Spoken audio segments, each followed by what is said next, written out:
Good morning, everyone, and welcome back to the Cyber Norms Conference. My name is Elze Busser, and I'm happy to introduce you to this panel today, which will be focusing on European cybersecurity. I welcome everybody online watching the live stream. I welcome everybody in the room who I hope have had and taken the chance to explore this wonderful museum of image and sound. Yesterday and the day before, we were talking a lot about normative actors and the big geopolitical actors. Today, we shift the focus to one specific one, or an entity, I should say, of many, which is the EU. What we're going to do today is to explore how the EU, which was set up, of course, with the main goal of creating an economic union, how the EU then creates and handles cybersecurity policy, or maybe I should say cybersecurity policies. If you remember, we had the previous, now abolished, formally abolished, 3 pillars of the EU, where commercial matters are in the former first pillar, common defense and security policy in the second one, and the third one dedicated to the area of freedom and security. And cybersecurity touches upon all 3 of those. So how does the EU handle that kind of horizontal policy that touches upon all these 3 competencies? In order to do that, in order to unpack that problem and help us understand, we have a really distinguished panel of 4 speakers, all of whom are going to unpack one specific part of that wicked problem. I'm happy to introduce you to our first speaker, who is Sarah Backman. Sarah is a PhD candidate at Stockholm University, Department of Economic History and International Relations, and she's also a cybersecurity consultant.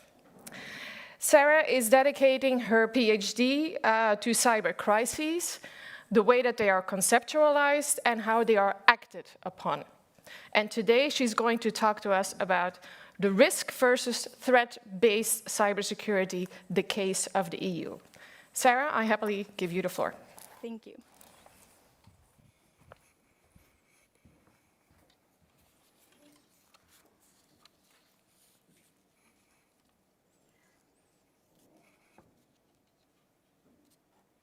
So, hello everyone. Thanks for the great presentations and discussions so far. It's really a pleasure to be here and listen to all of you. I'm going to present my study, Risk versus Threat-Based Cybersecurity, the case of the EU, today.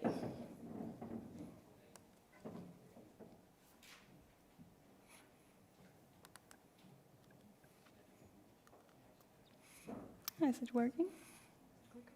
Yeah. Doesn't seem. Oh yeah, now. Perfect. Yes, so first a little bit of an introduction and background to the study. Few security fields have emerged and developed so quickly and comprehensively as the cybersecurity field, both in individual nation states and at the EU level. Despite in some instances quite substantial differences between member states in terms of institutional arrangements, of national cybersecurity effort, disparity in government perceptions on what cybersecurity is, what it should be, and how it should be managed, the 2 last decades have seen an extensive development and institutionalization of cybersecurity capacities at the supranational level of the European Union. This has included progress in the political, legislative, and capability spheres. However, despite this evolution, there is also resistance from member states to allow the EU to have more stringent control over their cyber activities. Despite a growing literature on the EU cybersecurity governance, there are currently extensive gaps in the understanding of this tension. This study suggests that an explanatory factor can be found in the so far overlooked dynamic of the relative prevalence of risk versus threat-based security logics in the cybersecurity approach of the EU. A risk-based security logic, in my definition, is characterized by a strategic focus on systemic characteristics, vulnerability of societies, and populations of risk, with an emphasis on the need to govern the inherent causes of harm. A threat-based security logic is characterized by a strategic focus on agency and intent of conflicting parties, with an emphasis on the need to govern and defend against direct and external causes of harm, such as antagonistic threats. Through a comparative analysis of the first and second cybersecurity strategies of the European Union, published in 2013 and 2020 respectively, and drawing upon content analysis, qualitative text analysis, and 10 in-depth interviews with senior EU experts. This study aims to analyze the development of the EU cybersecurity approach from this perspective of risk versus threat. And through interview data, it also sets out to identify corresponding governance challenges connected to this development.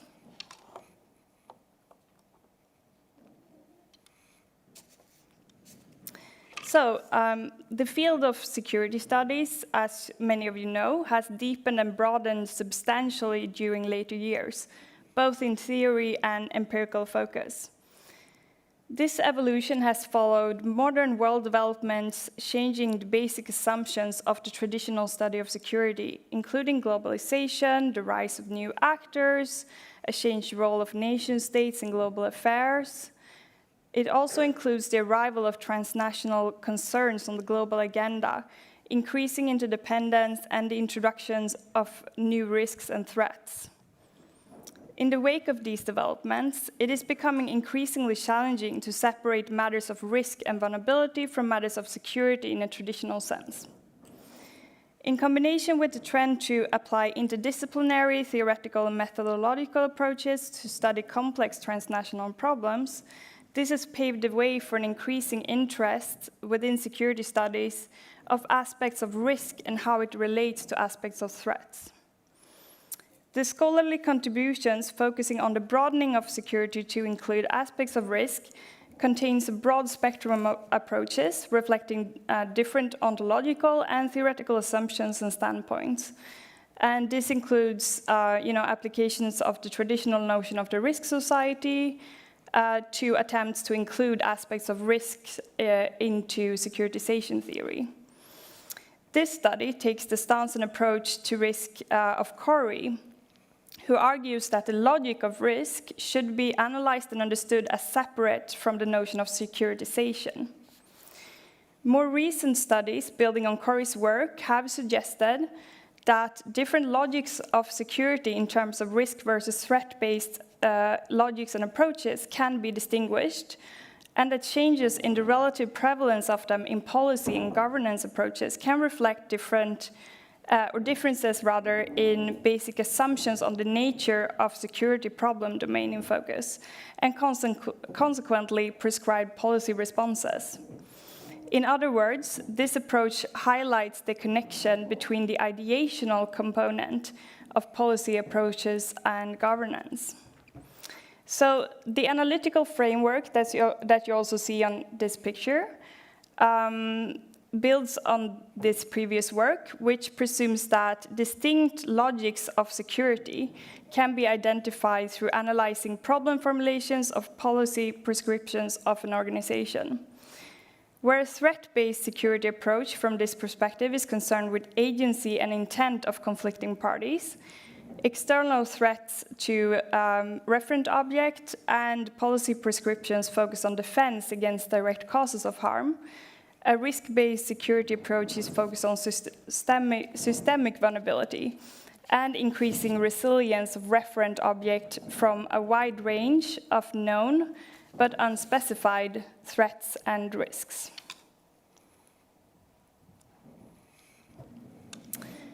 So here is some results from the content analysis.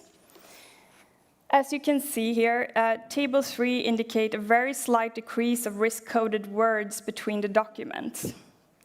While the words prevention and risk decrease most between the documents, the words vulnerabilities and awareness saw a very slight increase. Notably, the word prevention moved from a very low frequency in the 2013 document to being unreferred to in the 2021. Table 4 instead display a slight increase of all analyzed threat-coded words between the documents.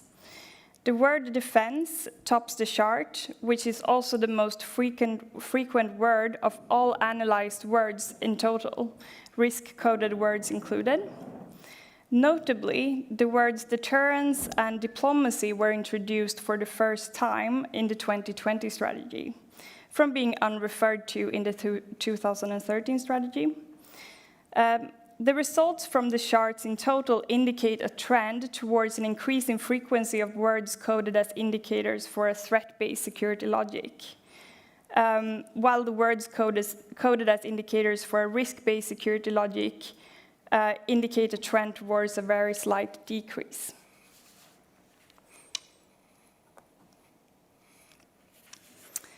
So, some results from the text analysis and interviews. When comparing the strategies, a couple of key differences can be detected. First, the 2013 strategy reflects a focus on governing the inherent causes of harm in terms of dependence and vulnerability, rather than explicit external threats. A key indicator for this is the references to safety alongside security in the first EU cybersecurity strategy, which states in its aim that it sets out the actions required based on a strong and effective protection and promotion of citizens' rights to make the EU's online environment the safest in the world. So in contrast, the 2020 strategy states in its aim that it sets out how the EU will shield its people, businesses, and institutions from cyber threats, and how it will advance international cooperation and lead in securing a global and open internet. So this is indicative of a more threat-based security logic, where the focus on safety, primarily connected to inherent dangers, has been replaced by a focus on security, primarily connected to external threats. Another contrast between the strategies can be found in their inclusiveness or exclusiveness of causes to cyber incidents, as formulated in the introduction section of the strategies. So the 2013 strategy states that threats can have different origins, including criminal, politically motivated, terrorist, or state-sponsored attack, as well as natural disasters and unintentional mistakes. In comparison, the 2020 strategy's introduction section refers exclusively to cyber attacks linked to malicious targeting as causes to cyber incidents. This reflects a move I analyzed from an all-hazards approach, where a wide variety of antagonistic and non-antagonistic threats and risks are emphasized, to an approach more associated with threat-based logic, with a primary focus on the need to defend against antagonistic cyber threats. So these changes were also pointed out by the interviews for this, or interviewees for this study. One interviewee told me, on the supranational level, I think the biggest difference over time is that the EU has moved from an approach focusing on ensuring availability and reliability towards an approach more focused on actor-driven threats and active protection. When asking my interviewees about, in their view, major differences in the EU cybersecurity approach over time, a majority of the interviewees highlighted a shift towards a more antagonist-focused problem formulation. So beyond, when we talk about policy prescriptions then, beyond an increased general ambition, two major themes of policy prescriptions stand out in the 2020 strategy compared to the 2013 strategy. The first is increase in policy prescriptions directed at EU involvement in responsive and technical operational cybersecurity and cyber crisis management activities. So this includes, for example, the proposal of creating a European cyber shield to enhance the technical operational defense against cyber attacks, and to build a network of security operations centers across the EU.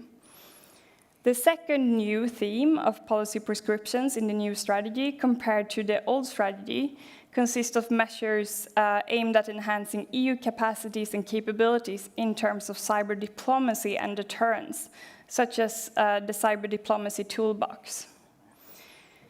These key new themes of policy prescriptions in the 2020 strategy compared to the old strategy indicates a shift towards an increased strategic focus associated with the threat-based security logic, including a new plan of action to defend against threats external to the referent object.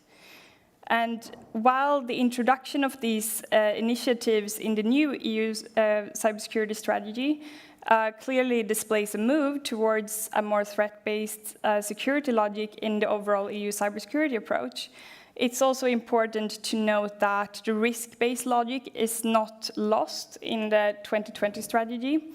So, in other words, rather than replacing the risk-based security logic that was predominant in the first strategy, the threat-based security logic is added to the new EU cybersecurity approach. But that said, interviewees also expressed a concern that an increased focus on attacks and antagonists may, and perhaps even have, deflected attention and resources from managing other common causes of cyber incidents, including failures and mistakes.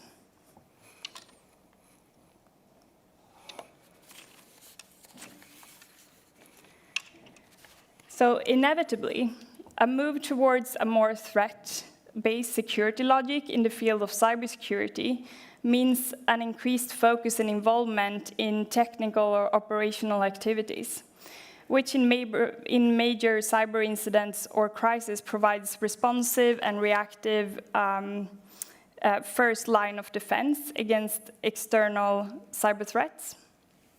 And indeed, the new themes of policy prescription in the new strategy is largely focused on the development of the EU involvement in response and operational activities, and this ambition comes with a number of governance challenges for the EU.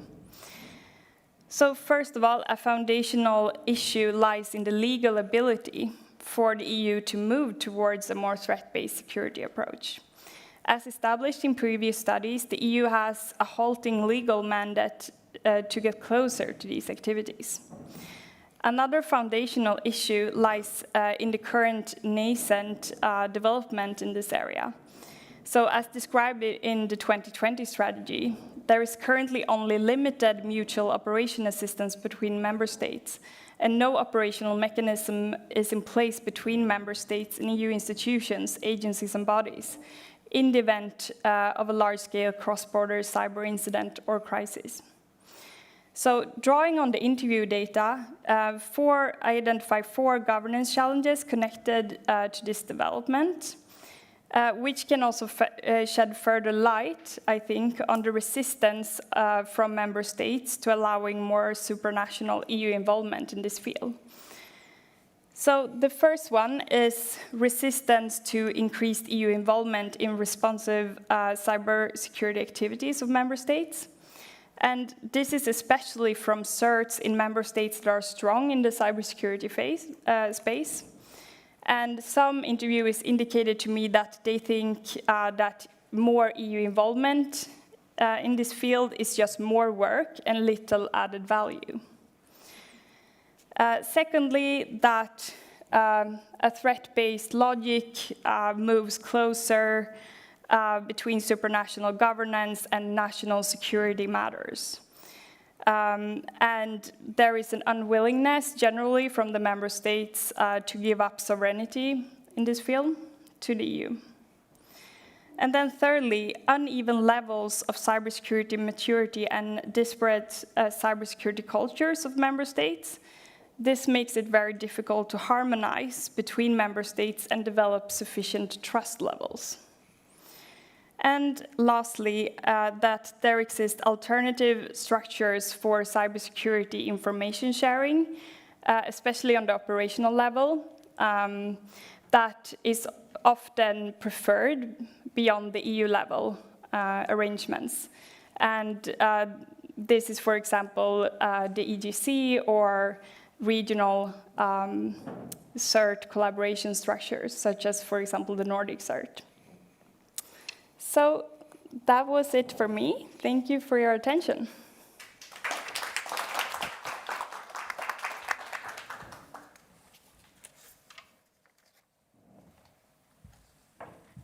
Thank you, Sarah, for walking us through the nature, actually, of EU cybersecurity policy, and especially the challenges in governance were very interesting at the end. So I'm sure people will have questions. For people on the live stream, please write down the questions in the YouTube box, and we will get to them during the Q&A after all our speakers have had their chance to present their insights to you. We now turn focus to the question, how and why did the EU member states delegate some of their authority, a part of their authority, to the EU institutions? Now, this is the topic of the research of our next speaker, Cosmina Moghior. She is a PhD candidate in political science at the National School of Political and Administrative Studies, and she's also a public policy expert at the National Directorate for Cybersecurity in Romania. Cosmina, I'm looking forward to hearing your analysis of authority delegation.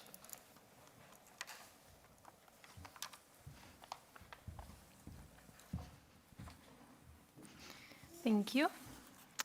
So I would like to start first by thanking the organizer for having me, and also for my previous speakers for their very insightful contributions on cybersecurity and so many other various topics.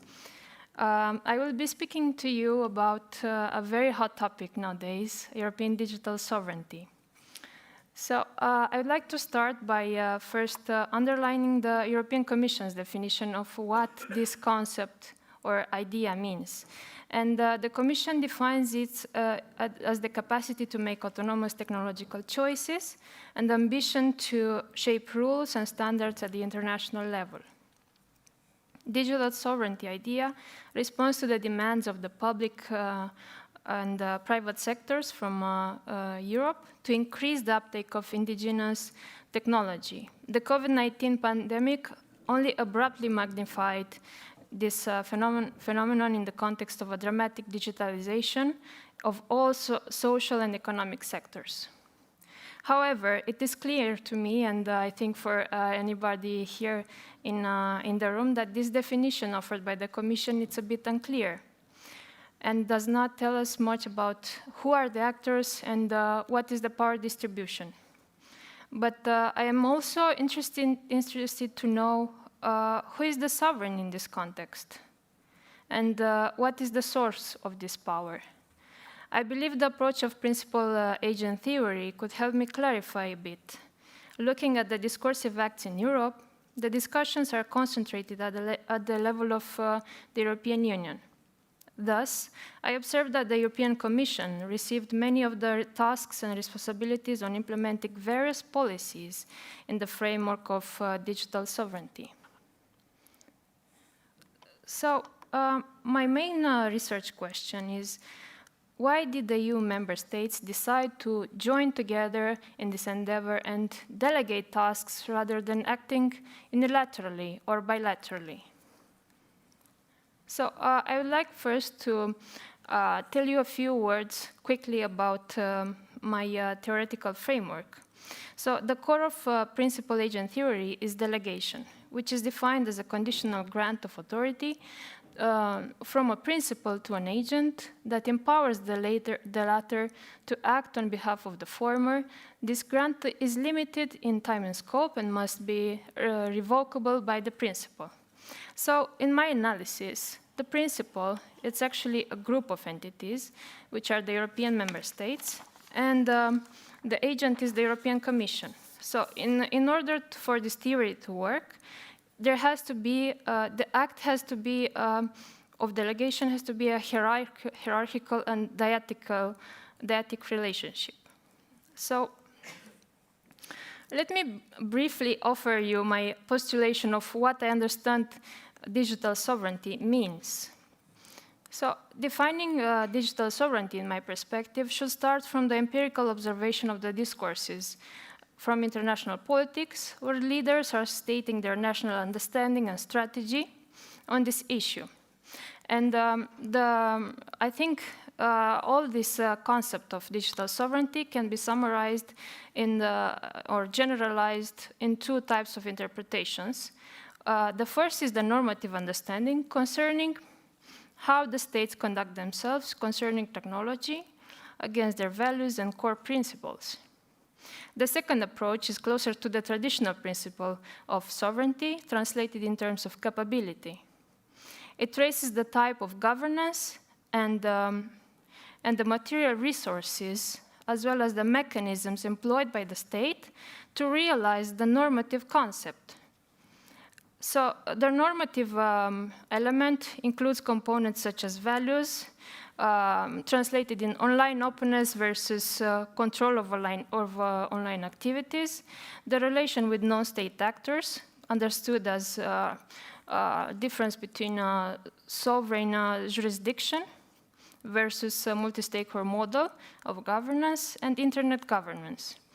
So the capability component includes elements such as territorialization by declaring the borders in the cyberspace, indigenization, which means increasing the technological independence from technologies from outside the space, and investment in industrial policy and R&D. So let's get back a little bit on the European context. First, on the normative element, my observation is that in European digital sovereignty, much of the discourse heads towards the normative element. When the EU, through the member states or the EU institutions, are declaring sovereignty in the digital space, what is really implied is defending the ability to maintain their own technological model in competition with others, to achieve both competitiveness and normative principles. And here, I summarized what this technological model looks like. So basically, technological model, it's a relationship between the state, citizens, and economy. So this kind of relationship defines the model.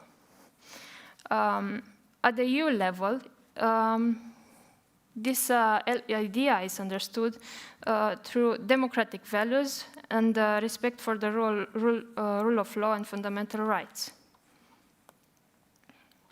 The capability element is surprised. It's identified in the European context through the Data Governance Act, which allows the bloc to exercise control over its data, giving the European entities the needed impetus in the global race for technological advancement.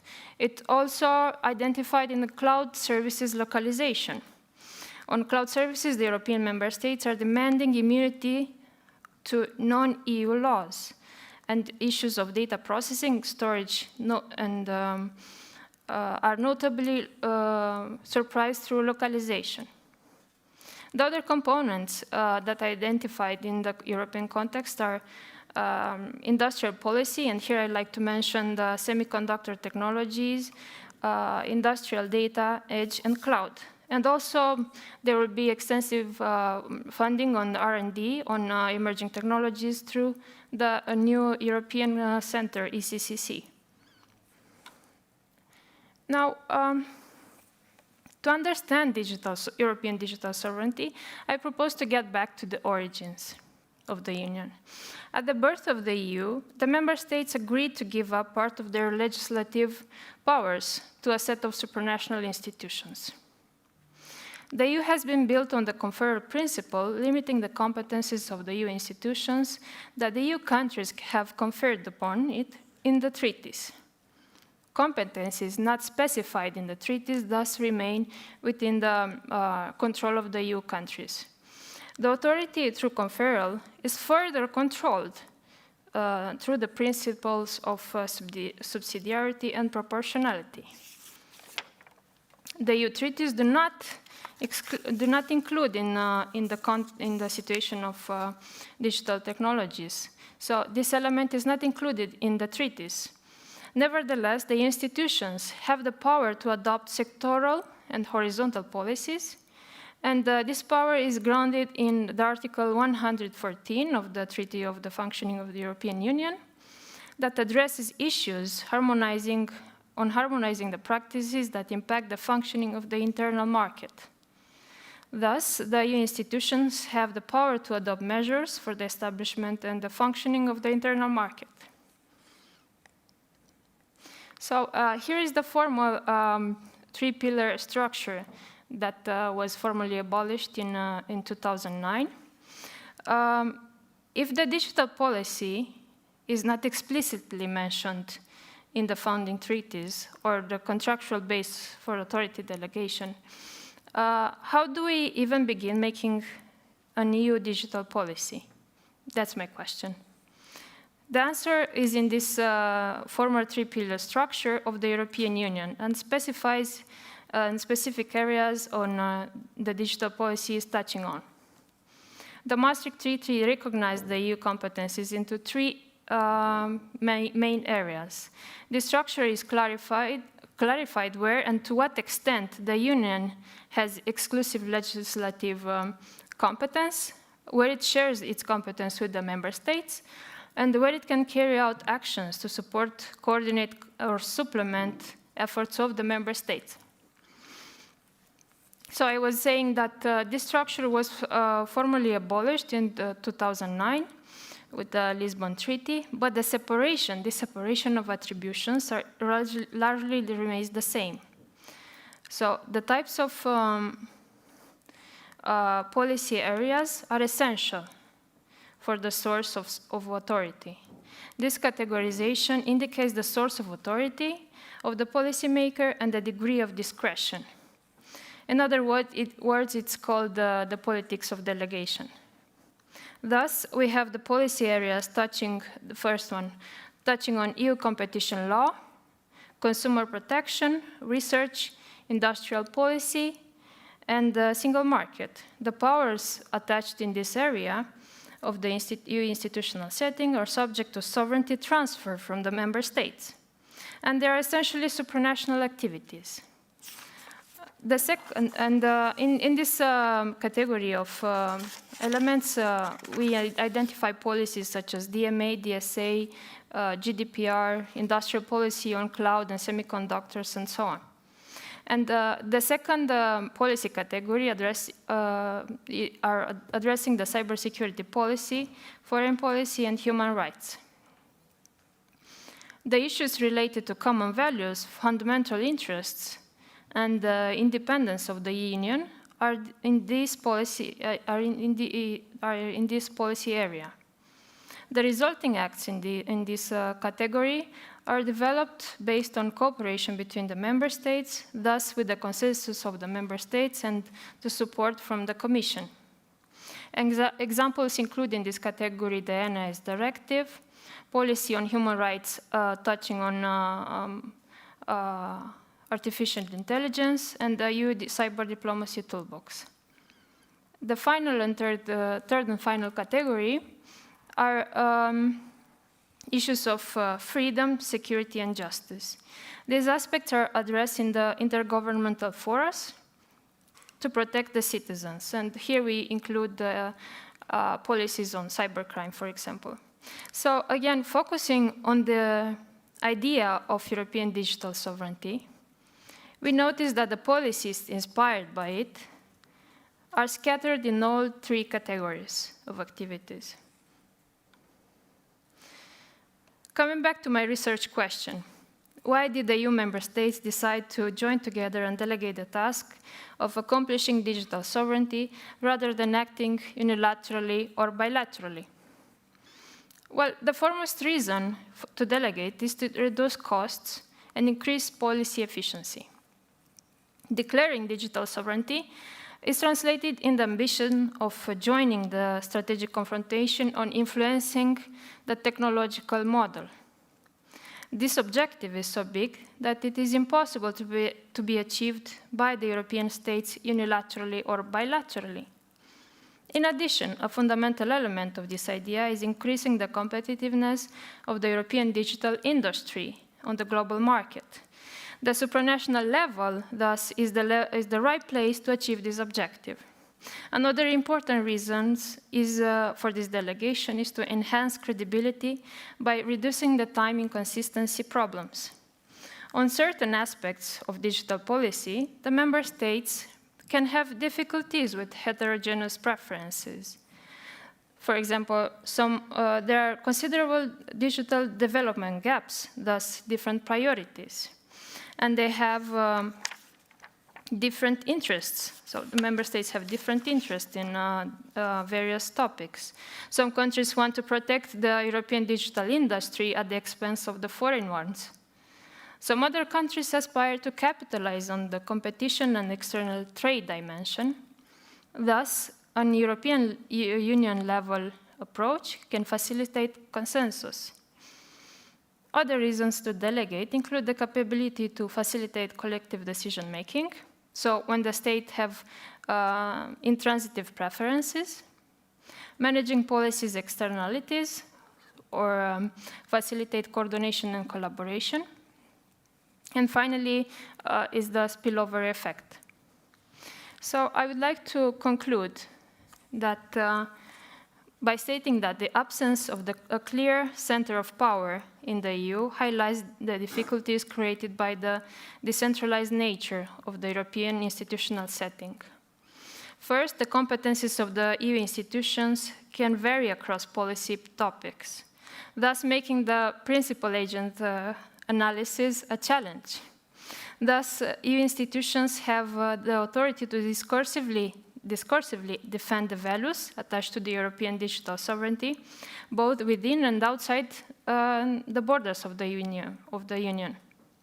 However, the level of discretion on taking concrete actions fluctuates across policy categories.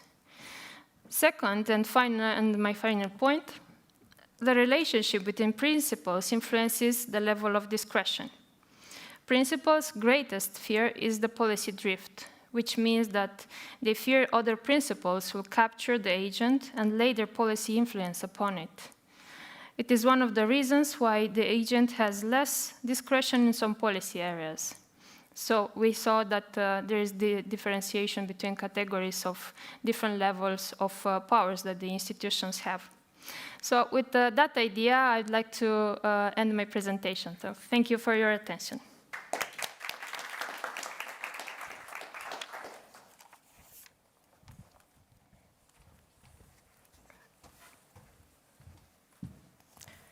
Thank you, Cosmina, for sharing your insights with us.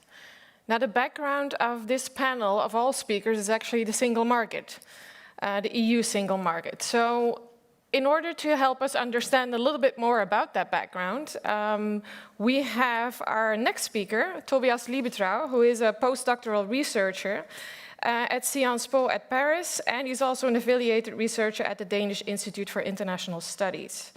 Tobias has been working on a book on EU cybersecurity governance, and today he will explain to us what exactly the role of the single market is and how it has been or is being redefined. Tobias, you have the floor.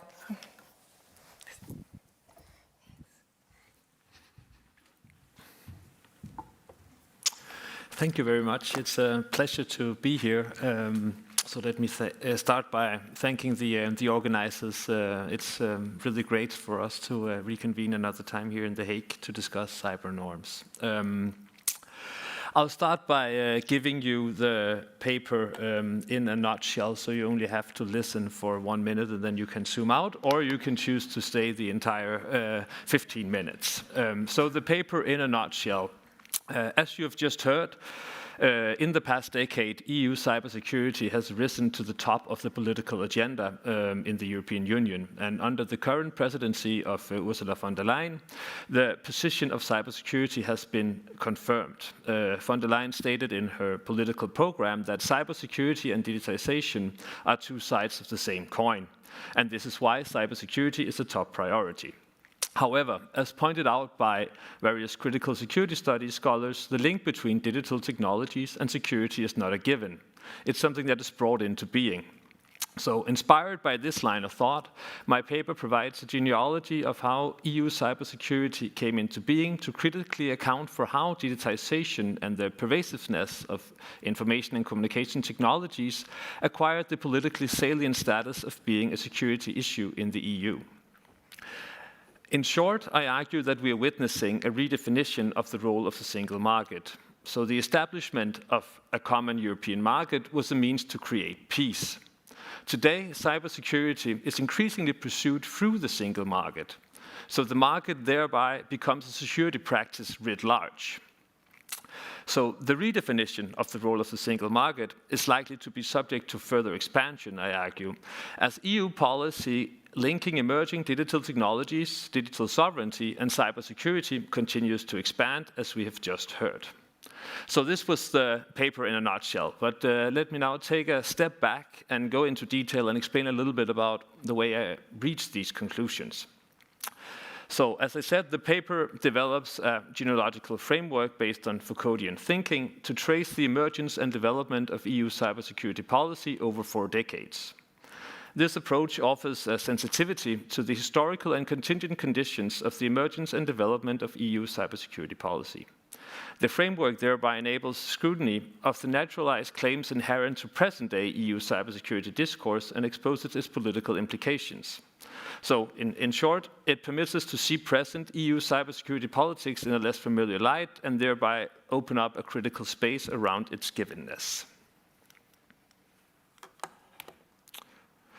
Genealogical research is, as Foucault pointed out, notoriously grey, meticulous, and patently documentary. So in order to trace problematizations of technology, market, and security relations, I study official EU documents from the 1970s and onwards. With this method, instead of claiming a universal methodology or truth, the selection of empirics and the analysis offered is situated, contextual, partial, and perhaps first of all, motivated by a critical intent to challenge present policy and scholarly assumptions about EU cybersecurity. So the analysis, as I said, it provides an extended historical account of the emergence of EU cybersecurity, putting network and information security at the center stage, and this is at the heart of present EU cybersecurity problematizations. Today, in order to be a little less grey and documentary, you'll be served a reduced and condensed version of the findings of my analysis. So there won't be any quotes from all of these EU documents, but rather the conclusions of 4 analytical sections that the paper contains. So the first is the Europeanization of digital policy.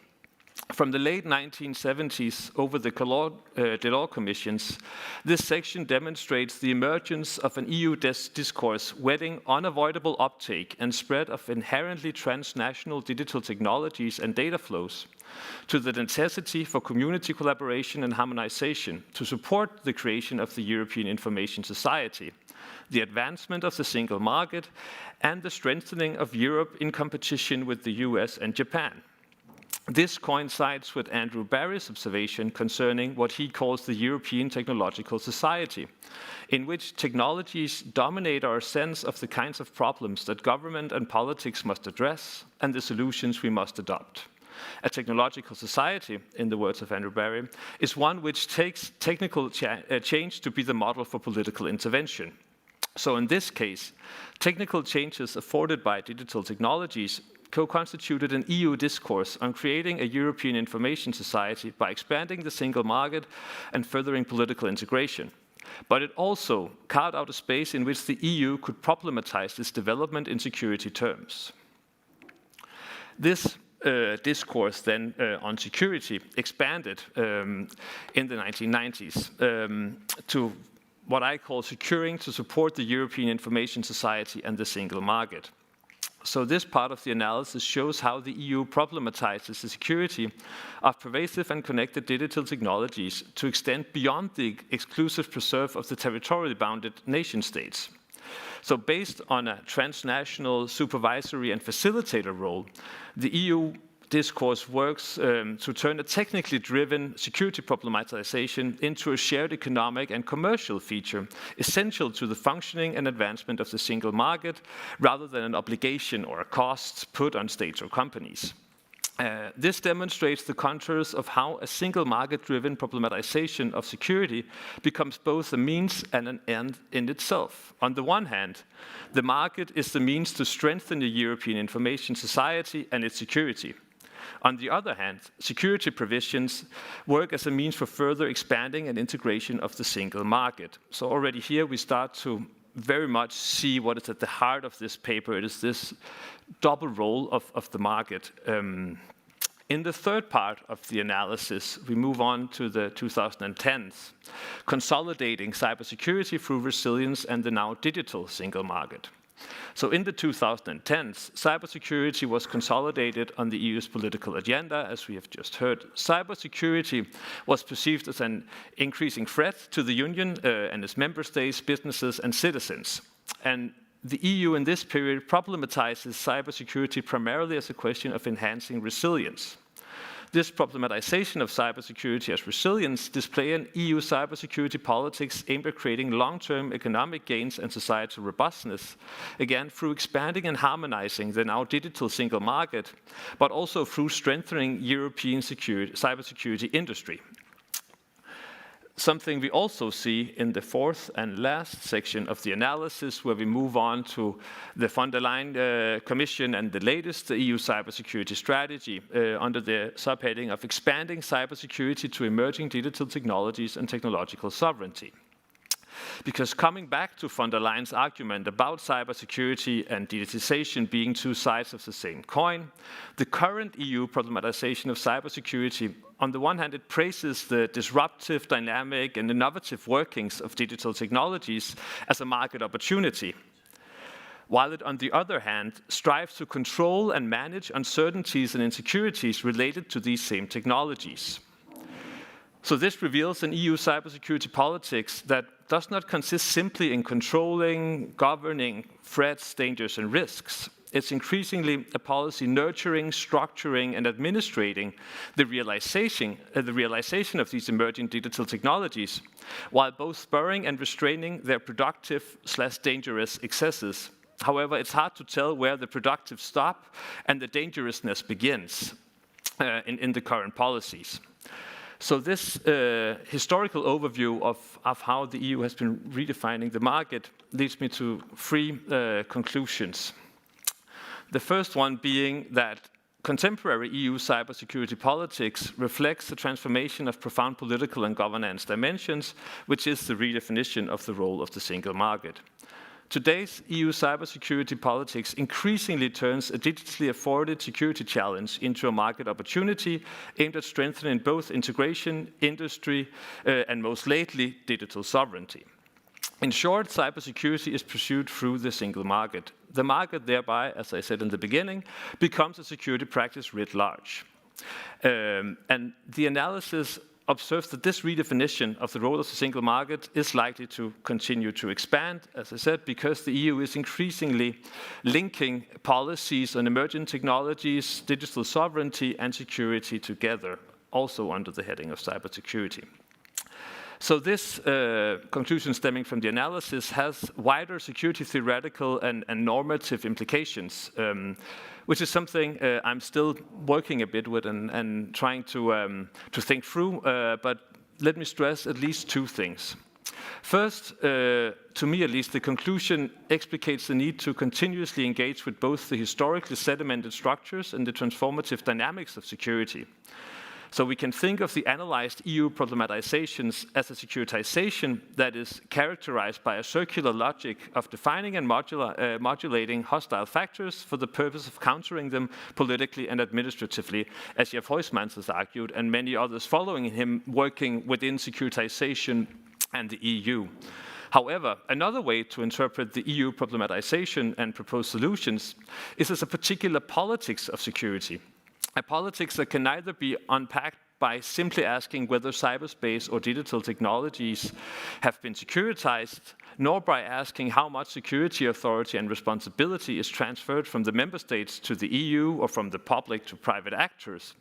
Instead, it calls for an engagement with security that, in the context of EU cybersecurity, is inseparable from the struggles over what cybersecurity is and where EU cybersecurity governance and authority and responsibility is and should be located.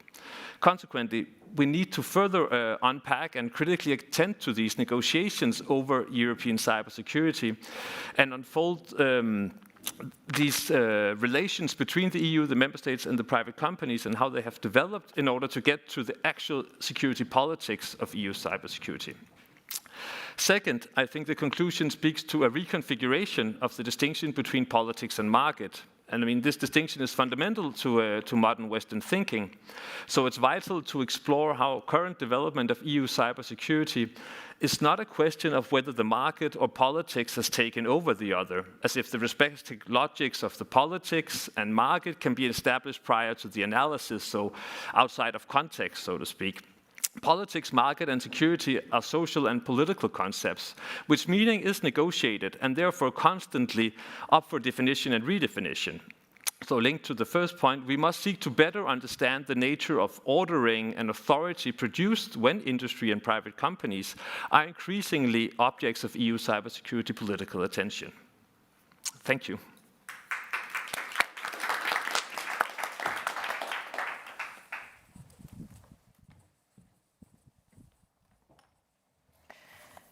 Thank you, Tobias, for explaining something like a pedigree of the EU single market and pointing out the distinction between politics and market, which is actually the path that we continue walking on now. With our next speaker, will zoom in on the digital sovereignty and strategic autonomy narrative of the EU. And I don't really have to introduce him to you, but I'll do it anyway.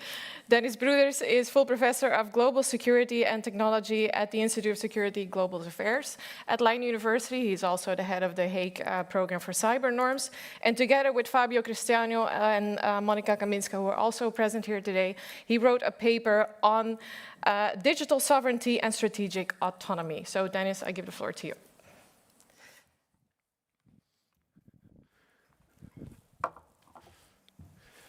Thank you very much. I very much have the feeling I have landed in the right panel, so I hope by the end of my speech you will agree with me. So like Elle says, it's a paper co-written. It's very much a work in progress still. It's a paper co-written by my colleagues Fabio Cristiano and Monica Kaminska. And also I want to mention Jonathan Arendsen, who is here, who was interning during parts of the writing phase and who has done us a tremendous service in helping us getting this together.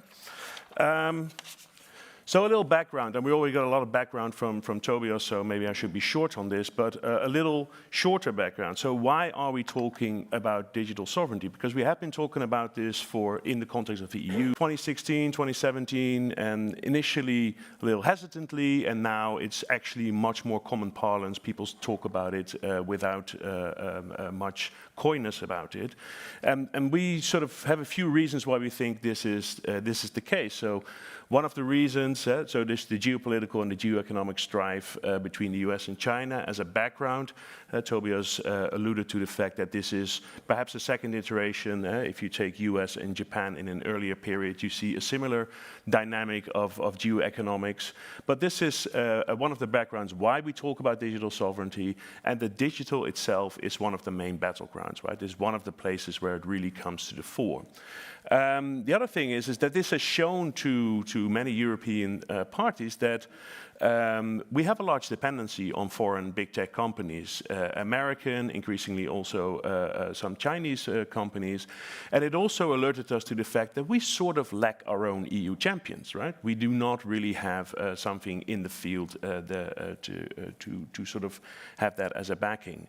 And third, and this is one of the themes we've been talking about in the last 2 days as well, that the digital cyberspace, however you want to call it, is increasingly what we call a zone of unpeace, right? It's not peaceful. It's not a peaceful area.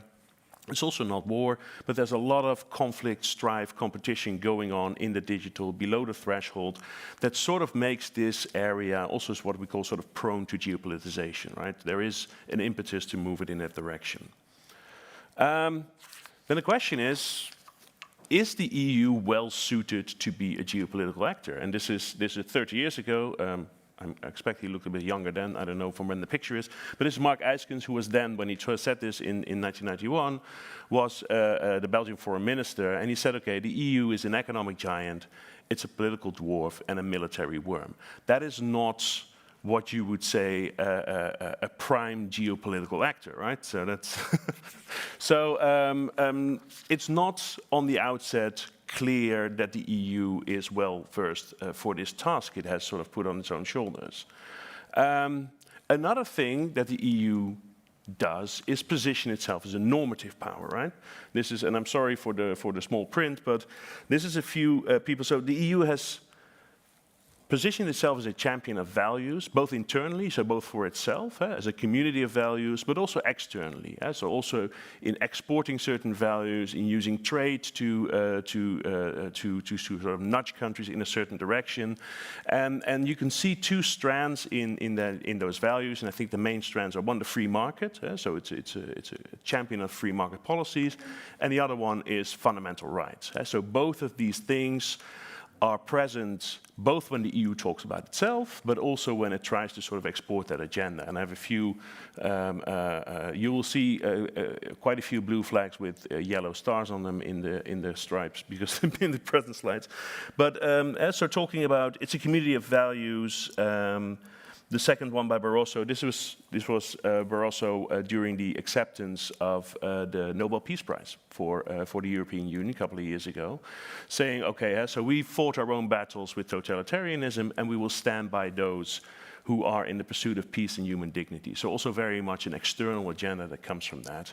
And the other one, speaking at the European Central Bank, saying, okay, when we talk about the notes, about the papers, it's not the value, it's not that. So the numbers on the paper, that's not the real value. It is a symbol of a united Europe. So very much an idea of itself being a certain kind of actor.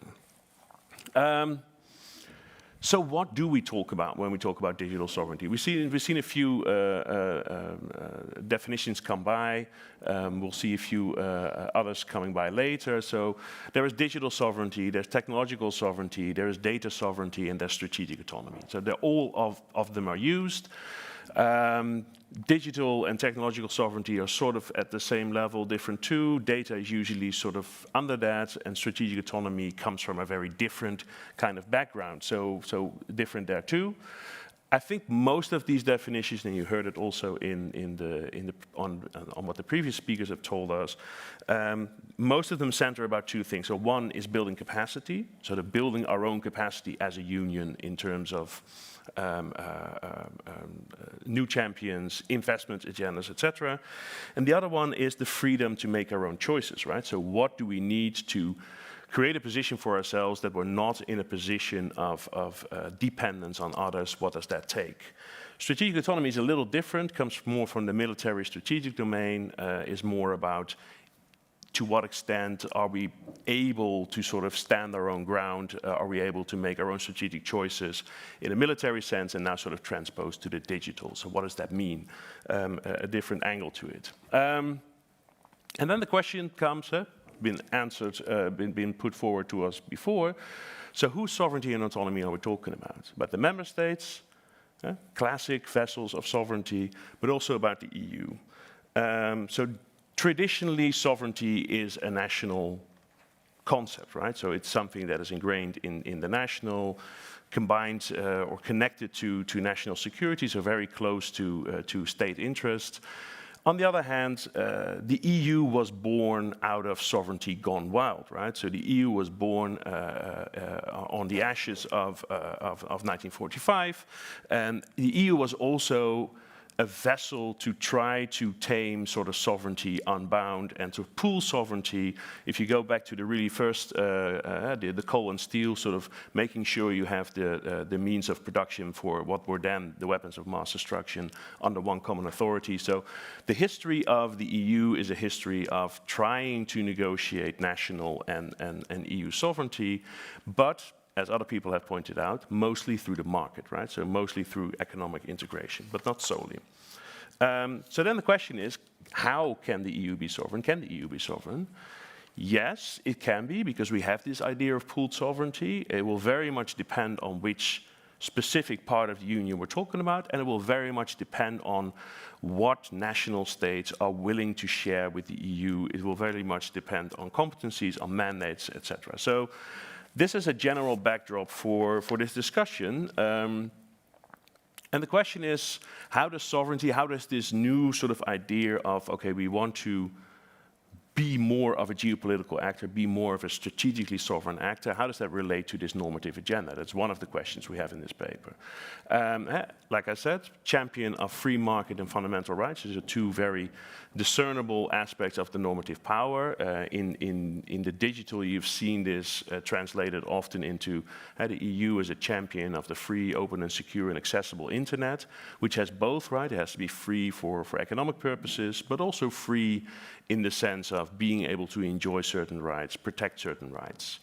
And then the question comes, if you then take a turn to a more geopolitical idea of what the union is and what it should do, or positioning as a third party between China and the US, for example, what does that do to that normative agenda? For example, in trade, some people who know much more about trade than I say, for example, if you look at the latest negotiation with Japan, they say, okay, you can see there that the EU has sort of sidelined a little bit of its normative agenda in favor of securing a better position in this geo-economic strife between the big parties. So if we take that further, what will the geopolitization of the digital do with the normative agenda? So, like I promised you more stars, I have more stars. So sovereignty is something between building capacity and defending Europe against sort of the dependencies that are out there, right? So Ursula von der Leyen, so we have mastery and ownership of key technologies, so that's more about building more champions. And then the capability that Europe must have to make its own choices based on its own values and respecting its own rules. So that's very much sort of we can't be bound up into others. Emmanuel Macron, always eager to join the battle. He talks about a battle, right? A battle we're fighting is one of sovereignty.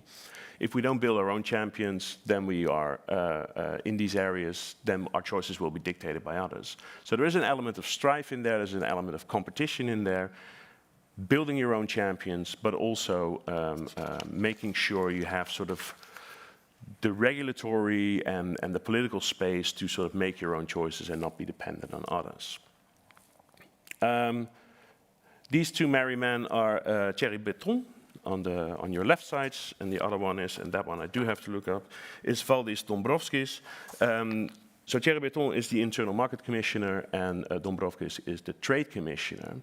Thierry Breton, in this case, is going for, pointing out the Googles, the Amazons, and the Apples, saying they have tried to make this sort of global digital no man's land in which they would write the rules, right? Basically appropriating some form of sovereignty for themselves, and he says, no, we can't do that. And this is tied up, I think, to the Gaia X project, where we must have our own cloud services to make sure we have sort of localization of data.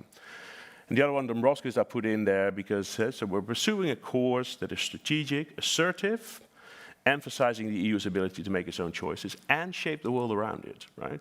Still here, there is also still that element is not just of making our own world a place that we want to, but also still trying to extend that outwards.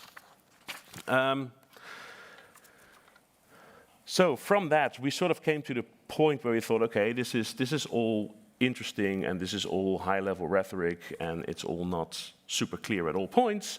So how does this work, right? So how do you translate sort of these kind of ideas? How do they get translated into actual politics or even actual policies. What does that look like? So how do you get considerations of sovereignty and strategic autonomy ingrained, sort of translated into policy? What types of policies are we talking about? And we'll talk about the market, because I very much agree with the previous speaker that a lot of this is happening through the market, and that does something with how we see the market. How does that sit with the EU as a champion of fundamental rights and free trade, which was a traditional role it sort of put on its own shoulder? And also, again, mandate, principal agent, however you want to call it, how does the EU speak with one voice? Where can it speak with one voice, and where is that much less a possibility? So this is still very much a work in progress, but we've sort of made 3 clusters of policies that we think, okay, now we see sort of the agenda of strategic autonomy and of digital sovereignty sort of seeping into these policies. And to some extent, so we have classic internal market policies that get instrumentalized, often in a very informal way. So for example, competition law, is it really a coincidence that we have cases against Microsoft, Google, Apple, etc.? So is that a coincidence? Or is there also something of signaling in there saying, okay, these are places where we want to push back in this digital world, and we're using the biggest hammer in the toolbox to do it. GDPR can play a similar role, and in trade we already see it, not so much in the digital, but in general trade we see already some shift. Like I said, this is research by people who know more about trade than I do. The other one is, and that's sort of the second pillar, is foreign policy requirements. So the common foreign and security policy, making requirements or guidance on basically national market decisions, right? So how are you going to roll out 5G in your own networks? What are you going to do with foreign direct investment? How are you going to screen it? So there's tools and guidance at the EU level, but it's not an EU competency. It's a national competency, and this is where you see the fray breaking a little bit. And then we have sort of what we call the latest sort of batch of, there's a whole barrage of new acts, draft acts, I should say, because many of these are in full negotiation, where it's slightly more hybrid. They're grounded in the digital single market, but they're also much more open, I think, about the geopolitical and the geoeconomic elements that they want to address as well, much more than the older policies. So we see a little shift there, and you're talking about Digital Markets Act, Digital Services Act, the AI Act, CHIPS Act. They have elements of geopolitization in digital market policies. So that's sort of where we are. So we see something of a geoeconomization, geopolitization of some policies, many of them grounded in the single market, that are changing and are addressing things that I think are connected to the ideas of digital sovereignty and strategic autonomy. We see 3 shades, so that's the previous slides. We think we see 3 different clusters of policies that perform well or less well when it comes to this new agenda. We're still working on that and sort of figuring out what goes where. And the last point, and other people have mentioned this as well, sort of the legal mandate, the competence, so the division between the principal and the agent, is that an obstacle to a strategic, to a security strategy in the digital? And I think especially in the common foreign market, foreign and security policy, there you see, because the mandate is so limited, there you see much more diversity in what states actually do when you combine it with what the EU would like to do. So there we see a risk of what they call strategic cacophony, not autonomy, but many, many voices, too much. Look at the 5G policies. And we also see a risk of, okay, if you really take this agenda further, then what is that going to do to your normative agenda, and what is that going to open you up to if you become more of a geopolitical actor? What does that do for the talk you have been talking for a long time? And that's where I leave you with it.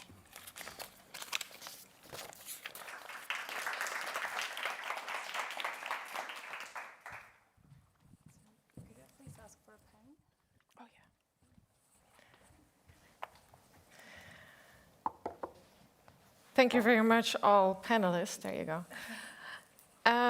For this thought-provoking discussion, and I think it's the dream of every panel moderator to have such coherence in a panel, where you have a really clear thread going through all presentations. But it's also the dream of a panel moderator to have lots of questions, because we have plenty of time for questions.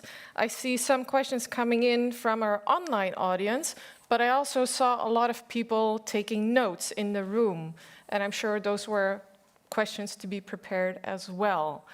So may I ask you, if you have a question, to state your name for the live stream audience to know who is asking the question, and also please point out which panelist you wish to address your question to, or maybe it's to the whole panel. That is also an option, then we can have a discussion. So who wants to go first? Monica? Thank you all for your presentations. Monica Kaminska from the Hague program. I have a question for Sarah. Really, really interesting paper. I'm looking forward to reading it. I was wondering whether this move from a from a risk-based rationality to a threat-based rationality is unique to cyber and digital technologies. And if it's not, what other areas of European security, I guess, that you've detected it in? Or if it is unique, why it's unique? Shall we collect a few questions before we do a first round? Bibi has a question here as well.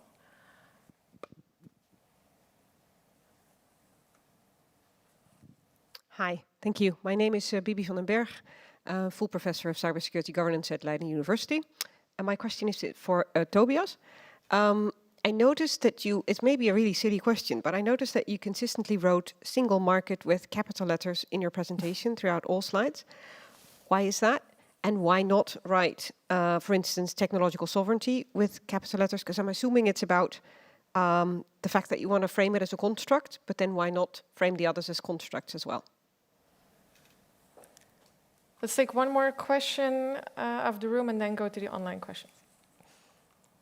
Thank you for the presentations. And Raluca Cernatoni with Carnegie Europe. I have two questions, one for Dennis and another one for Tobias.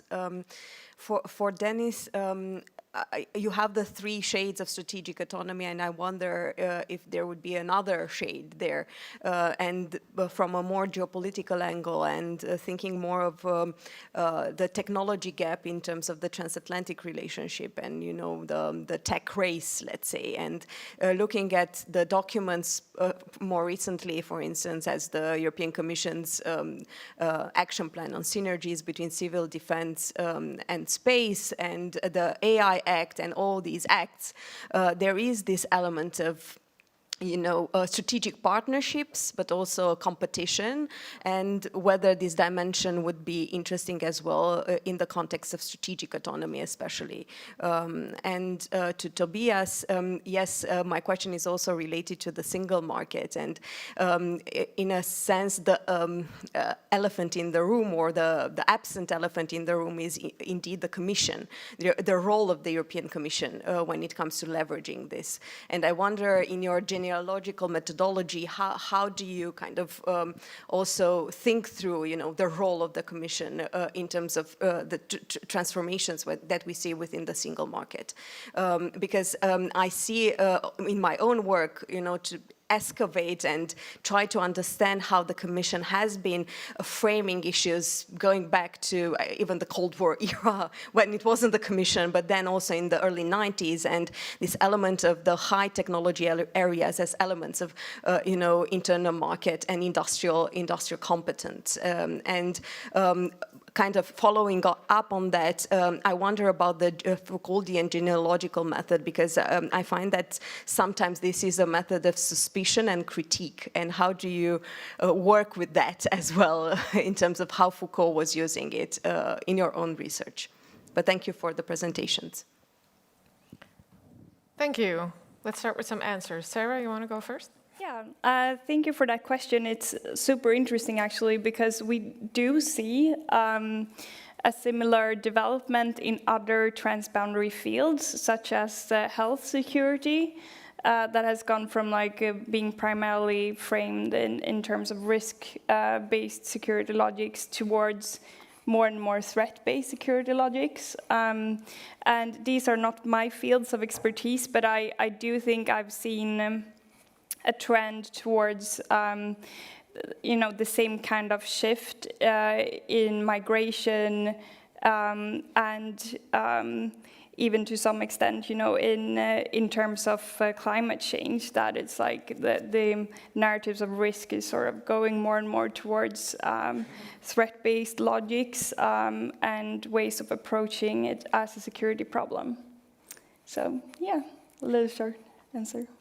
Actually, I'm going to give Tobias and Dennis a little bit more time to think about their answers, because there's an immediate follow-up question to that from our online audience by Julian Kuhle from Hamburg University for you. Have you found differences in how threat-based versus risk-based security rhetoric in cybersecurity policy subsequently translates into security practices, for instance, specific measures? Do you have an immediate answer for that? I think that is sort of what I want to do with the, going from the problem emphasis to policy prescriptions, because in the end, policy prescriptions supposedly lead to actual instruments and practices that are used. Although it is, I think, difficult when we only look at the policy level and policy proposals for instruments, for example, because it's easy to see, that different initiatives are launched, but to what extent they are used and to what extent they are effective and to what extent they are actually accepted by the member states is another question, and it's often more difficult to measure. But yeah, when I spoke to the CERTs as part of my research, there is clearly, they experience that there is more and more EU in their everyday work, and especially when it's a crisis. It's also interesting because there are the same people who are, they get more and more tasks all the time, and they experience it as when there is a huge incident or a huge crisis, I don't want to focus on, writing 12 different reports to different, collaborative structures. And I'm not gonna, like one of my interviewees said in managing the WannaCry incident, is like, we're not gonna focus on, information sharing to the EU level because we're so focused on the actual crisis at hand. That is our priority. And information sharing and stuff that can be useful for other member states in terms of making a, common situational picture and so on, that is like very secondary.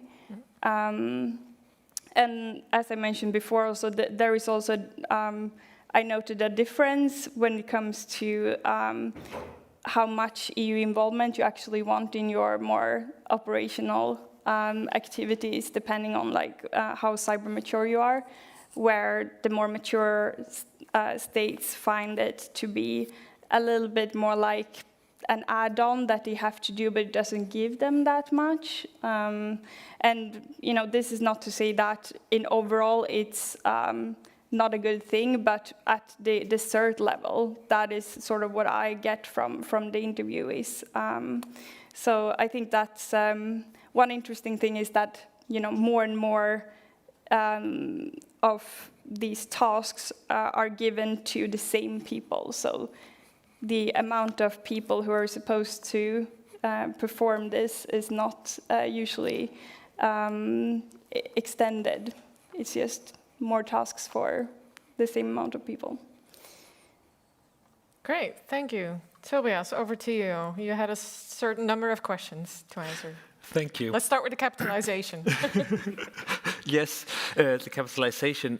Actually, it's something that stems from my my dissertation, my PhD, that I found myself a little bit pressured by some EU studies scholars. Like I come more from critical security studies, and I didn't care whether it was the single market or the internal market, or that was not really in the conceptual way. So it just sneaked in there. I think after presenting it a couple of times, like papers and parts of the dissertation, and then people sort of saying, no, it's the single market and it's capital letters. Like, okay, It's fine if that makes you happy.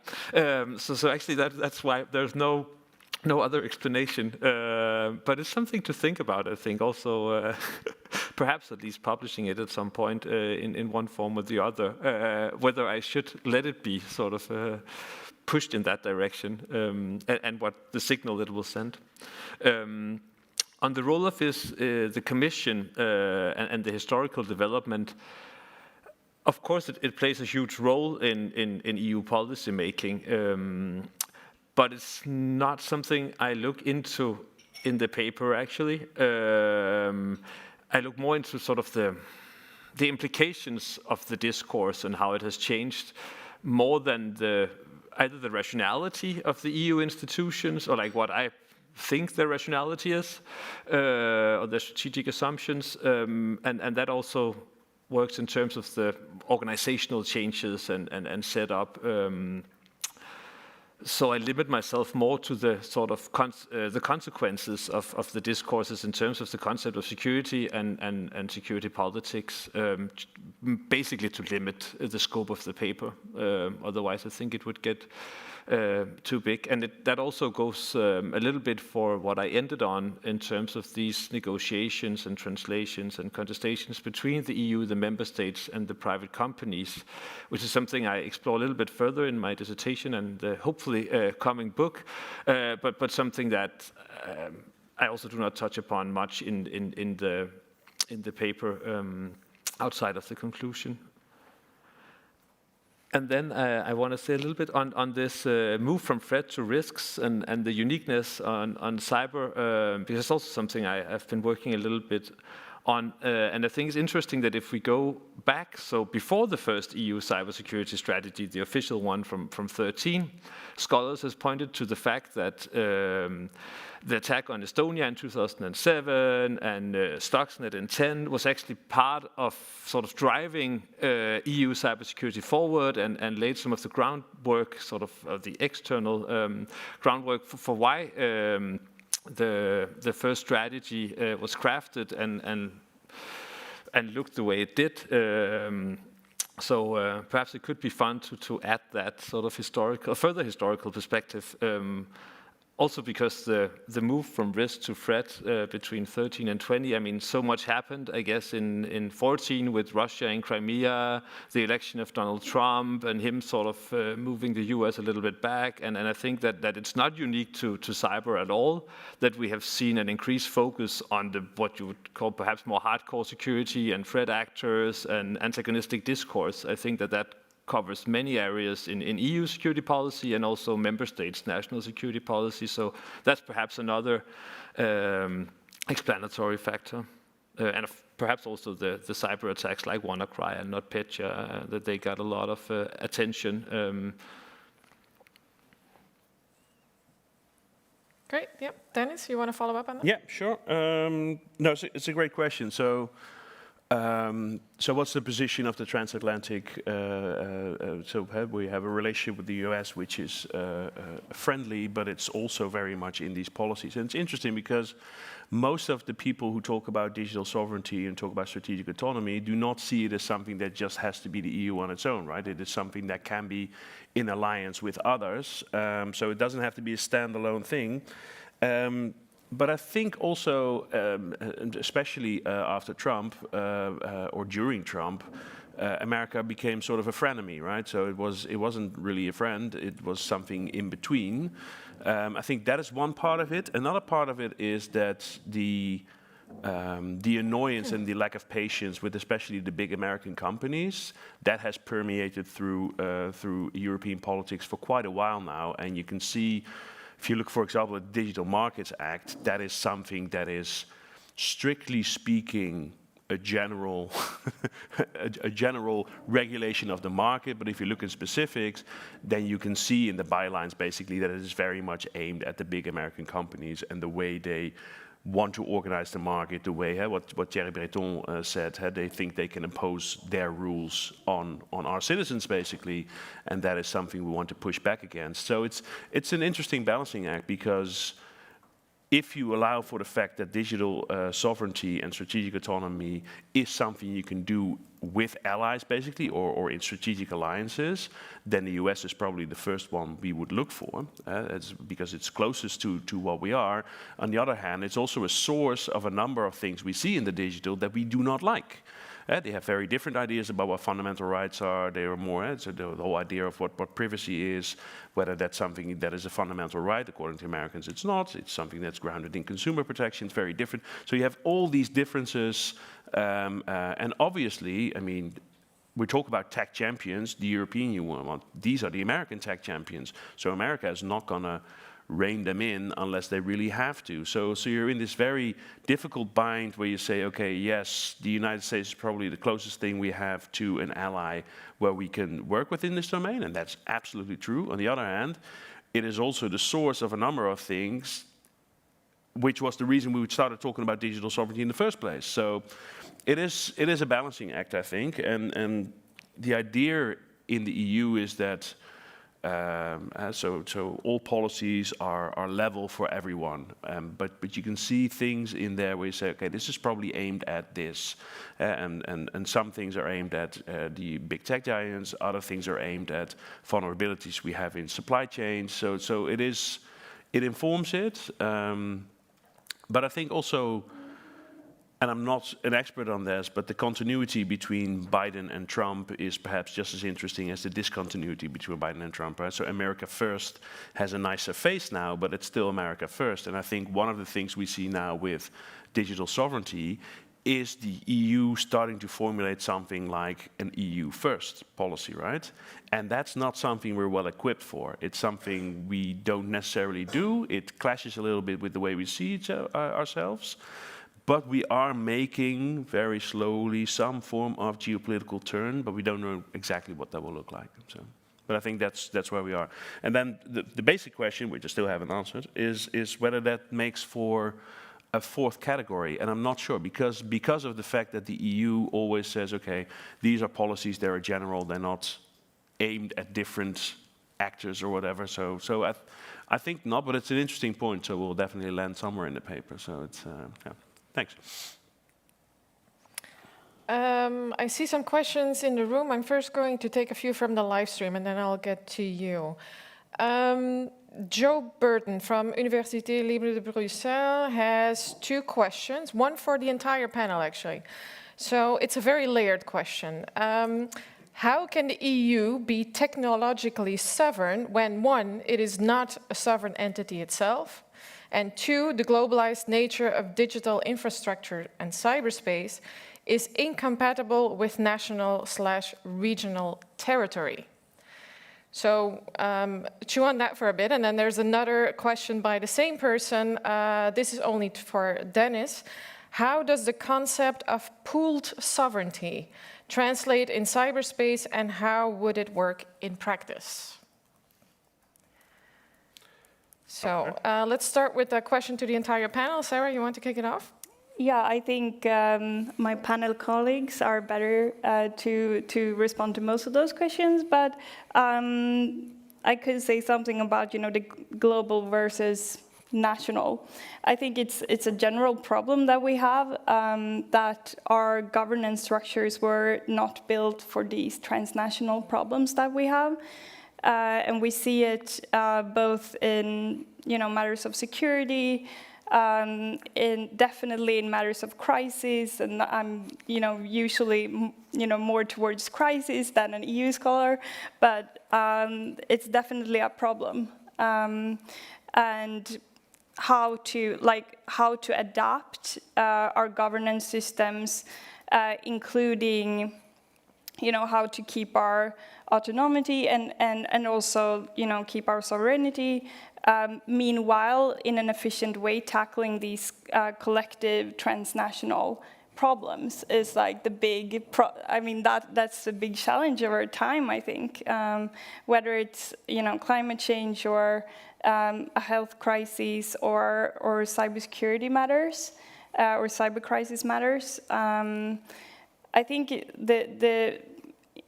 why cybersecurity is also specifically challenging is because it is so, it's equally sensitive and requires a lot of trust to be able to like share information and collaborate on a deeper level.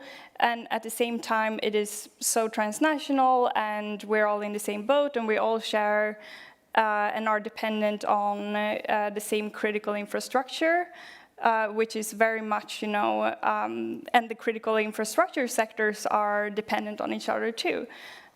So yeah, it's, I think it's a very complex challenge, but one that we increasingly have to start to deal with, and maybe start to adapt our governance structures as well as we can. Yeah, it's a delicate dance, and I'm glad you mentioned the trust word, which is kind of the magic word in this, I think. Cosmina. So thank you, Joe, if I got it right. The very interesting question. And I would like to begin my answer with stating that European digital sovereignty, it's first of all a speech act. So European digital sovereignty, it's first of all an idea.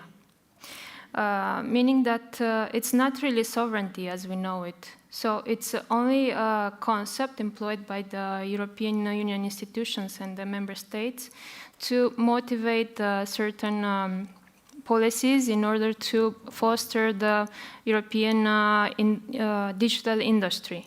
So we have this strategic confrontation, so the international geopolitical strife, to put it. And the European Union is using the concept of European digital sovereignty as a tool to motivate certain measures, such as you know, investing in R&D, drafting industrial policies, developing regulations that sometimes favor European companies at the expense of the foreign ones.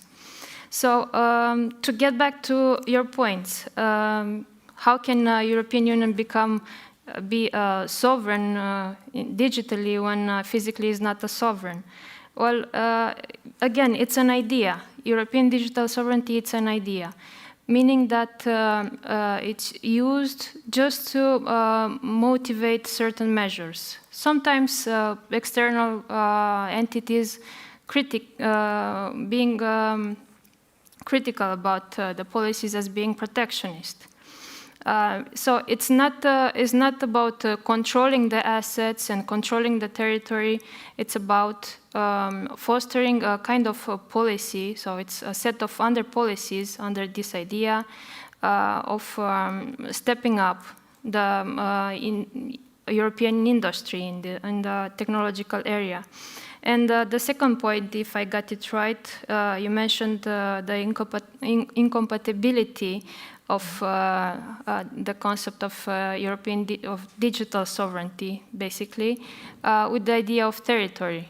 Again, sovereignty means control of the territory and the assets you have within this territory. But really, again, digital sovereignty is more like a metaphor than the concept, essentially, of sovereignty as we know it so far. So it's a tool employed to motivate certain measures in order to boost the fight in this strategic confrontation. So thank you very much for this very good question. Mm-hmm. So it's a dance, it's a tool. Tobias, what is your metaphor? It's a concept. I mean, no, seriously. One way of approaching it, at least, is that sovereignty is a modern construct. It's in IR terms, it's what keeps the national and international together, and it's something that has been functioning for some 100 years. But it's not a given, and its content is not given. So perhaps it's sovereignty that's changing, and that's also how you can be or become sovereign. That it's something. That can change also in terms of conceptual meaning, even though it is something that's extremely grounded. And actually the second question, in a way, confirms that groundedness of sovereignty when you claim that the infrastructure of cyberspace is global and how can it be territorialized? I mean, we see those practices all the time where the internet is being sovereignized or territorialized.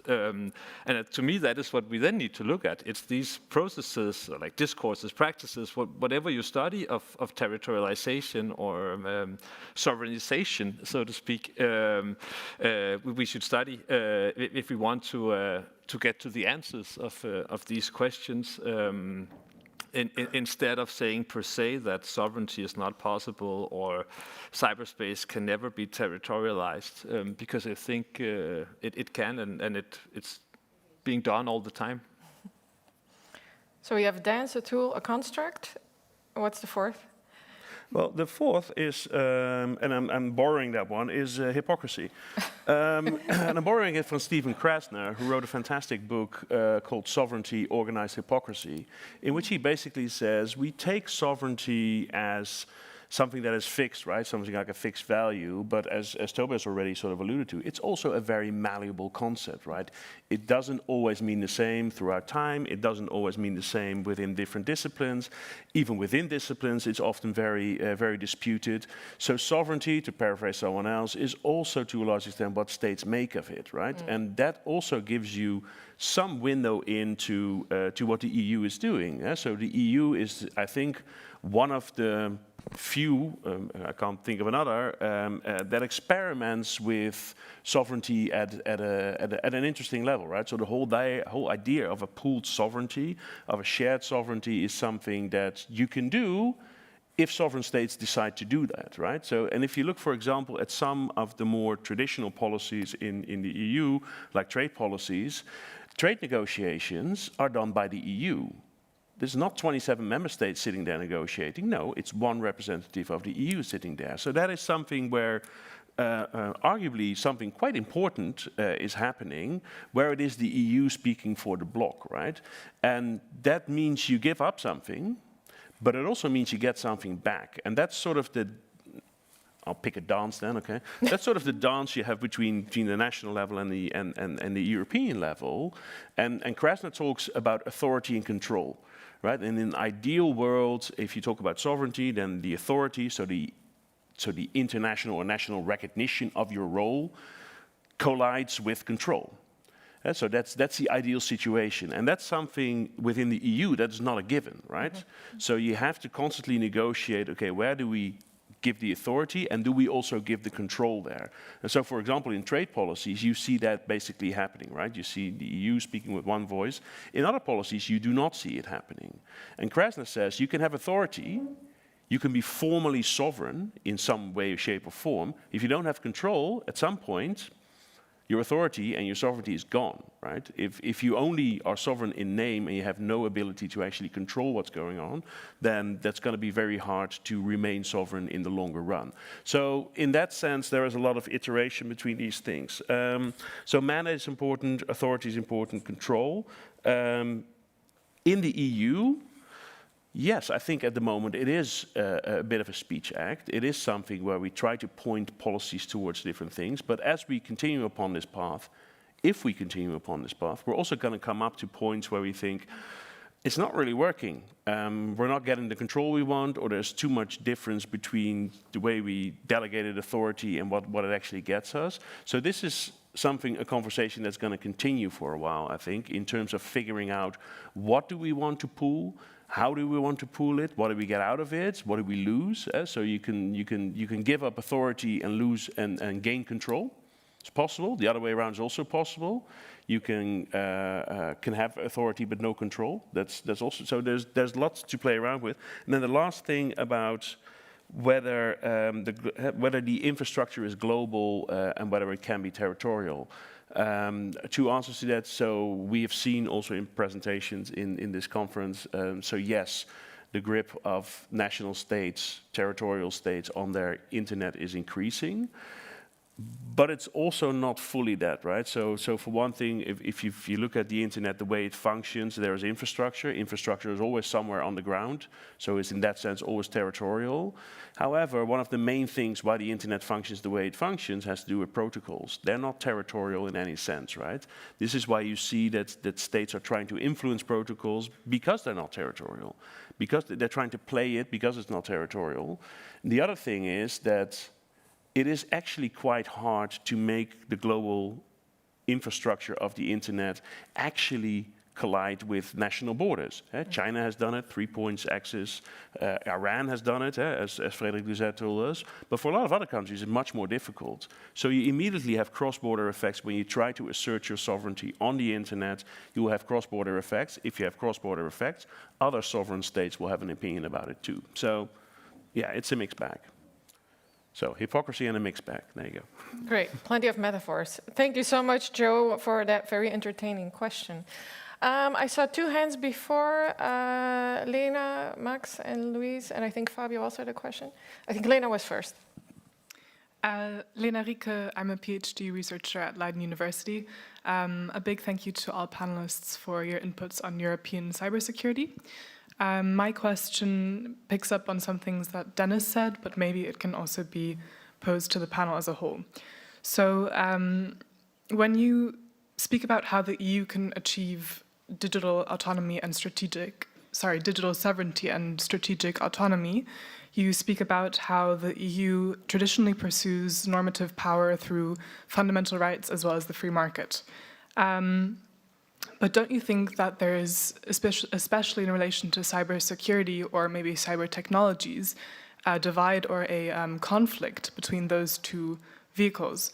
Because if you look at, for example, the Light Touch AI Act and its light touch regulation of procurement, and then also the EU dual-use regulation, you do see this effort to maybe impose more regulation to secure or guarantee fundamental rights, but you also see that there is some kind of threshold or boundary that's where regulation is limited, and parliamentarians aren't willing to go further, or maybe member states aren't willing to do so. So did you pick up on that in your paper, and how do you see the way forward for the EU in that regard? Okay, let's group a few questions. I think Max was next. Thank you. Max Smeets, ATH Zurich. My question is for Tobias. And it's about ENISA. Very, I guess, basic one. Where does it fit in like stimulating this single market? How has it emerged from basically as cybersecurity became important as an actual organization, but then also further perpetuated it? Had a bumpy start in 2004. Now it is actually there. What are your views there? Louise? Thank you so much, Louise Marie Urel, LSE. Thank you for the presentations. My question goes to Sarah.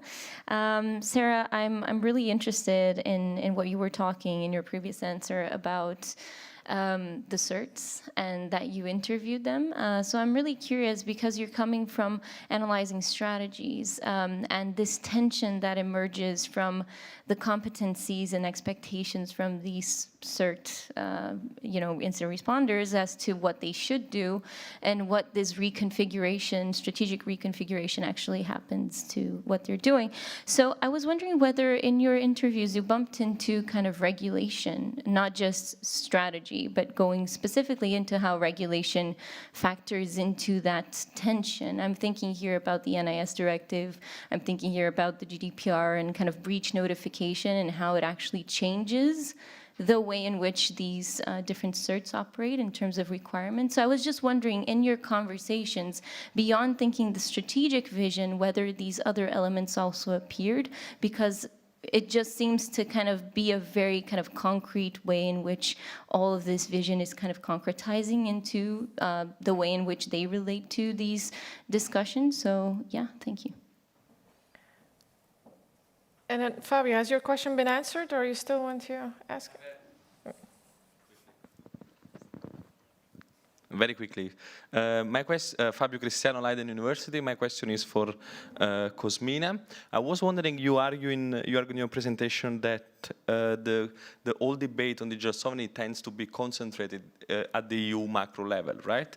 And so that individual states are willing actually to delegate authority in this debate to the macro level. Is there something more there? Because we also see that Germany and France have very strong rhetorics on their own digital sovereignty. So how can this be captured in your framework? Also a very quick question for Tobias. Genealogy and archaeological method, the time frame. So you were mentioning the 1970s. Why is that? Can you say something a bit more? Great. Let's start from the other side now. Dennis, you want to kick off? Sure. Elena, thank you. Good question. So the tension between the value of free trade and the tension between the value of fundamental rights, I think that's probably the oldest tension we have.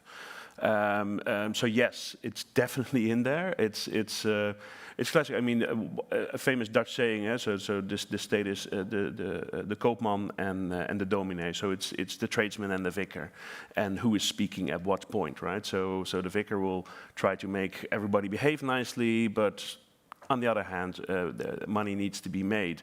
So I think it's an inherent tension. It's been there all along. It's been permeating in all policies, so there's no real reason why the digital should be different. It may be different in the sense that it brings different kind of questions to the fore. So especially when you see it very clearly in the EU's data strategy. So the EU wants to use data as an accelerator for innovation, etc. On the other hand, if you let the data flow freely and everywhere, then that will have massive repercussions for privacy, which is a fundamental right. So it is ingrained in many of these things where, to a certain extent, it's insoluble, and depending on the context and depending on who you talk to, they will emphasize the one thing or they will emphasize the other, which is also how most governments work, right? So if you talk to the economics department, you will get a different story than if you talk to the Ministry of Justice, and if you will talk to a different. So it's always that internal tension between different things that governments and the EU is in that sense also a government are up to. So it's I think an insoluble tension, and often you see fundamental rights also instrumentalized. So you use it when it's convenient to your cause, you let it slip out when it's less convenient. It happens. So. Thank you. Tobias? Yes, just to pick up on that, the question on markets and fundamental rights. I mean, perhaps one of the outcomes of the market being a security practice is exactly that economic gains, growth, security industry will be prioritized over fundamental rights. At least that's a possibility, and some, I guess, critical security studies scholars has shown how this logic works. So yeah, that's something to factor in. I think someone like Mark Nucleus has done a lot of work on the relation between the idea of liberal states and capitalism and security, and how it's actually how security is the fundament for the liberal state and for the capitalist market. On ENISA, well, thank you for that question. They're in the paper and in the book, and I think that the establishment of ENISA very much institutionalized the idea of network and information security as a single market-driven project afforded by digital technologies and the sort of connectivity and transnationality of these technologies. ENISA was established under back then, the first pillar.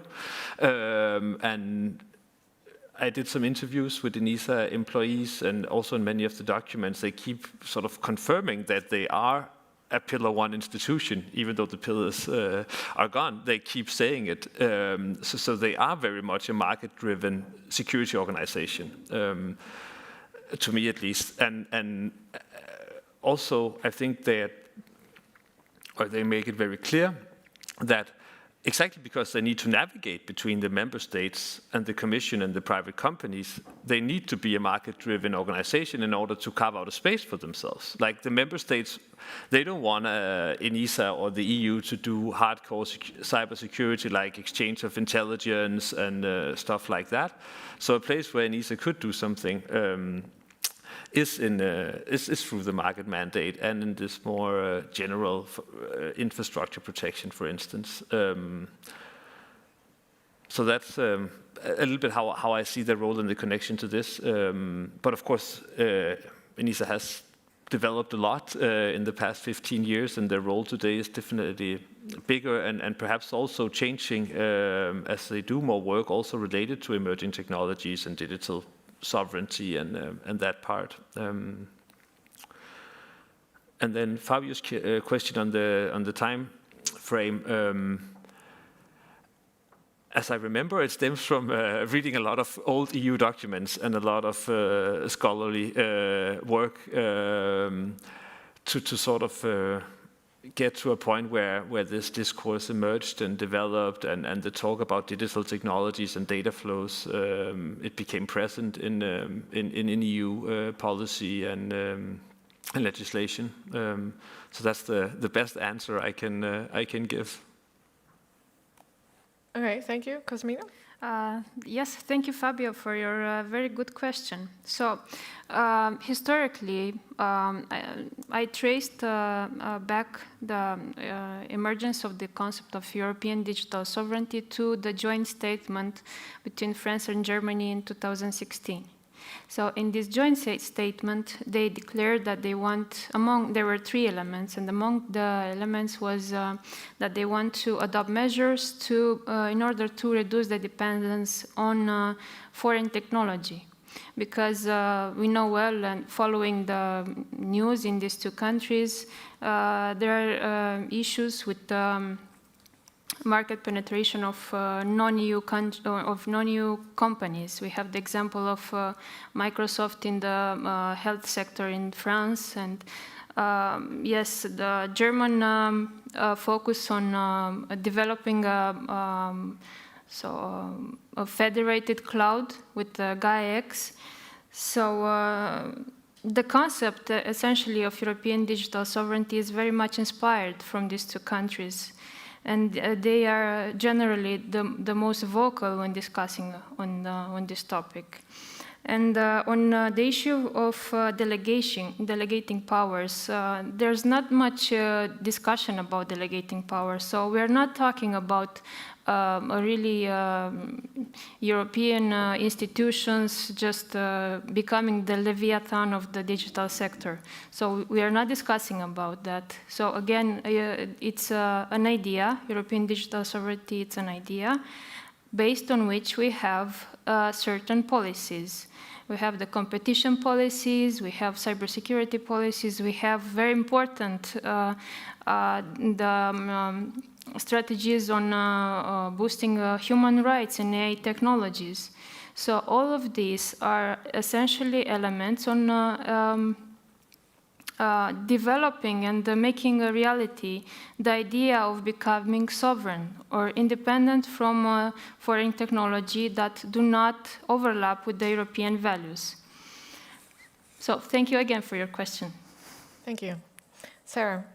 Yeah, thank you, Louise, for that question. I think, I mean, it's such an interesting question because it really brings up this fundamental problem I think we have in, which is also very under-researched, I think, and that is the divide between the strategic level and the operational level when it comes to cybersecurity governance.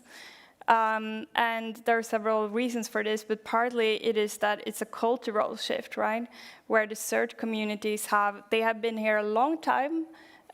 They all, know each other, and they have established often informal ways of operating that they have, worked out during a long time, and it's very established. And then the strategic, the more strategically important cybersecurity becomes, the more the strategic level and the political level gets involved. And it's not always working well with the operational communities that they're trying to influence or regulate, because, and oftentimes it's also that the strategic level actors and the politicians don't have so much knowledge as the operational community has. So it's a little bit of a clash there, definitely. And I also found that, you know, it's very, very hard to regulate from the strategic level to the operational level. I know there are several initiatives to try to bridge between the levels, but like Cyclone, for example, but it has proven rather difficult. And I think also, I mean, in terms of the already, you know, now quite outdated and old regulations such as the NIS directive, which was like specifically a regulation specifically aimed at actually getting, you know, incidents reports from critical sectors to the national POCs, and from the national POCs to the CERT community, to the CCERT communities at the EU level, and that hasn't worked really well. I mean, it's not been very successful. It's problematic at the national level to get actors within critical infrastructure to actually report incidents, and it's even fewer incidents, as I understand it, that are reported up to the European level. So, yeah, it's a problem both from like a preventive perspective, but also like in a crisis, how to make these two work together in an efficient way, the operational communities and level and the strategic one. But of course, it's something that is also more and more important, since there are strategic implications to everything that operational community is doing nowadays. So, yeah. Thank you. We have a few minutes left before we break for lunch. Anyone has another question? Any famous last words? Otherwise, I have a question for the entire panel that I just want you to give your thoughts on in maximum 2 sentences. We've been hearing a lot about these former pillars that are abolished but still kind of there, because we keep talking about the competencies that are so strictly aligned, strictly defined.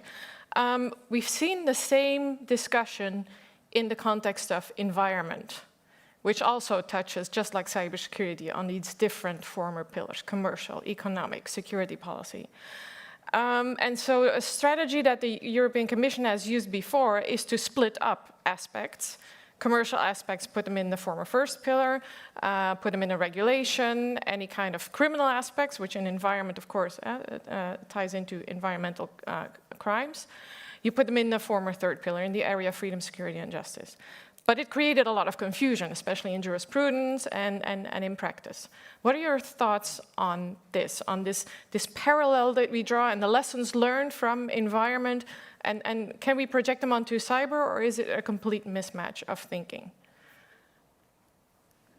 Do you want to start, Sarah? Yeah, sure. I'll just go down the row. Yeah, I mean, I think that there will be a natural, due to the agencies that are actually working with cybersecurity and the main issues of cybersecurity. I mean, there is those 3 pillars of, you know, cybercrime prevention and working with cybercrime, and cyber defense from more like a defense military perspective, and then protection of critical infrastructure. And this is also, I mean, not just regulated by law, but I mean, it's also in the practices and the agencies that are responsible for this. And you can actually see this kind of divide with these 3 different parts of cybersecurity management. You can see it reflected in almost all of the national cybersecurity strategies of EU member states. So I think this is a very established way of working now. And I think it's going to continue to be that way. Again, like going back to a little bit, you know, the difference between everyday work sort of and working with long-term security problems versus working in crises. And transnational crises. I think that what's interesting is that when a huge cyber crisis hits and maybe affects critical infrastructure across borders and such, then there is a little bit more of a collapse between these different ways of working, because suddenly, you have to go into crisis mode. And that brings in sort of all of these different areas to some extent, and they have to cooperate and coordinate amongst each other. I think this is a really interesting aspect of it. Right. Yeah. Cosmina, your thoughts? Thank you for a very interesting question. So I think much of the attribution or the responsibilities remained quite similar to what the Maastricht Treaty offered us. So we have, yes, indeed, we have documents such as the NIS Directive that touches upon national security, and then you have basically the objective of the NIS Directive is to harmonize the single market on the issue of cybersecurity, which is strange because it's a directive, not a regulation. But yes, you have policies that touches on certain elements, and depending on the category you have on the specific policy, you have the level of authority. And basically it tells you who is really the sovereign on that issue. Because on European digital sovereignty, you do not have really one sovereign. You have multiple entities who are responsible for implementing the policies. You have the European Commission, for example, to implement the directives, so DMA and DSA. So Commission is the owner of this policy. Then you have the again, the NIS Directive, where is the responsibility of the member states to implement it. And then you have the issue of human rights in artificial intelligence, which I really think it's a shared responsibility. Okay. It's between the Commission and the member states. And again, coming back, it's about normative. So digital sovereignty, it's a normative concept. It touches on our values. So it's in everyone's yard, to say so. Right. And finally, the source of sovereignty is in the treaties. So you cannot overstep the treaties. They tell us on each issue who is the sovereign, who owns this authority. Thank you. Tobias. Very brief. I agree very much with Sarah that the three sort of pillars are still very much present in EU cybersecurity policy and practice. One place where we might see some more overlap in the future, or where perhaps, in my view, the market and the defense part will perhaps be closer is when you look at these emerging digital technologies, because you see such a big overlap between the general and the military technological development, and you see the EU Defense Fund has massively invested in technological development, even like way more than the NATO, and there is some kind of discrepancy there. There's something waiting to happen in terms of who do we want to develop these more militarized technologies, and how does that relate to the idea of digital sovereignty in Europe, when many of the countries are also NATO member states, and we still have this very close relation to the US. So at least there I see a point where this market thinking and the first pillar driven security will perhaps relate more to the defense part, and something that will be discussed further. Good, thanks. Dennis? Okay, I think in the EU, people in the first pillar tend to talk about the digital. So you have the DG Connects of the world, they talk about the digital. And in the second pillar, so the common foreign and security policy, they tend to talk about cybersecurity. So these are two different worlds. And I think what we will probably see is more talk of cyber in the first pillar. So that will be more cyberized than it is now. It's still more than two sentences, but what's best? Thank you for being brief. I just saw one question coming in online. We're going over time, so I just want a yes or no answer to this. So only yes or no. I'm going to tell you the question.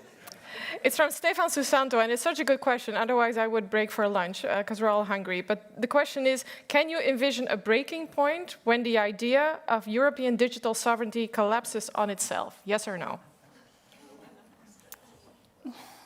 Difficult to say. Well, I mean... Yes or no? Wow. Yes. Yes. Cosmina? I would say no, because we have the support from the member states who really want it. Oh, okay. Tobias? Yes. Dennis? No. No. Wow. Okay, I do foresee some heated discussions during lunch now. And I think this made us all quite hungry. So let me just round up this panel and give a very warm thank you to our 4 panelists and to everyone asking us these very entertaining questions. I don't want to conclude without giving also another warm thank you to everybody involved in organizing this. And I hope you have a very pleasant furtherance of your day and enjoy your lunch.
Good afternoon, everyone, and welcome to the last panel of this conference. And my name is Bibi van den Berg.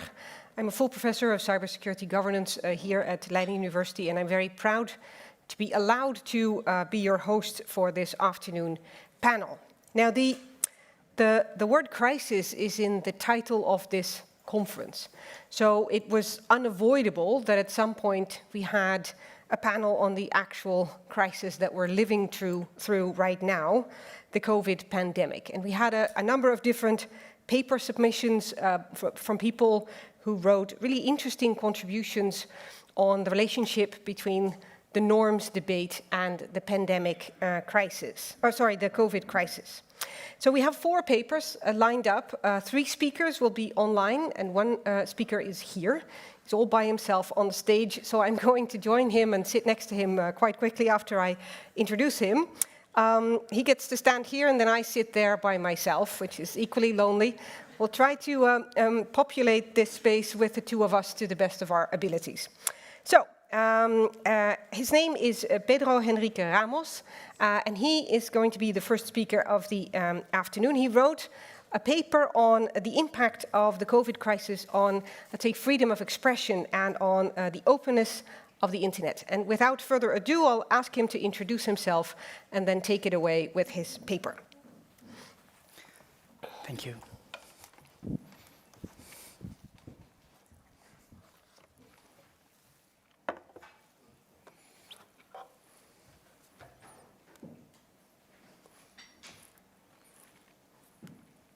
Okay, it's working.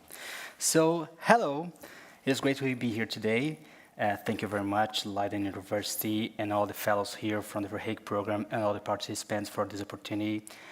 As most of you already know, by the end of the conference, I'm Pedro Henrique Ramos. I'm a media accounts PhD candidate at ESPM São Paulo, and also law professor at Mackenzie in São Paulo. I want to talk to you this afternoon about the digital divide, which is quite a well-developed research field that studies the gap between those who benefit from the digital age and those who do not. So I will start telling you 3 different stories that are present on my paper before presenting you the main argument of it. So let's go to this first story. These are Rohingyas, an Indo-American ethnic group that has resided for millennia in the southwest of Myanmar. They have been persecuted by the government of Myanmar since the 70s, and since 2017, they have been subject to a series of ongoing persecutions and killings. In other words, a genocide. Thousands have been killed and raped, and hundreds of thousands fled abroad, mainly to the neighboring country, Bangladesh. A refugee camp with more than 900,000 people have been settled next to the border, and many in Bangladesh, including many in the government, think that they are unwelcome there. So, in September 2019, Bangladesh Telecom Authority blocked mobile broadband signals in Rohingyas refugee camps. More than 900,000 people were left without any internet access until August 2020. That is, during the most critical pandemic period, without access to adequate information about COVID-19. Second story. This is Juan Guaidó, a federal deputy in Venezuela. The National Assembly last year, actually in 2019, declared that he was the acting president of Venezuela, challenging Nicolas Maduro's presidency. Since then, living in Venezuela feels like you do not have a president anymore, but 2 parents, one with popular international support and the other one with effectual power. So in 2020, the National Assembly released a webpage to provide information and health recommendations on COVID-19. But CanTV, the state internet provider, restricted access to this website. CanTV also blocked access to a fundraising campaign for health professionals in the country, only because Juan Guaidó was the promoter of this initiative. Third story now. This is 02, a famous nickname for Carlos Bolsonaro, a politician and social media strategist, son of Jair Bolsonaro. This is a terrible tattoo of Jair Bolsonaro. President of Brazil. As a Brazilian, I will not talk about why he is the worst president in the world. But I will leave you with this picture for a reflection. Just to clarify, this is not a photo montage. Well, back to Carlos. He has been accused of leading what we call a digital militia, decentralized groups that employ coordinated efforts to spread fake news and misinformation through social networks, mostly to support Jair Bolsonaro's presidency and silence opposition voices. During the pandemic, the Science magazine denounced how these militias hindered scientific discourses and threatened scientists and journalists in Brazil, some of which even fled from the country last year. So now I will drive my argument.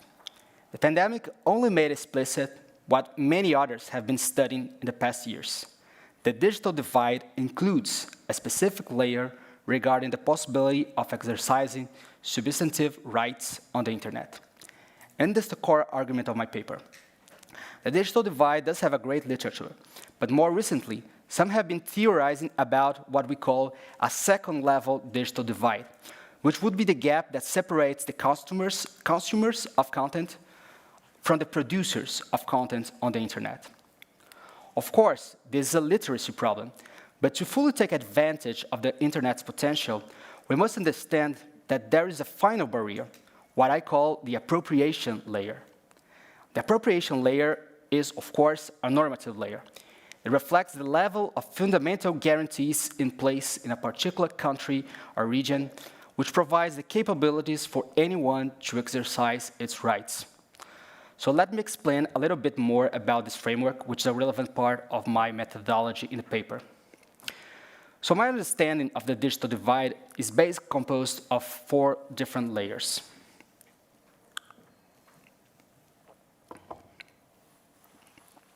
The first one is the access layer, the availability of internet connection and infrastructure in a given place or region. The second one is the affordability layer. It does not matter if you live in a place with internet access if you don't have the money to pay for it. After that, we have the media literacy problem. You may even have access and the money, but you have to have proper skills to access, consume, and produce on the internet. But finally, it does not matter if you live somewhere where there is internet access, if you have the money to pay it, and the ability to produce and write a blog, a YouTube channel, or engage with a social media profile.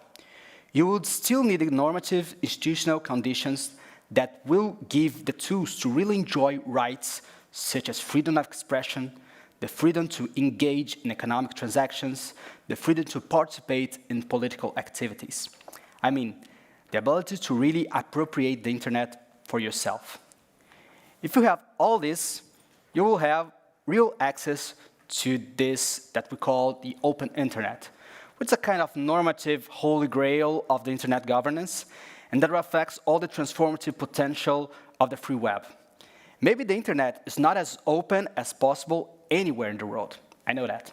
Still, I argue that this must be the guiding light of public policies, as any normative concept. Well, as some poets say, you only know how much you value something when you lose this. I don't know who said that, but it sounds cute. And this is a simple sentence if we think what happened during the COVID-19 pandemic, where many had access to the internet, but could not entirely use its potential because governments and authorities worldwide were censoring and hindering digital rights. So this is where I draft my research question. And the question is, how important is this appropriation layer within the digital divide debate?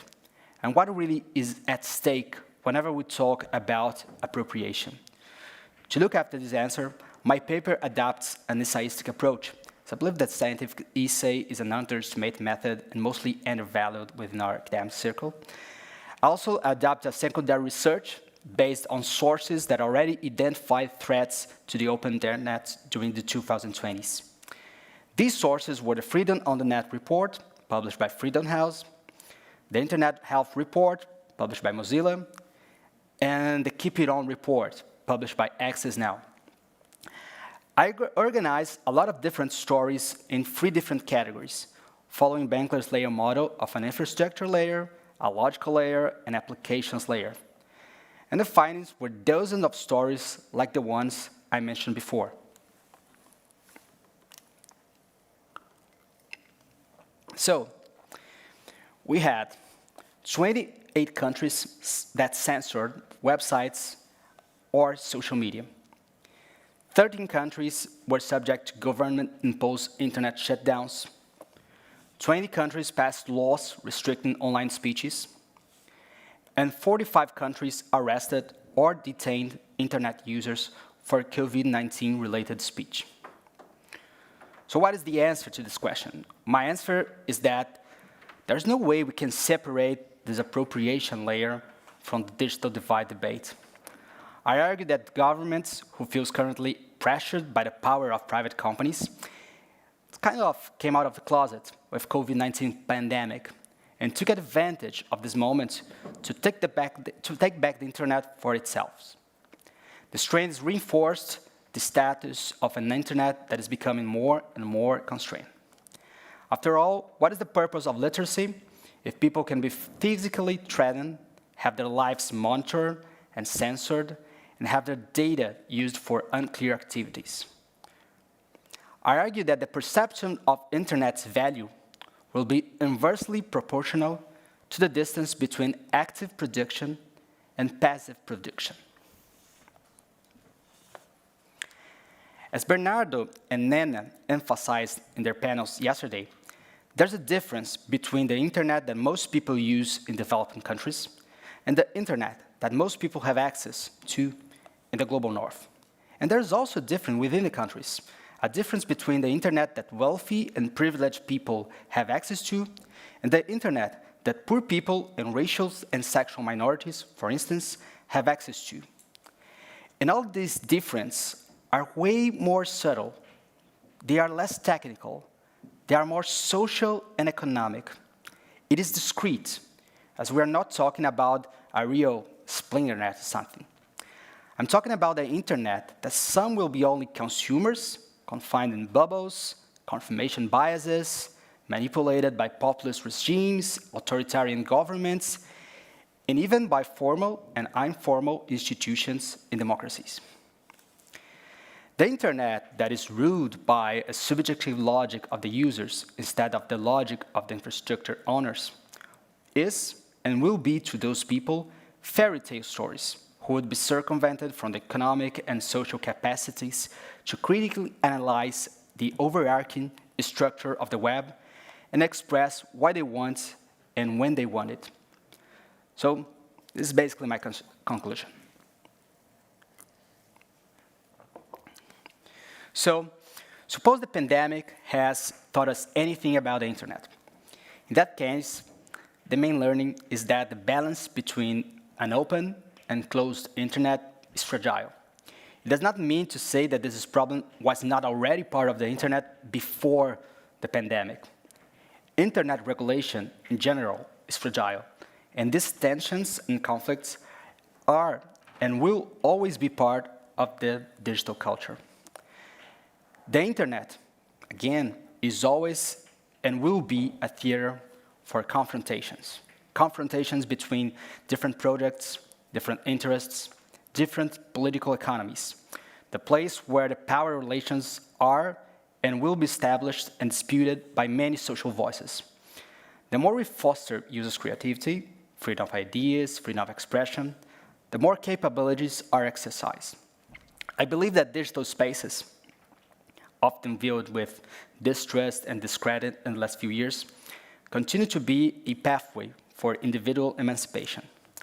I think that reevaluating this normative concept of an open internet and put this within the digital divide debate is necessary for future studies and for public policy initiatives to address such obstacles. So we must face the question about what we want with the internet. And this includes to really start assessing appropriation as a vital part of this digital divide debate and research field. So we can build up more stable institutions to protect Rohingyas, Venezuelans, Brazilians, and many, many others, to guarantee that they will also produce value from, with, and for the internet. So that's it. Thank you very much for being here, and I will be happy to discuss this paper and its conclusions with you later. Thank you very much.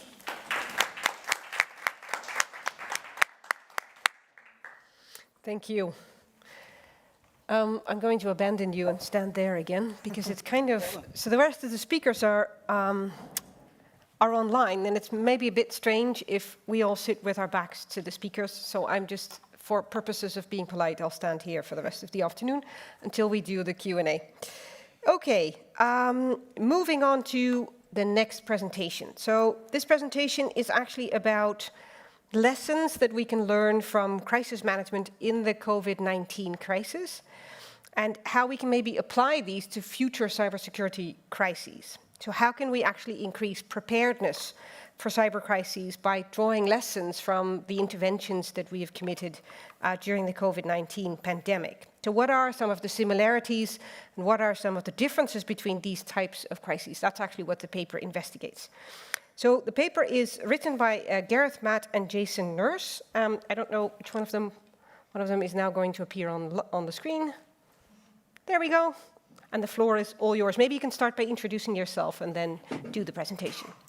Of course. Thank you. Hello, everyone. I'm Dr. Gareth Mott. I'm a lecturer in security and intelligence here at the University of Kent.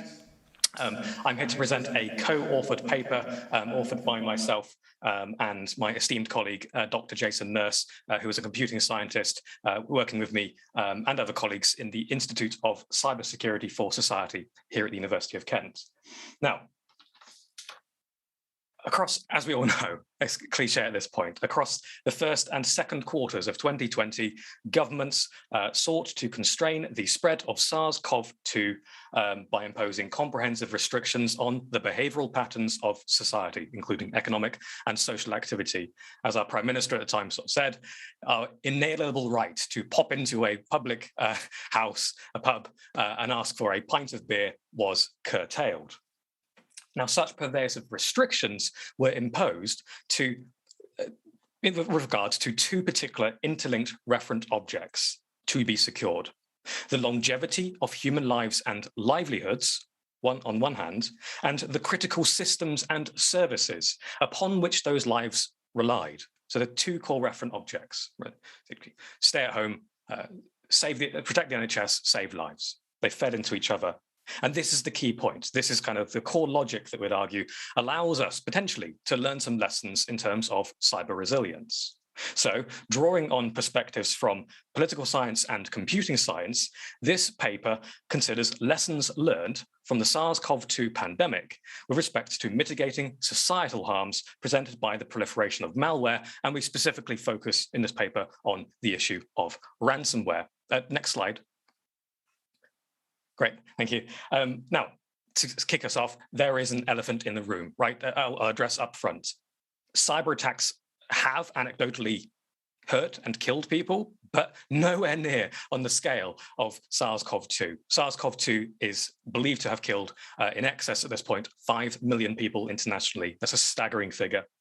On top of that, malware and biological viruses are, of course, exceedingly different.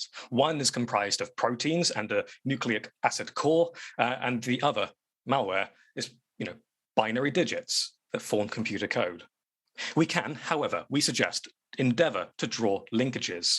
Our analysis endeavors to dovetail biopolitics and cyber resilience. Now, a lot of us will know what cyber resilience is. Cyber resilience is, broadly speaking, a term that enables us to emphasize the importance of an organizational strategy to prepare, absorb, recover, and adapt from cyber events. So it doesn't necessarily necessitate preventing the attack or incident from occurring, but it refers to that ability to respond and survive the incident.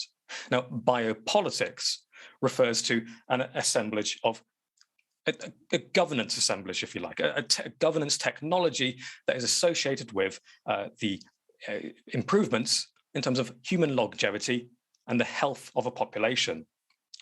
it is not necessarily restricted to the purely biological in a Foucauldian sense. Actually, it is also concerned with, again, the Foucauldian sense, the biosociological processes of human masses. Of particular interest in our paper is a preceding field of work that exists beforehand relating to vital systems security. And it allows us to dovetail, potentially, this issue of biopolitics and digital interdependency. As Collier and Lakoff have previously articulated, I quote, vital systems security arose as a later conjuncture in the evolution of biopolitical government, beginning in the 20th century. With the intensification of modernization and industrialization processes, planners and policymakers recognized that collective life had become dependent upon interlinked systems such as transportation, electricity, and water. Indeed, the very instruments of biopolitical government which aimed to foster the health and well-being of the population came to be seen as potential sources of vulnerability, end quote. So this paper, with a biopolitical framing, aggregates what we playfully call the cyborg being from an individual to a population level, with reference to a cyborg society. If our society is so interconnected to the extent that we rely upon these systems, we are in effect, potentially, arguably, a cyborg society. The traditional dimension and distinction between the organic and inorganic is potentially eroded, and it becomes diminishingly grounded to suggest that the purely organic, i.e. the human, has a one-way agency over the inorganic, i.e. digital systems. Instead, agency may be ascribed to both the organic and the inorganic, and importantly, the nexus between them. Hence, we refer to the cyborg society. In this lens, the securing of human population therefore necessitates the securing of the means of life. And next slide. So we focus on ransomware partly due to the brevity of the word count for the paper, but also because ransomware, frankly, is kind of the flavor of the month in terms of the cyber incidents occurring internationally. This is a exacerbating problem. Arguably, ransomware existed as far back as 1989 in some shape or form, but really it's been in the last 4 or 5 years that ransomware has become a choice method for cyber criminals in terms of leveraging organizations around the world and try to extract money from them. Effectively, they typically would encrypt a given machine and then hold the private key to de-encrypt it and leverage the payment of a cryptocurrency in order to make a transaction and return that private key. This is evolving. The threat actors are learning, that, for example, one measure you can take to mitigate ransomware is to have backups in place. Yes, you can also corrupt those backups, but if the backups are in place, feasibly, you don't have to pay the ransom, so the criminals have adapted their techniques. 70, 80, 85% of recent ransomware incidents in the last few months have involved what we call double extortion. So but prior to encrypting the systems, they'll exfiltrate data, steal data, and then threaten to leak it online as an additional source of leverage over their victims. It's an exacerbating problem. In 2020, 11,000 ransomware attacks were reported in the United States and 65,000 reported worldwide. And these are the only ones we know about. There would be many, many more that might be subject to an NDA or kind of kept under wraps.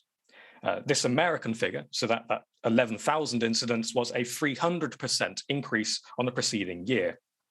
The costs are going up as well. The ransom payment that is demanded has increased 341% in that year alone, reaching a figure of $412 million in aggregate during that year. On top of that, the impact upon organizations has increased from kind of single-digit days in, let's say, 2018, 2019, up to 23 days in 2020. Some organizations will not be able to survive that length of an outage in terms of business loss. There is no easy fix to ransomware. What we can do is have a basket of solutions, some technological, some societal, to change the business model, to disrupt the market. Next slide. And so our paper, in terms of the lessons learned, There are many lessons potentially that could be learned. We focus on two. These are not necessarily the most salient or the most important, but they're the ones that we've picked out to focus on. The first is communication. The second is data sharing. Now, in the event of a significant and disruptive cyber event impacting the general public, effective crisis management benefits from clear and accessible communication. Crisis communication ought not to be viewed within a transitory kind of vacuum of the crisis itself, but is instead a continuum, beginning long before the crisis reveals itself and extends beyond when the crisis has abated. More specifically, a crisis communication strategy should incorporate pre-crisis prevention, crisis preparation, crisis response, and evaluations of responses. In effect, this befits an anticipatory security lens, as Anderson would argue. Now, with respect to the SARS-CoV-2 pandemic, the UK's public health messaging strategy emerged as a result of unfolding events, but again, a continuum was also informed by a cumulative history of pandemic preparedness planning, particularly with respect to influenza. So in 2011, for example, the government published an influenza preparedness strategy. Section 5 of that strategy was clear regarding the importance of a coherent communication approach, noting that, and I quote, consistent, clear public messaging aligned at national and local level is critical to a successful and collaborative UK-wide response to a pandemic, end quote. According to the strategy, the core purpose of a pandemic strategy were, respectively, to explain the outbreak, establish confidence, and minimize the risk of infection. And this is kind of typical of archetypal international models for strategy for pandemic prevention and response. The UK government modelled with various operations their response. Mostly these were to do with influenza, but there was one called Operation Alice, run in 2016, that related to MERS, Middle East respiratory syndrome. In hindsight, we only know of some of these operations because they were revealed through freedom of information requests and some court cases, but there may be allegations that necessarily lessons were learned but not implemented at the time. Now, in a recent article on effective government communication strategies, Highland, Wood et al. This year proposed 10 recommendations for effective pandemic communication, including engage in clear communication, strive for maximum credibility, communicate with empathy, communicate with honesty, recognize that uncertainty is inevitable, account for levels of health literacy, empower people to act, appeal to social norms, consider diverse community needs, and proactively combat misinformation. We would argue that all of these recommendations correlate, albeit in nuanced ways, with communication strategies that could be used in a societally disruptive ransomware or cyber crisis. Now, the UK, of course, has already experienced a societally disruptive ransomware incident that could possibly have endangered lives, the WannaCry worm incident in May 2017. Some NHS trusts were running vulnerable computers that hadn't been patched with the available patch and were impacted. There was a 6% drop in admissions in hospitals, and roughly 13,500 outpatients appointments were cancelled as a result of that incident. Now, whole of public consumption, government communication relating to the incident was succinct and limited. On the day the breach was first reported, then Prime Minister Theresa May spoke briefly to the media, reassuring the public that the attack did not specifically target the NHS, that the National Cybersecurity Centre was providing support to NHS Digital, and that there was no evidence that patient data had been compromised. 3 days later, after being accused of hiding, the Health Secretary, Jeremy Hunt, informed the BBC that he had been briefed by GCHQ and the Cybersecurity Centre, and the intelligence that he had seen indicated that there did not appear to be a second wave of attacks, and that, he argued, everyone had a responsibility to prepare for future ransomware incidents. Now, arguably, the government here was given a reprieve, right? Because the WannaCry worm was stopped by Marcus Hutchins, having identified the process by which the worm was spreading. And so the impact was somewhat limited. They did produce a report 2 months later, which kind of summed up lessons learned. And one of the lessons that was potentially learned was a renewed focus on communications training for staff and leadership. But let's be frank, the former health secretary, when he said that everyone has a responsibility, he was correct. In an interconnected society, everyone has a role to play in improving resilience against ransomware. However, one issue with current public awareness campaigns is that their effectiveness is not immediately clear. Therefore, in preparation for a cyber crisis, it is important that campaigns can be rolled out with confidence that these strategies have proven efficacy.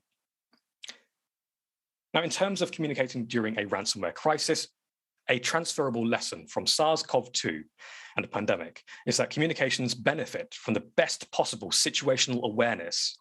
If the government is not sufficiently aware of the prevalence and severity of an outbreak, digital or biological, they cannot use this knowledge to inform multi-level stakeholders.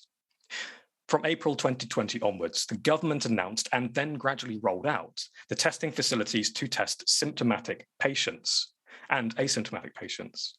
Once in place, the national and local testing provisions enabled the government to assess which areas of the country were most impacted by the virus and, combined with genomic sequencing, trace the emergence of new strains. It is not necessarily apparent that an equivalent existing system could be rolled out for computer malware threats such as ransomware. The issue of data availability is additionally compounded by the understandable apprehensiveness of victims of ransomware to share data relating to the incident. Given the significance of accessible and accurate data in responding to a crisis, a key challenge for the government and wider stakeholders will need to, they'll need to consider the practical and regulatory challenges impeding data sharing with and between public and industry. Knowledge from experts is part of the ontology of a crisis. The UK's primary high-level emergency response decision-making body, COBRA meetings, is informed by advice provided by the Scientific Advisory Group for Emergencies, SAGE. During the pandemic, the government made a concerted point to the public that they were following the science, ergo, following the scientists and the data.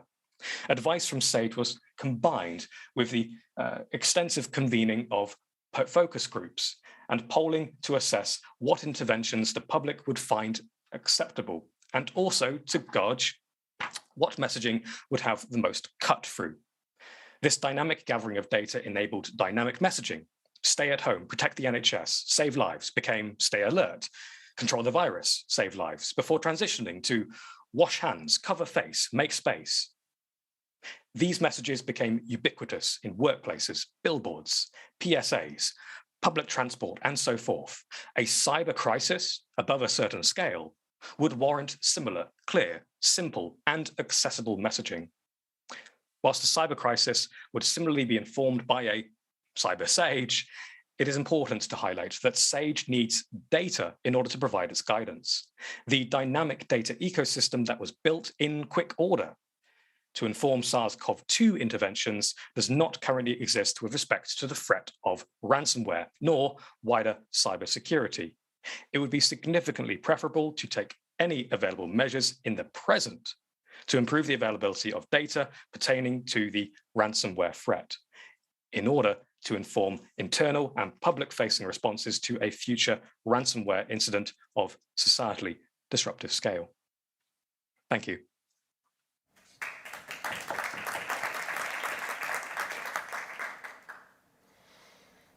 Okay, thank you, very nice.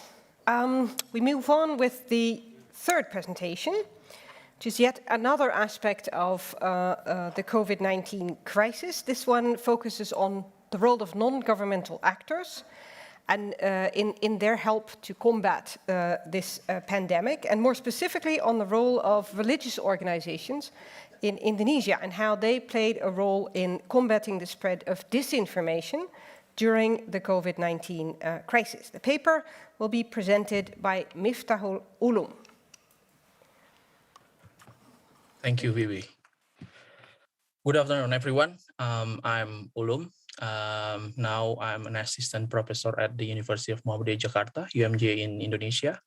And currently I'm doing my PhD at the University of Warwick, a college of JD work. Hi, JD. Yes, it has been a great week full of insights on the contemporary cyber governance and norms from all over the world and from a variety of perspectives. But different from presentations we have seen so far that mostly cover perspective from state actors and business sectors. Now, please allow me to deliver my presentations on cyber norms from an alternative perspective of non-state actors. The civil society organizations, particularly the religious base, which I do believe that haven't been discussed before, and thus I do hope it could contribute to the discourse of cyber norms, or at least could trigger to a future discussion and perhaps collaborations of future research. Next slide, please.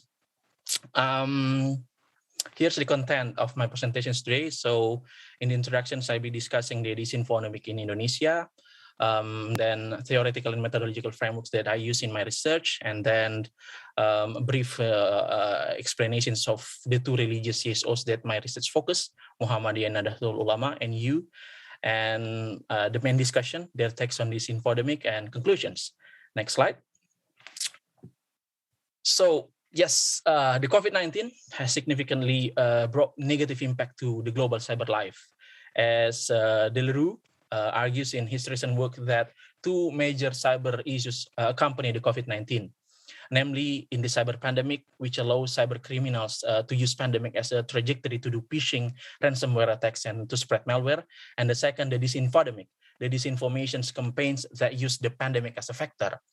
And in response to these two problems of cyber threats fueled by COVID, there have been two important meetings in the United Nations Security Council, UNSC, that specifically discussed the issues, namely the meeting on cyber stability, conflict preventions, and capacity building in May 2020, organized by Estonia in collaborations with Belgium, Dominican Republic, Indonesia, and Kenya, and the meeting in August 2020, organized by Indonesia in cooperation with Belgium, Estonia, Vietnam, and ICRC, International Committee of Red Cross, that specifically discussed cyber attacks against critical infrastructure. As we can see, Indonesia has been one of the countries that played an essential role in the two UNSC meetings. Why? It is not just because of the status of Indonesia as the non-permanent member of UNSC, but also because of Indonesia has been one of the countries that significantly impacted by both COVID-19 and its disinfodemic. As reported by the Ministry of Communication and Information, Kominfo of Indonesia, within the period of January 2020 to February 2021, there have been about 1,402 disinformation cases about COVID-19 in Indonesia. In addition to the aforementioned global effort, nationally, together with the media industry, the government of Indonesia have been trying to address this disinformation issue by establishing fact-checking platform. Moreover, religious issues have been one of the major disinformation cases found in Indonesia.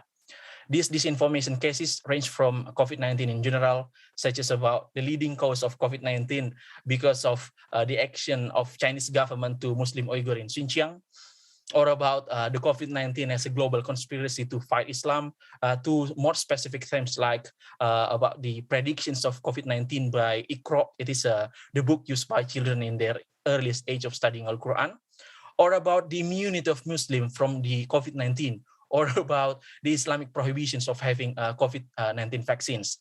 Actually, these information cases confirm the work of Levin, who investigated the role of religion during COVID in the United States of America, especially on his point of religion as part of the problem during pandemic COVID, because of three factors: dampness, ridiculousness, and cowardice. The crisis is always twofold. To some extent, it challenges us, but to another extent, it opens opportunities. This applies to COVID-19 in Indonesia. On the one hand, it challenges everyone. On the other hand, it is a wake-up call to everyone to fight together, not only the COVID-19, but also its disinformation problem, especially by the other actors beside the government and business sectors, which is the religious-based CSOs, since Indonesia is the largest Muslim population country in the world, and the religious aspect of COVID-19 are one of the main topics of disinformation amongst its citizens. During the COVID-19 in Indonesia, there are two biggest religious CSOs in Indonesia that play significant role in supporting government to fight the COVID and its disinformation, namely Muhammadiyah and Nahdlatul Ulama and you. And this work aims to examine how these two CSOs play their role to shape the cyber norms of the public, especially in addressing the issue of disinformation in Indonesia, in which potentially add more understanding on the other half work of Levin on the role of religion as solutions during pandemic COVID-19. And furthermore, this work will also try to answer what can these of CSOs tell us about the general cyber norm governance in Indonesia. Next slide. To answer the aforementioned question, this research used cyber formulation analysis offered by Finamore and Hollis, cyber governance and functional organizational strengths of role theory as their theoretical framework. As for the methodological framework, as qualitative research, the literature and document review and interview are used to collect the data and content analysis to analyze. However, before we move to main discussion, the next part will give brief introductions of the two religious CSOs that this work focused to investigate. Next slide. So why these two organizations? Based on the survey conducted by the Alfara Research Center in 2016, the total members and affiliated citizens of these two organizations were estimated at 101.5 million people, which is 65.25% of the total Muslim populations in Indonesia in that year, making these two organizations by far the organizations with the largest numbers of followers. Muhammadiyah was established in 1912 and has been known as a modern Puritan Islamic CSO. So far, Muhammadiyah has 174 universities, 8,973 schools from kindergarten to senior high schools, 380 pesantren, the traditional Islamic boarding school, 346 health services centers from polyclinic to hospitals, and 383 economic empowerment centers from shops, stores to banks, making it the richest CSO in Indonesia. And late 14 years after the establishment of Muhammadiyah in 1926, Nahdlatul Ulama, NU, was established.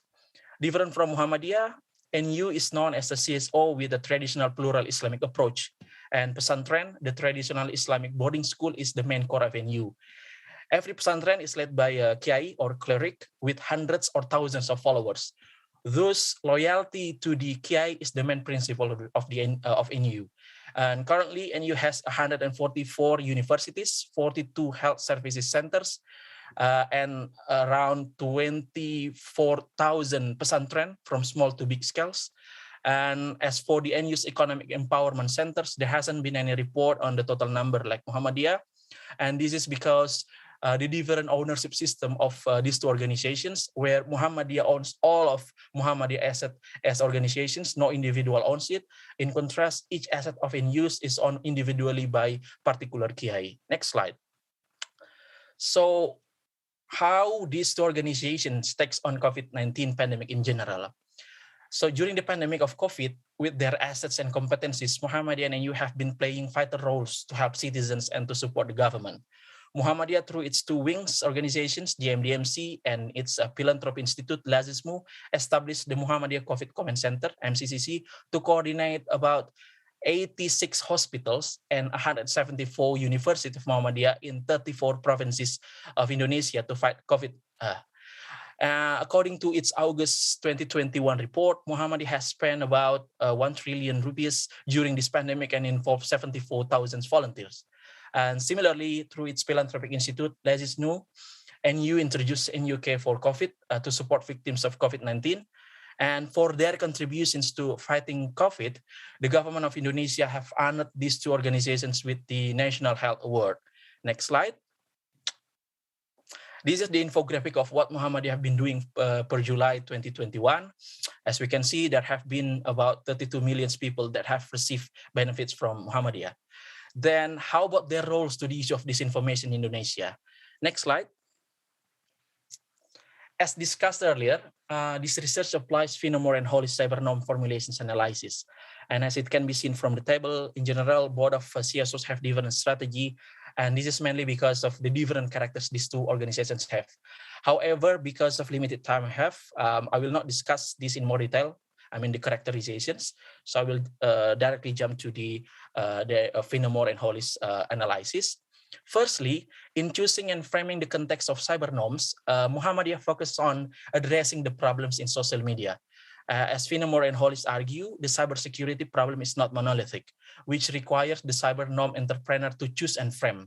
And to this point, Muhammadiyah produced the fiqh, Islamic jurisprudence of information, as the written norms for its members in their social media life.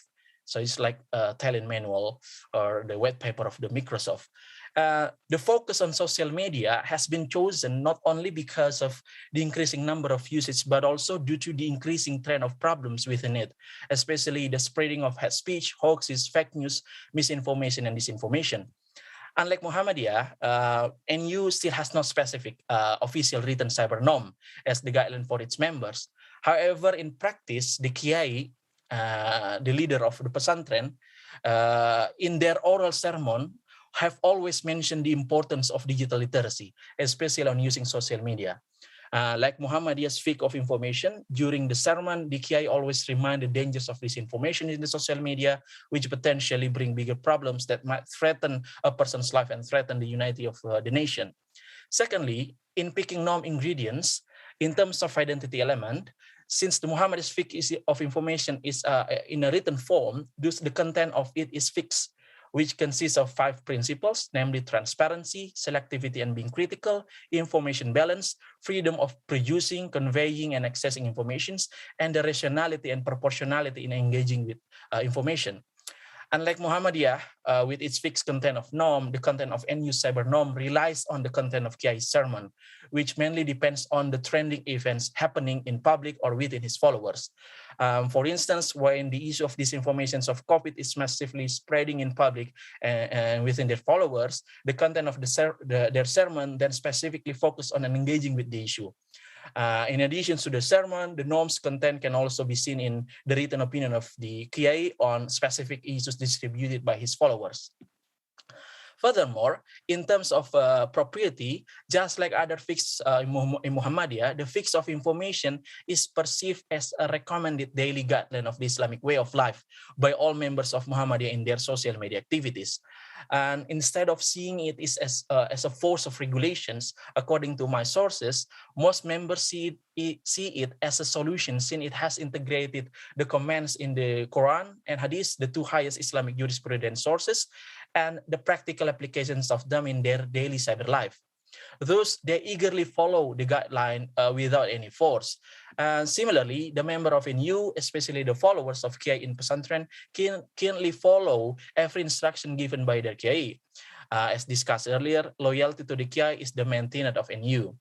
And in terms of expectations element, there are 6 points of the expected behavior of the Muhammadiyah fiqh of information to its members, which are not to rush into believing any information, to verify it, not to share it before its validity is confirmed, to consider the negative impact of sharing it, to obey the principle that preventing harm is more important than taking benefit, and to consider before resharing the information, the context and timing.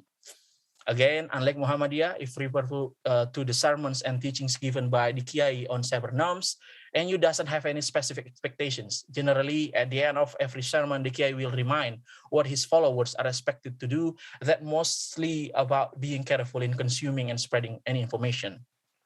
Lastly, in selecting normative tools to promote the norms adoption, while NU utilized the persuasion method, Muhammadiyah diffuses the socialization and persuasion. As discussed, the sermon of Kiai have been the main venue of cyber norms dissemination within NU. Similarly, Muhammadiyah uses the persuasions method and diffuse it with socializations. If the socializations of fiqh of informations had been massively conducted formally to institutions under Muhammadiyah, the persuasions method has been used informally to the members. Furthermore, in several events by the government of Indonesia, these 2 organizations have also been involved, such as in the CompInfo's hoax debunking program and vaccine socialization. Unfortunately, according to all of my sources, there hasn't been any specific program by the government of Indonesia as the primary cyber norm entrepreneur that integrate the role of the CSOs and private sectors in the cyber norm governance, as suggested by some work by Bowers and Zitrain, Machek, Nuts and Nichols, and Jayawardena. And another interesting finding this research found is, according to my sources, they believe that it is more efficient and effective to disseminate the cyber norms during pandemic COVID-19 than before. They argue that before the pandemic, it takes some time to reveal and feel the impact of the disinformation and limit it to small scale, like the disinformation during the elections. However, during the pandemic, the disinformation and its impact can be identified and be felt in a short time globally. Like in the case that disinformed the immunity of Muslims from the COVID. It didn't take time to the Muslim to reveal that they are not immune. As a result, it is more efficient and effective to inform the public about the dangers of disinformation and persuade them to fight it together. Next slide. In conclusion, based on the discussion, despite its negative impact, the COVID-19 crisis revealed the significant role of CSOs, especially the religious base within the governance of cyber norms in Indonesia. Remarkably, when the government as the principal actors are not so effective to play its role, and the other prominent actor, the private sectors, are not optimum either. As seen in the earliest time of COVID-19 in Indonesia, when the Minister of Health of the Republic of Indonesia had a different opinion about coronavirus with the World Health Organization. And also during the national lockdown in Indonesia, where there have been different opinions and statements amongst the ministries, namely the Coordinating Ministry of Maritime and Investment and the Coordinating Ministry of Human Development and Culture. And to this point, Muhammadiyah and NU have been consistent to show its position based on the scientific approach by their academic institutions and public safety, which further lessen and diminish the confusion amongst the public, especially their members. Furthermore, more lessons from this COVID-19, this research found that being a cyber norms entrepreneur adds another role of the religious CSOs during the pandemic, as previously discussed in the work of Levin, in which, to the other extent, also offer another discourse of actors for the cyber norms formulation that so far have been dominated by state, like the UNGGE, or academia through the Italian manual, or private companies through the white paper of Microsoft, of course, in a global scale. Moreover, this work reveals that these CSOs' effort in addressing the issue of disinformation haven't been integrated to the effort of government and private sectors as the main cyber norm entrepreneurs, which also reflect the general pattern of cyber governance in Indonesia that's still not integrative, but remain convergence to ensure a safe cyber environment in Indonesia. Finally, I do believe that more investigations needed, especially to answer how effective this CSO's role as the cyber norm entrepreneur to the rest of citizens who are not who are the non-members and have no affiliations with the CSOs, and also on how potential these CSOs to become the cyber norms actors in other contexts or issues of cyber or cybersecurity, which potentially bring us to a broader debate on the relationship between religion and security, or religion and science. Final slide, next. I think that's all for my presentation today. Again, many thanks to the organizers for organizing such a great event. I personally have learned so much from the presentations we have these 3 days. And yeah, I'm looking forward to the discussion.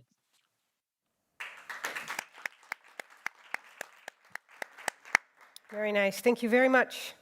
Okay, so that brings us to the final presentation for this panel, which is on the role of intelligence agencies and the way that they have also come to use this COVID-19 crisis almost as yet another reason to spy on other nation states, on healthcare organizations, on pharmaceutical companies, and so on and so forth. So this paper basically investigates the whys and the hows and the what fors of that particular development. The author is here with us, and JD Work, the floor is yours. Thanks, folks. I'm quite happy to be here today.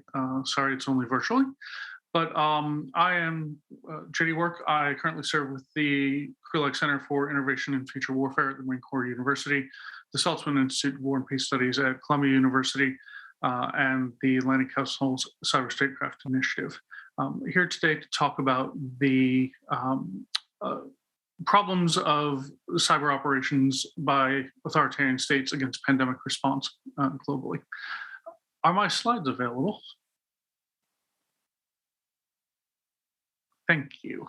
Do appreciate that. Next slide, please. Just a quick reminder, this is an entirely unclassified presentation. All materials drawn solely from open source information industry reporting. I'm presenting it here solely in the academic, apolitical, and vendor neutral perspectives. The views and opinions I express are those of are my own and do not necessarily reflect the official policy or position of any agency of the US government or other organization. Next slide, please.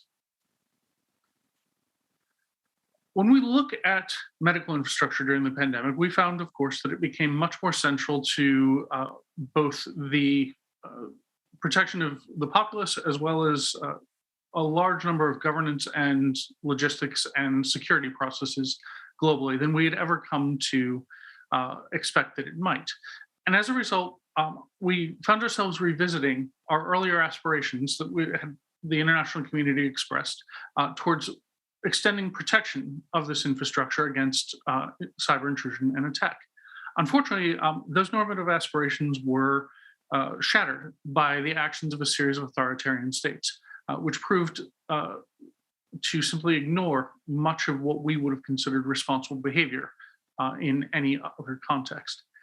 As a result, it's not enough to hope for voluntary restraint in future cases. We must really understand why these adversary states chose to do what they did, how they thought they would benefit from these actions. And ultimately, as we unpack these matters, we find that it provides a very unique window into wider problems of scientific and technical espionage and other hostile espionage requirements leveled to intrusion organizations against a variety of our interests in the global market. Next slide, please. Ultimately, we have for a long time been resting on a prior understanding of cyber espionage, which is drawn almost exclusively from earlier scientific and technical espionage cases in the kinetic environment, and a handful of cases which we saw extended in the online space. Ultimately, cyber espionage is a means of exercising intelligence power in pursuit of national interests, simply in and through this new domain. We have seen a variety of targeted intrusion campaigns for several decades around these advanced persistent threat actors, and we have a generalized understanding of how the technical and operational conduct of these operations connect to the wider state requirement. But that's been a very generalized model. A lot of that is a legacy model. We've drawn heavily upon work such as my friend and colleague, Professor Christopher Andrews, who explored the KGB's first chief directorate and Line X missions, looking to target a variety of Western technologies during the Cold War, based on the very unique revelations of the Mitrokin archive. We have some other defector reporting. We have some other very good case studies from counterintelligence organizations. Jay Tuck, for example, wrote a very interesting text looking at technology espionage, particularly in defeating the COCOM export control processes, which attempted to keep high performance computing out of the hands of communist bloc nations during the Cold War. But we have largely stopped our analysis of these processes with that model. And I think we have a very unique situation here to update and revise this. Now, this isn't just history, though. We do know that contemporary Russian defense planners in their own internal in-house strategic journals have praised that system as a virtually ideal system, a virtually ideal way of going about meeting national needs, and have called for its reinvigoration back to a Cold War standard from what is alleged to be a much fallen contemporary model. And ultimately, we do have some questions about how much cyber espionage really benefits states in practice. We have some excellent work by Gillian Gilly, which have outlined a series of challenges in states integrating that espionage to drive true innovation. However, I would suggest that there is a sensitivity to case selection that requires us to revisit these on more than a few occasions. Next slide, please. Ultimately, despite the conceptual problems that we can point to in understanding of adversaries' activities and their own belief that they are not as effective as they might be, adversary action does persist. We've seen that persist along with some very rapid shifts in intelligence service behavior during the course of the pandemic. The lockdowns, travel restrictions, and other disruption of ordinary business activities have very much changed routine patterns of life and created a variety of challenges to classic human intelligence tradecraft and missions. We've also seen the SIGINT landscape challenged in incredibly new ways. Where once we were concerned about the problem of going dark, that is, a variety of targets that were simply no longer accessible through traditional SIGINT visibility, we now contend with a world in which all of human activity has moved online to a exceptional degree, going bright in what is a blinding fashion. There's so much volume, velocity, and variety of material that it's a very different class of challenge than even our wildest dreams of prior decades. Ultimately, new cases demand new theory. Next slide, please. We'll start with examination of a few cases. The first of these is the WellMess campaign, which consisted of the malware variants WellMess, WellMail, and Sorfang, which were first observed in the summer of 2018, with some initial reporting coming out of Japan from our colleagues at the Japanese CERT. Excellent technical analysis, disputed somewhat within the community as simply a misunderstood phenomena. It was not initially known where these campaigns originated from and what their ultimate purposes were. Unpacking these over time, we found that these samples shared some design characteristics with the earlier malware known as FatDuke and CDuke, both, of course, famously part of the APT29 Cozy Bear Iron Hemlock or Yttrium intrusion sets, otherwise known as the Dukes. This was a apparent attempted retooling following extensive burning of APT29 capabilities used in the 2016 intrusions against US political parties and the widespread public attention that followed to those earlier campaigns. These campaigns, of course, have been commonly attributed to the Russian Foreign Intelligence Service, SVR. In the early months of the pandemic, and particularly in April and March 2020, a series of new intrusions against medical research and development targets were detected using these malware variants associated with ongoing infrastructure and ultimately attributable to these campaigns. We saw these intrusions continue throughout the summer of 2021. This was not the only Russian intrusion at the period, or Russian nexus intrusion at the period. We saw these operations being conducted in parallel to other apparently competitive requirements leveled on the Russian Military Intelligence Service, GRU, including the well-attributed APT28 Fancy Bear Iron Twilight intrusion sets, which conducted their own campaigns against medical targets in the fall of 2020. Next slide, please. Sorry, next slide, please. Thank you. When we looked at Chinese nexus intrusion campaigns, we began to see a series of incidents surfacing in June of 2020, in which an intrusion set previously attributed to the Ministry of State Security, including a series of front operations in Hainan province, had begun new operations against a series of research and development enterprises of core interest to pandemic response. APT40, Kryptonite Panda, Bronze Mohawk had previously been involved in medical research and development targeting prior to the pandemic, including a series of operations between 2012 and 2017 that had been identified and attributed in public indictments against several of the operators that were named and subject to criminal justice processes. These operations included uniquely targeting of earlier vaccine candidate development intended to defeat the Ebola and the Marburg variants. virus variants. Of course, China had notably experienced some very severe outbreaks of hemorrhagic fever in Lop Nor during the late 1980s. It has been alleged by folks within the non-proliferation community that those outbreaks were related to a series of experiments and production efforts related to prohibited biological warfare activities. And of course, the immediate concern of the state in response to the nature of that hemorrhagic fever problem suggests the utility in reaching out to a set of experienced operators that had previously had successes against medical targets to respond then to the new pandemic. Next slide.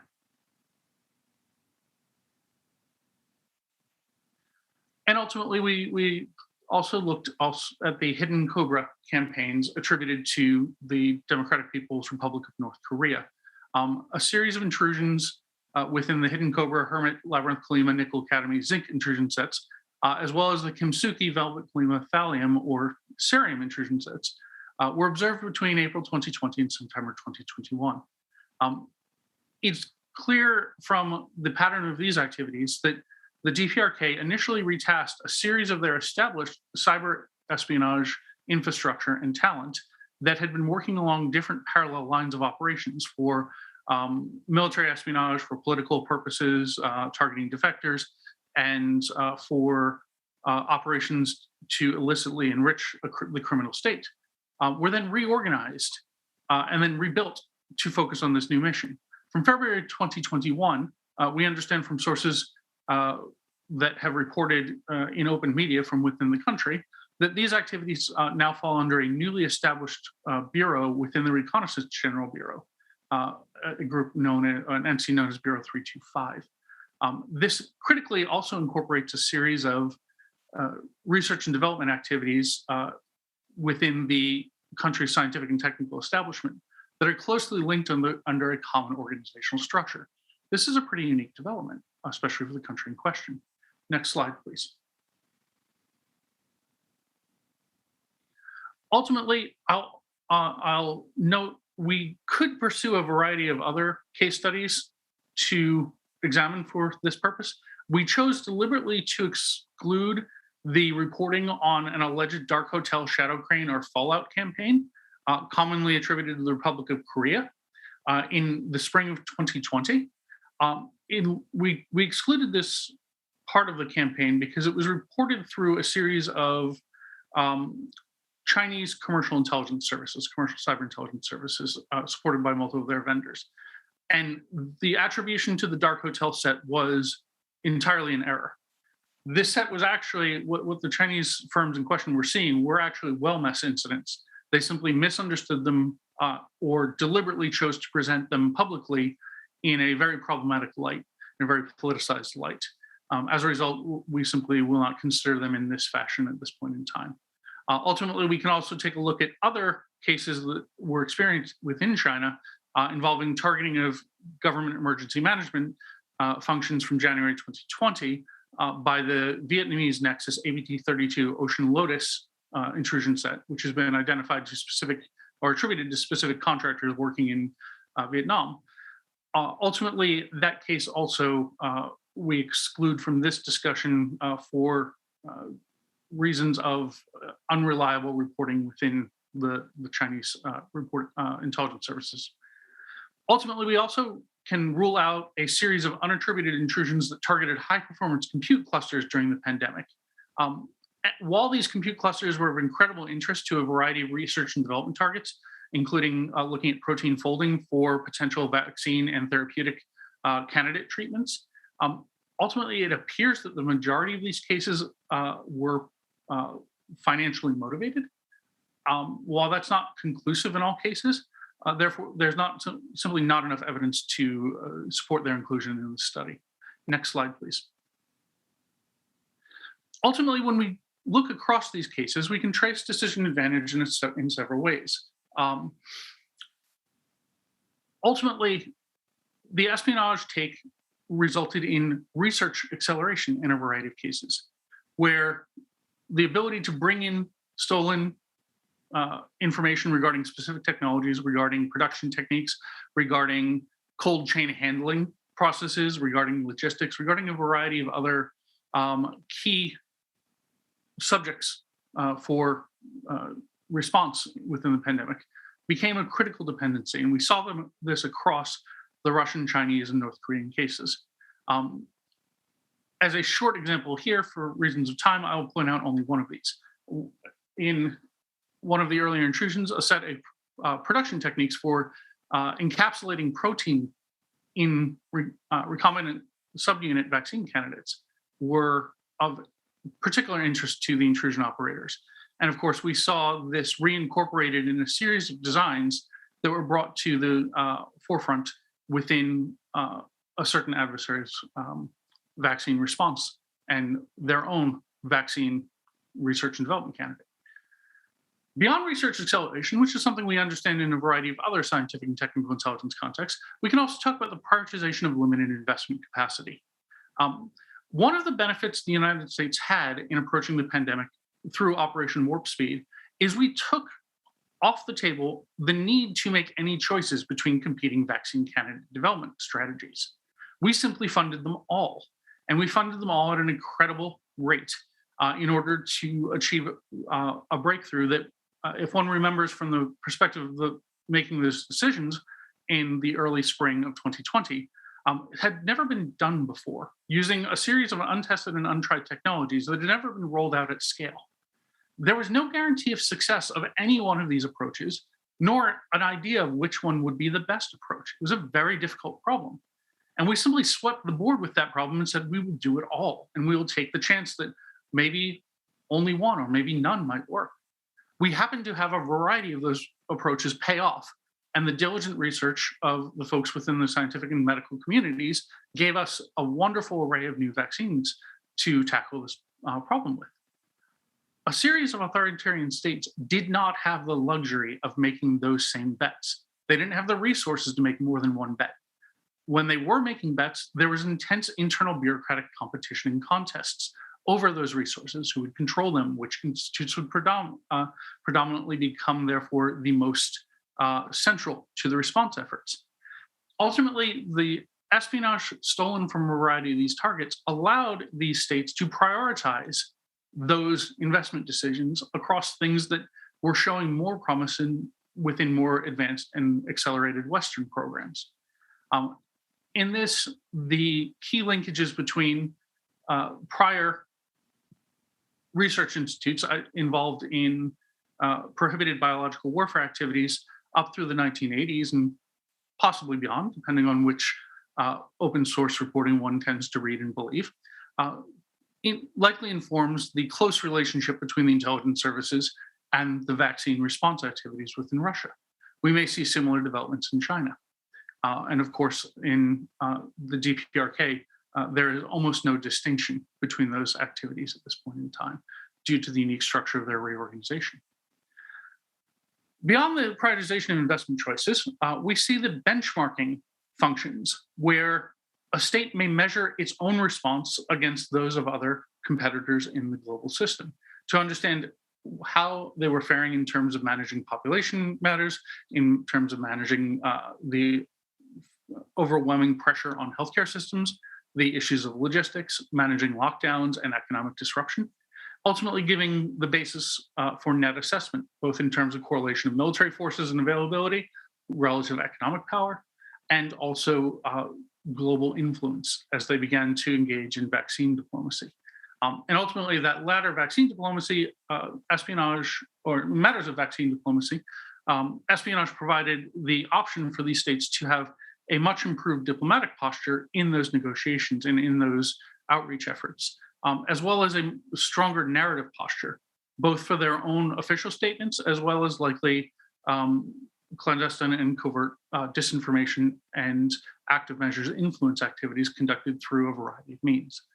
We'll leave that latter question outside the scope of the current study for future work, however. Next slide, please. Ultimately, why do I care about these benefits? Why do I care why states' successes in such scientific and technical espionage accrue to leadership? Well, ultimately, to get to the place where our aspirational norms are a reality and where we can see the protection of medical infrastructure under routine circumstances and in crisis almost certainly requires us to take actions towards changing adversary perceptions, their behaviors, and the facts on the wire. Espionage services do reduce uncertainty for decision makers. Denying the benefit of that espionage to adversaries requires us to unpack those advantages and target them specifically. These processes in authoritarian regimes are already heavily distorted. They are subject to politicization. They're subject to a variety of internal bureaucratic pressures. They're subject to inefficiencies and corruption. Hostile intelligence executives must walk a fine line between telling the leader what they want to hear, particularly in crisis, versus being confronted with realities they cannot change and must adapt to, or suffer the indignities and problems thereof. Ultimately, all of those features, though, make hostile systems far more vulnerable to countering pressures. And it is understanding where we can apply those pressures and how we can not only counter intrusions on the wire, but ultimately contest them at a systemic level that brings us to the reason to continue pursuit into these questions. Next slide, please. And with that, I will yield the floor and thank you very much for your time and attention. You can always reach out to me at my Columbia address, and happy for further discussion today.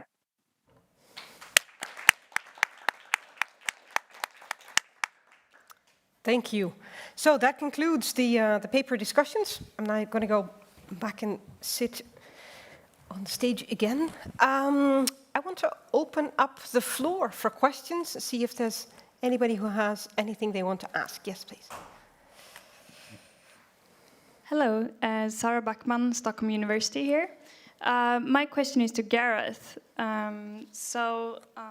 First of all, thank you for this very timely perspective. You mentioned the issue of data availability as a common problem of both pandemic management and cyber crisis management. And my question is, to what extent is it a data availability problem, and to what extent is it a data interpretation problem? Thank you. Should I take that now, or should we aggregate questions? Let's do it immediately. Yeah, sure. Okay. So, on balance, I'd argue that if we use ransomware specifically, it is a data. I'd argue it's a data availability problem more than a data misinterpretation problem. In that, there's few incentives to share data.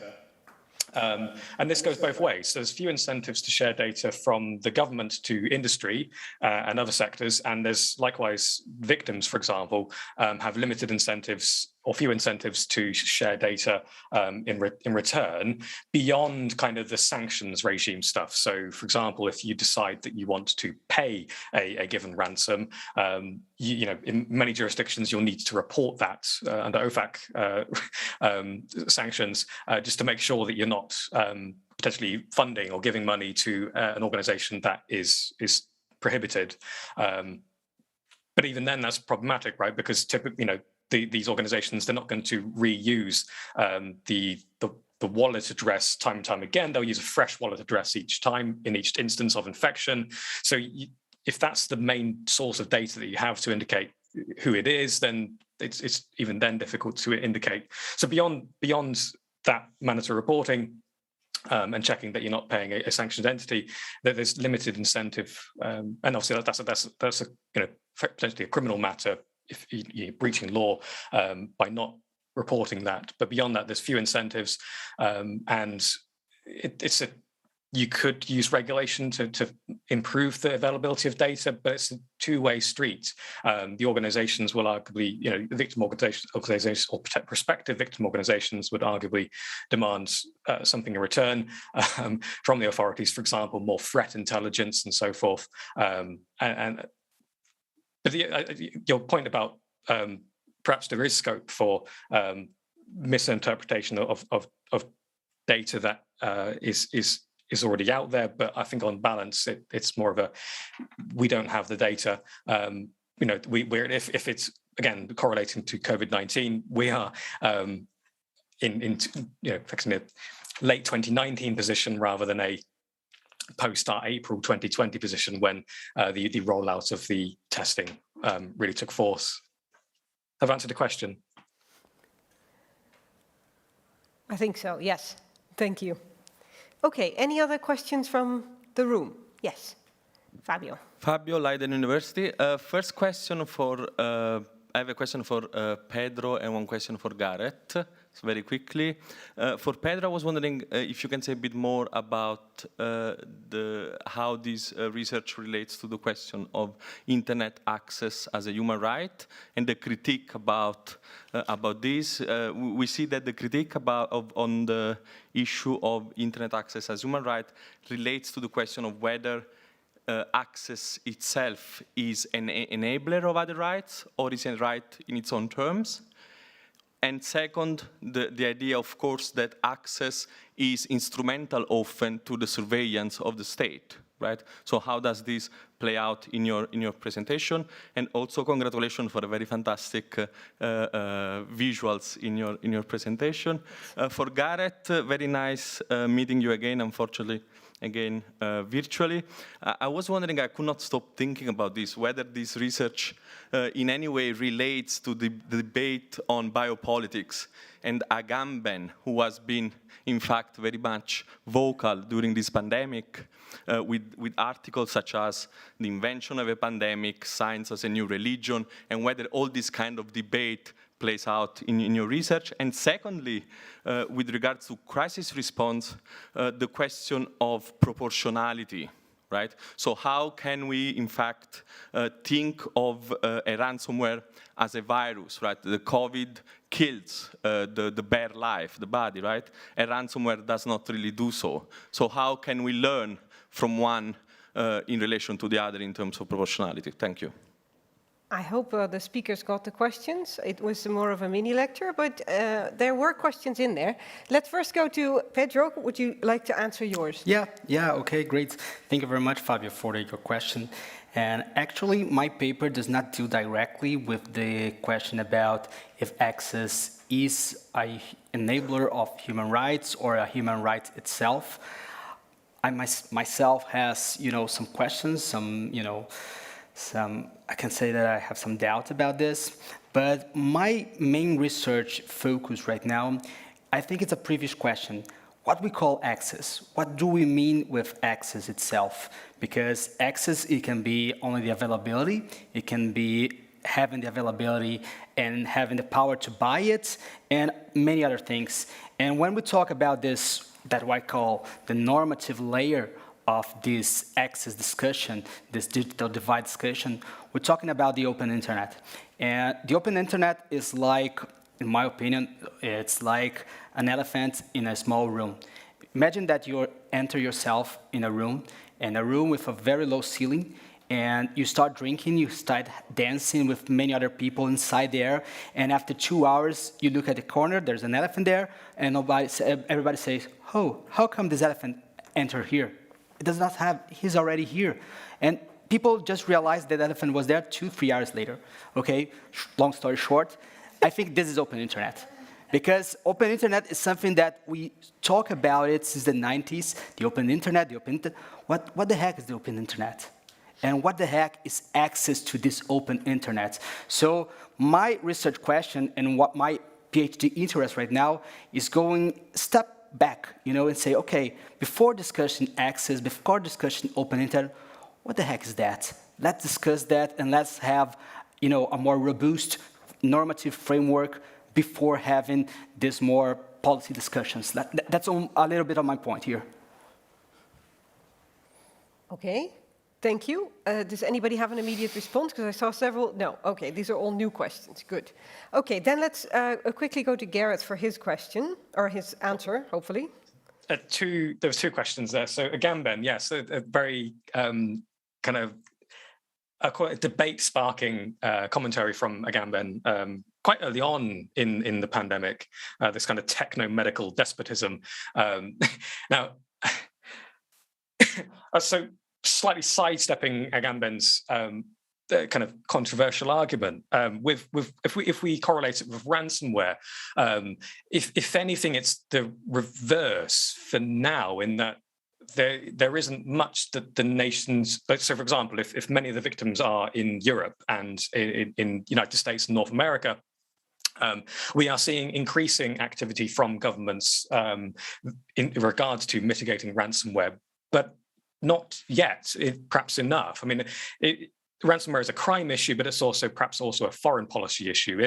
If many of the kind of ransomware strains are emanating from parts of the world that either don't have the resources to police the activity or are tacitly kind of permitting cyber criminals to operate on their territory. I mean, the kind of common adage about the kind of some strains come from the Russian Federation is that those strains sometimes have a whitelist in their code, and if they infect a kind of a computer that has a Russian keyboard, it will bypass that machine. It won't deliver its payload, and so there's allegations that the Russians are tacitly permitting this, and in terms of the kind of involvement of the state, perhaps the state is not as involved as it could be in mitigating ransomware, and it's left to the victims and the private sector to kind of pick up the pieces when they get unfortunately hit by these ransomwares. Onto the analogy, it is a fascinating discussion, and I'd love to discuss it more. I'll try and keep it brief.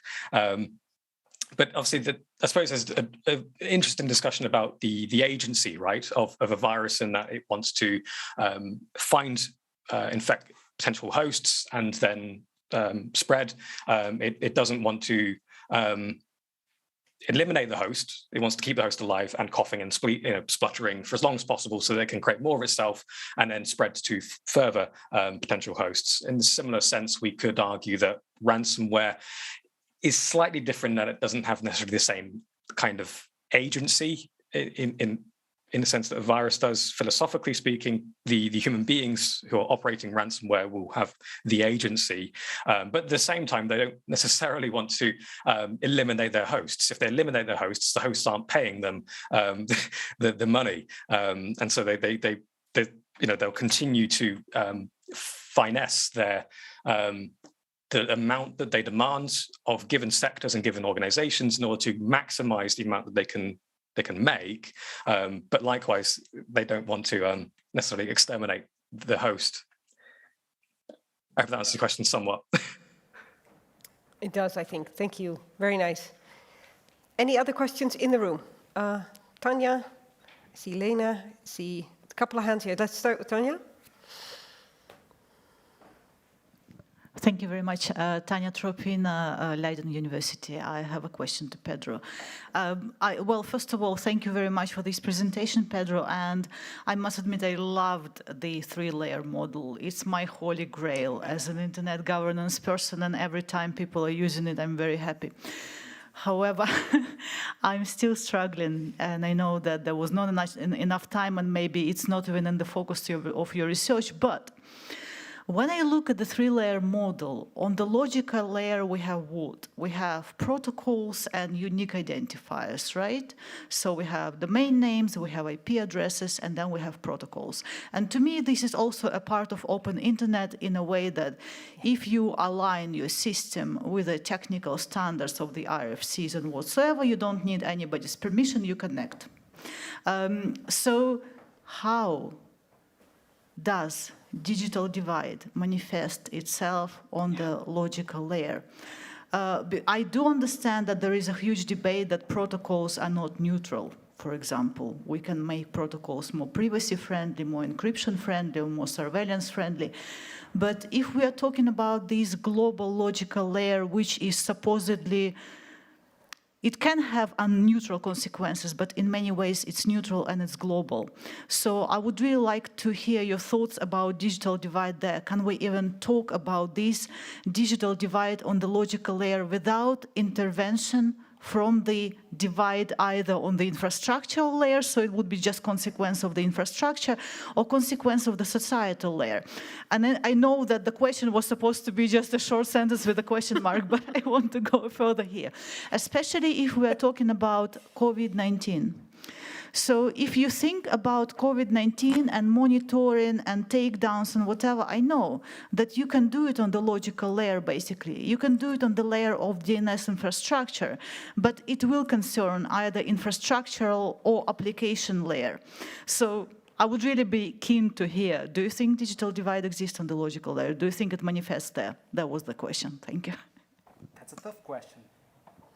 That's a tough question, Tanya. Thank you very much for this. I have to confess that when I was, having the cases and put them on the logical and on infrastructure, that was very tough. That was very difficult to have this. And my criteria, and of course, this is a preliminary criteria, let's say like that, is that whenever we consider cases involving surveillance or cases involving, espionage, this kind of stuff, I classified this as a logical layer problem instead of an infrastructure problem, which is, for instance, a blockage or something related with traffic discrimination, etc.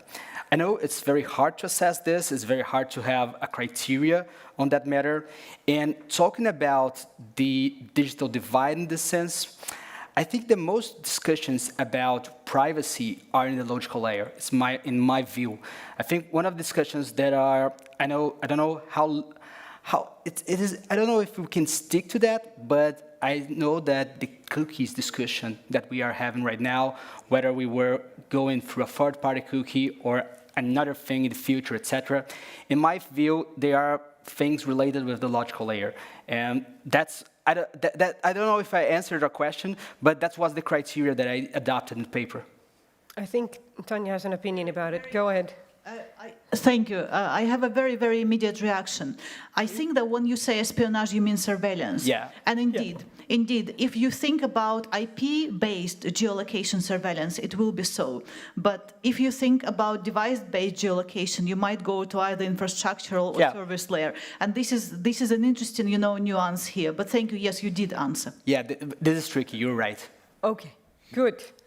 Can we go to the table in the middle? There's a couple of people there. Thank you. Henrique, Leiden University. Thank you to all panelists for your reflections on the lessons to be learned from the COVID pandemic in cyberspace. And my question is for JD Work. Your presentation made me kind of think of the famous quote from Stuart Brand that on the one hand, information wants to be expensive, and on the other hand, information wants to be free.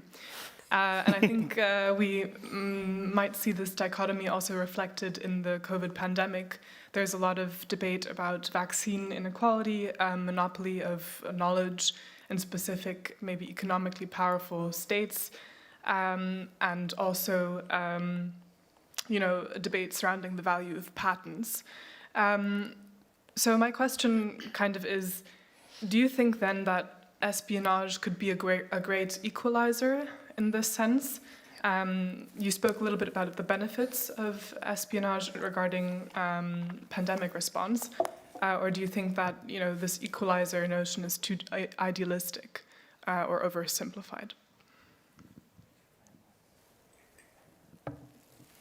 Max Meets, ETH Zurich. My question is also for JD Work. How likely do you think it is that key healthcare services become a magnet of threats?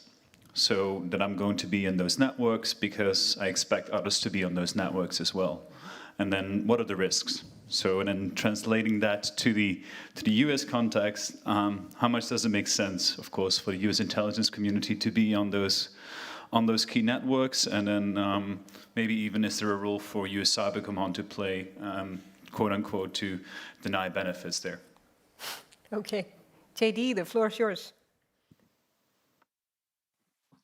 Thanks. Both great questions. I'll take the first one because you're right. In this case, we have a very unique and temporally compressed window to understand the gradient of espionage value in a very short curve.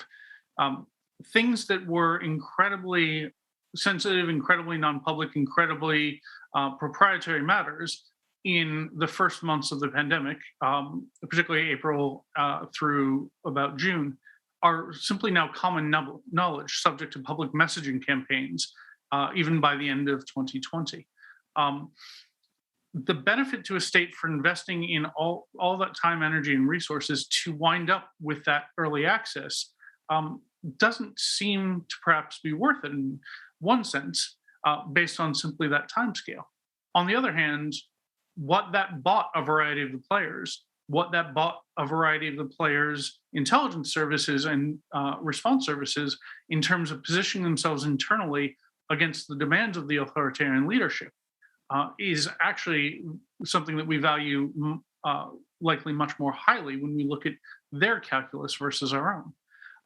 When it comes to global patents, I mean, there's an open effort now to redesign some of the vaccine candidates or the current vaccine solutions, including the notable South African effort, which is quite controversial at the moment. I don't make policy, and I'll leave those questions aside. I will say one can imagine that espionage would benefit such processes, regardless of whether or not they were officially sanctioned by the international community.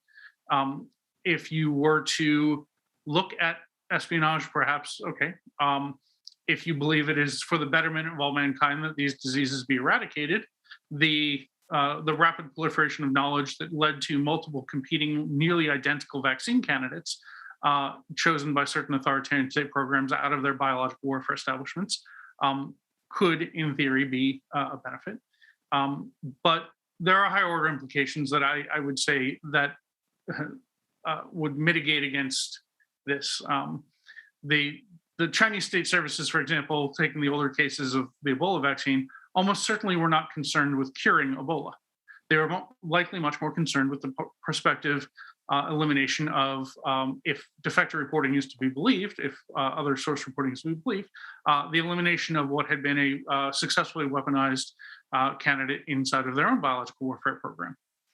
That is something that one pays a great deal of attention to, even if one does not believe that those programs existed. It is known, for example, from defector reporting that the Russian programs had also pursued weaponization of hemorrhagic fevers, and therefore, as a biodefense measure, incredibly prudent to, on a military basis, pursue such vaccine development candidates, regardless of their public health status, regardless of their benefit to the world, through the lens of military competition. I will leave the global, the whole Earth catalog of benefits to Stuart, and simply note that these things become contested. They matter when they matter. We can look back upon them in history, but the next question will matter in its own way. And Max, I love the question because you're absolutely correct. The highly active presence of a series of adversaries on medical infrastructure networks during the pandemic and beyond does raise the question of what do states do when defensive measures are inadequate to secure these networks, when the private sector's efforts alone may not work, when bluntly in the past the private sector had been abandoned to directly face hostile military and intelligence services without support. This is not a state of affairs that any of us like to see. The question is, if one aspires to protect medical infrastructure, should one hunt forward or defend forward within that infrastructure?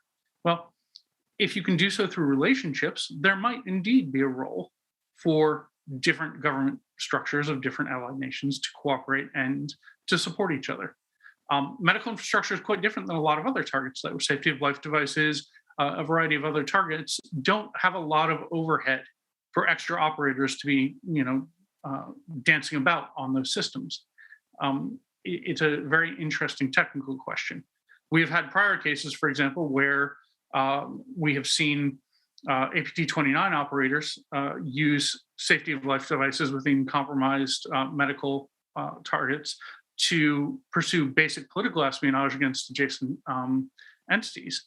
That's even more irresponsible in my view. There's no pandemic crisis value to that. That was simply laziness in selecting infrastructure.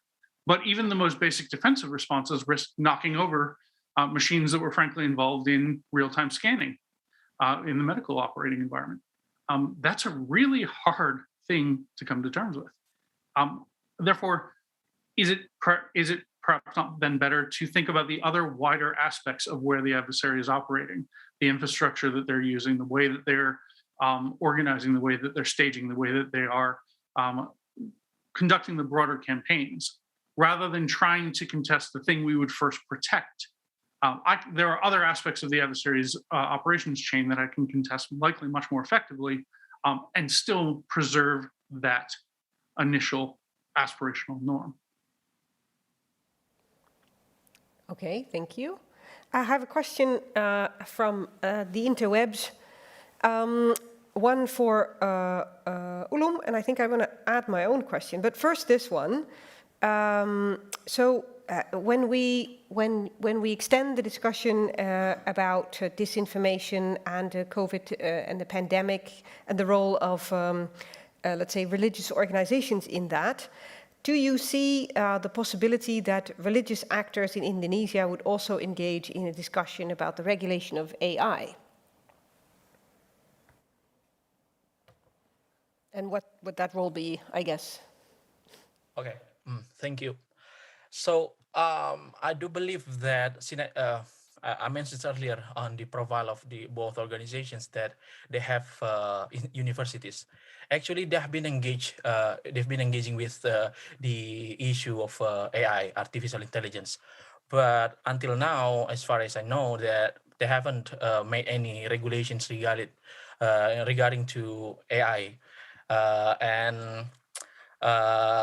If you ask if the questions would be to which extent then currently they are trying to regulate, then as I know that they just the NU, the Nahdlatul Ulama, just regulated the cryptocurrency, and the Nahdlatul Ulama, but not Muhammadiyah. Muhammadiyah is still discussing on the regulations of the cryptocurrency.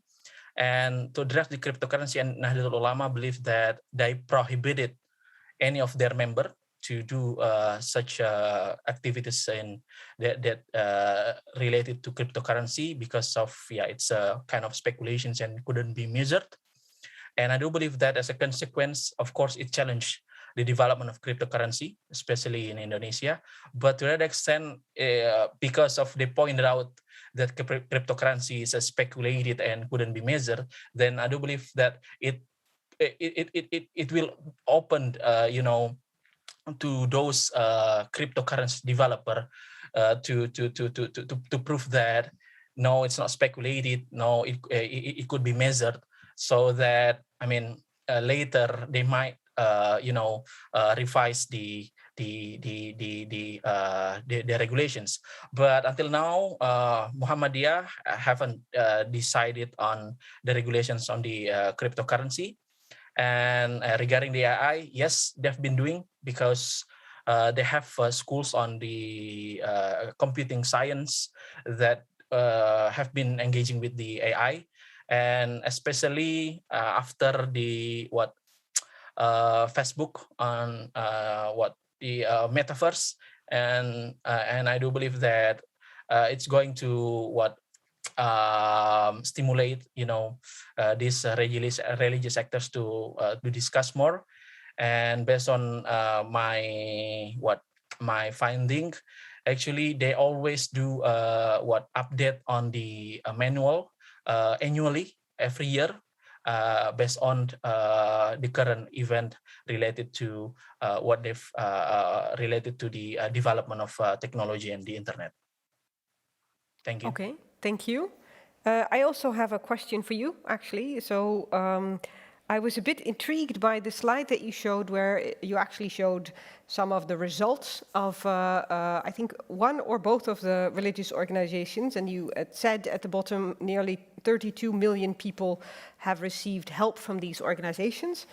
And that triggered me to wonder, so these are very tangible, so help is quite tangible. I think if I looked at the little icons on the slide, it was about things like, indeed, medical aid or food relief or stuff like that. But then your presentation was also about the fact that these organizations have had an impact in combating disinformation. How can you, one of the puzzles for your paper, I imagine, was that you also have to make that tangible somehow. So quantify that, or you can't actually say 32 million people received disinformation help. So how did you think about this when you wrote this paper, and how can you actually somehow make it tangible what the role of these organizations has been in combating disinformation in this pandemic? Okay, thank you, Bibi. Yeah, so so the slide that I presented was actually about the infographic of what the Muhammadiyah have been doing so far in distributing many, for instance, like medical health and so on and so forth. So yeah, that's actually to address the issue of the COVID-19. So if you ask me what the tangible of of these two CSOs doing in terms of these informations, then I would say, yeah, based on my sources, that they have their own channels, their website, in which they clarify every issues that have been circulating within their members, and clarify that, just like the fact checking, that this is disinformation, this is misinformations. And based on, again, my sources responded to this issue, they believe that it's quite effective because, again, as we know, that the flooding of informations during this pandemic is so huge, and they don't really know how to, differentiate in which one is disinformation, which one is the real valid informations. And to this extent, when they would like to ensure whether this information is valid or disinformed or misinformed, then they will check these channels. Yep. Is that answer your question? Thank you. All right, more questions from the room. Thanks much. John Lindsay, Georgia Tech. First question for Gareth. There's this idea out there that immune systems need to be exposed to pathogens to be healthy. Is there an analogy in the cyber world that there needs to be exposure to threat in order to keep our response at a societal level up? Second question for JD. JD, it's good to see you. And I just wonder if you can clarify the claim you made at the beginning, what exactly the difference is that you're trying to make, or that you see between the kind of classic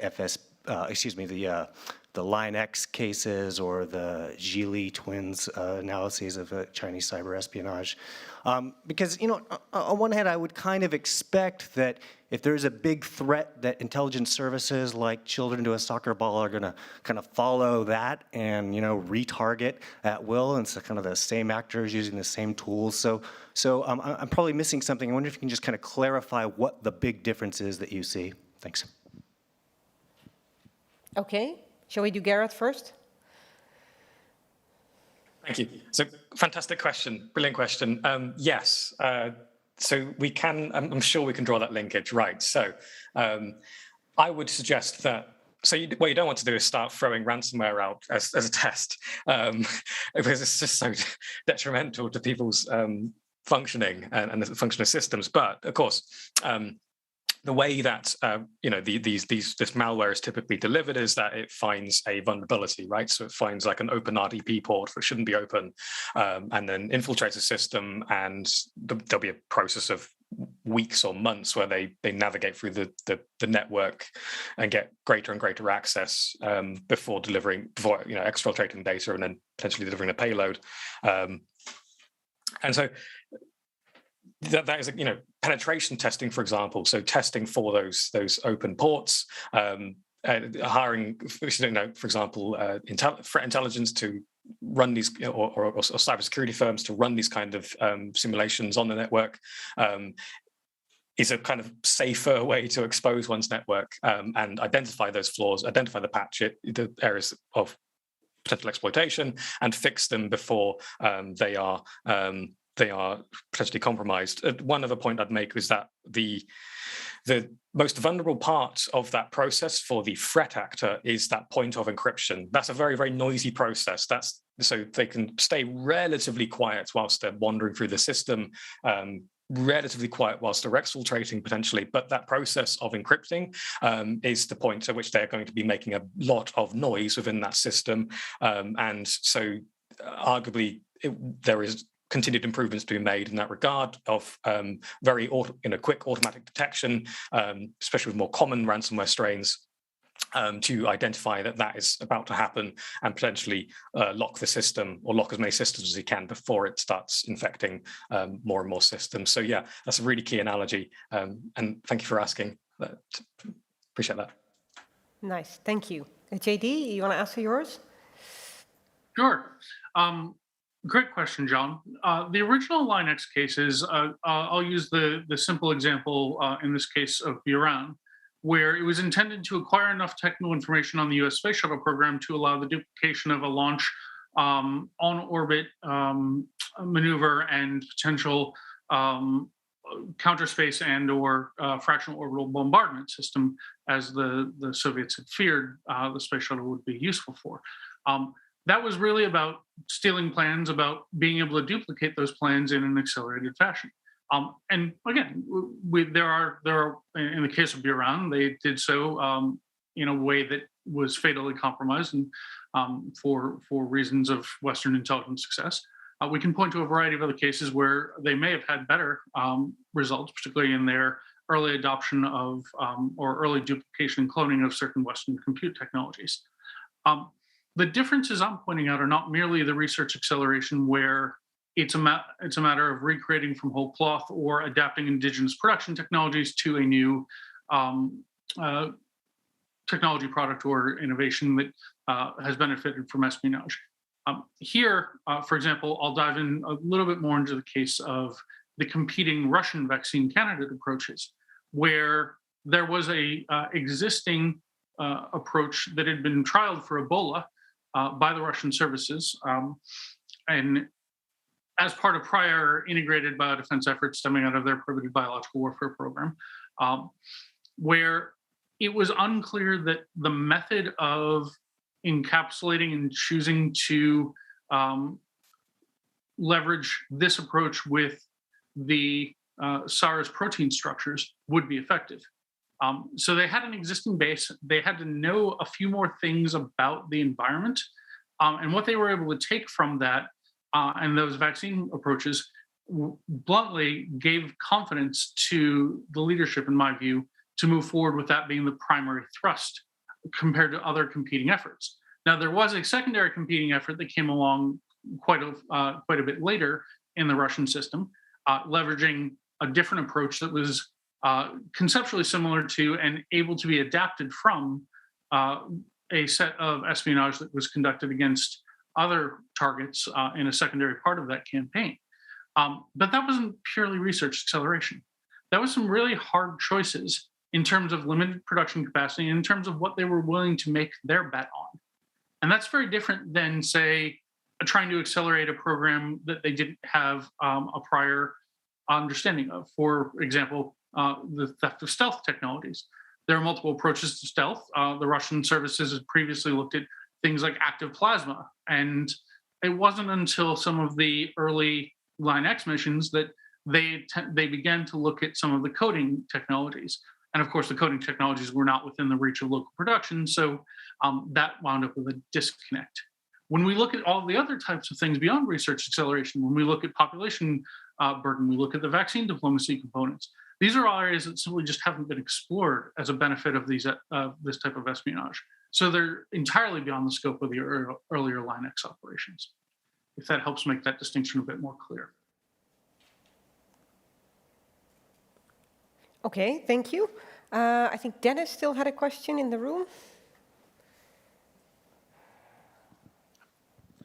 Thank you very much, and thank you very much for all the presentations. I have two questions. So one has already sort of been addressed by Bibi. We're going to push a little still for Miftahul Ulum. what's interesting if you look at so I'm going to focus on the disinformation aspect as well. So if you look from a European perspective, then Indonesia is a country of great numbers and a country of great religious numbers, right? So the numbers you put up are impressive. And the interesting thing for us, so the religious organizations and the way you've sort of highlighted what the infrastructure is and what they do, present a very different kind of authority next to the state, whereas mostly, for example, in the Dutch context, mostly the state that does the talking on these things. So the question, I'm going to push you a little bit on that, what does that added authority and all that infrastructure that these religious organizations have, what does that do in the countering of disinformation when you compare it perhaps to other countries that do not have a similar religious infrastructure, right? So it's a really interesting thing where we don't really see this in Europe, so I'm really curious to hear what you say about that. My other question is for JD Work.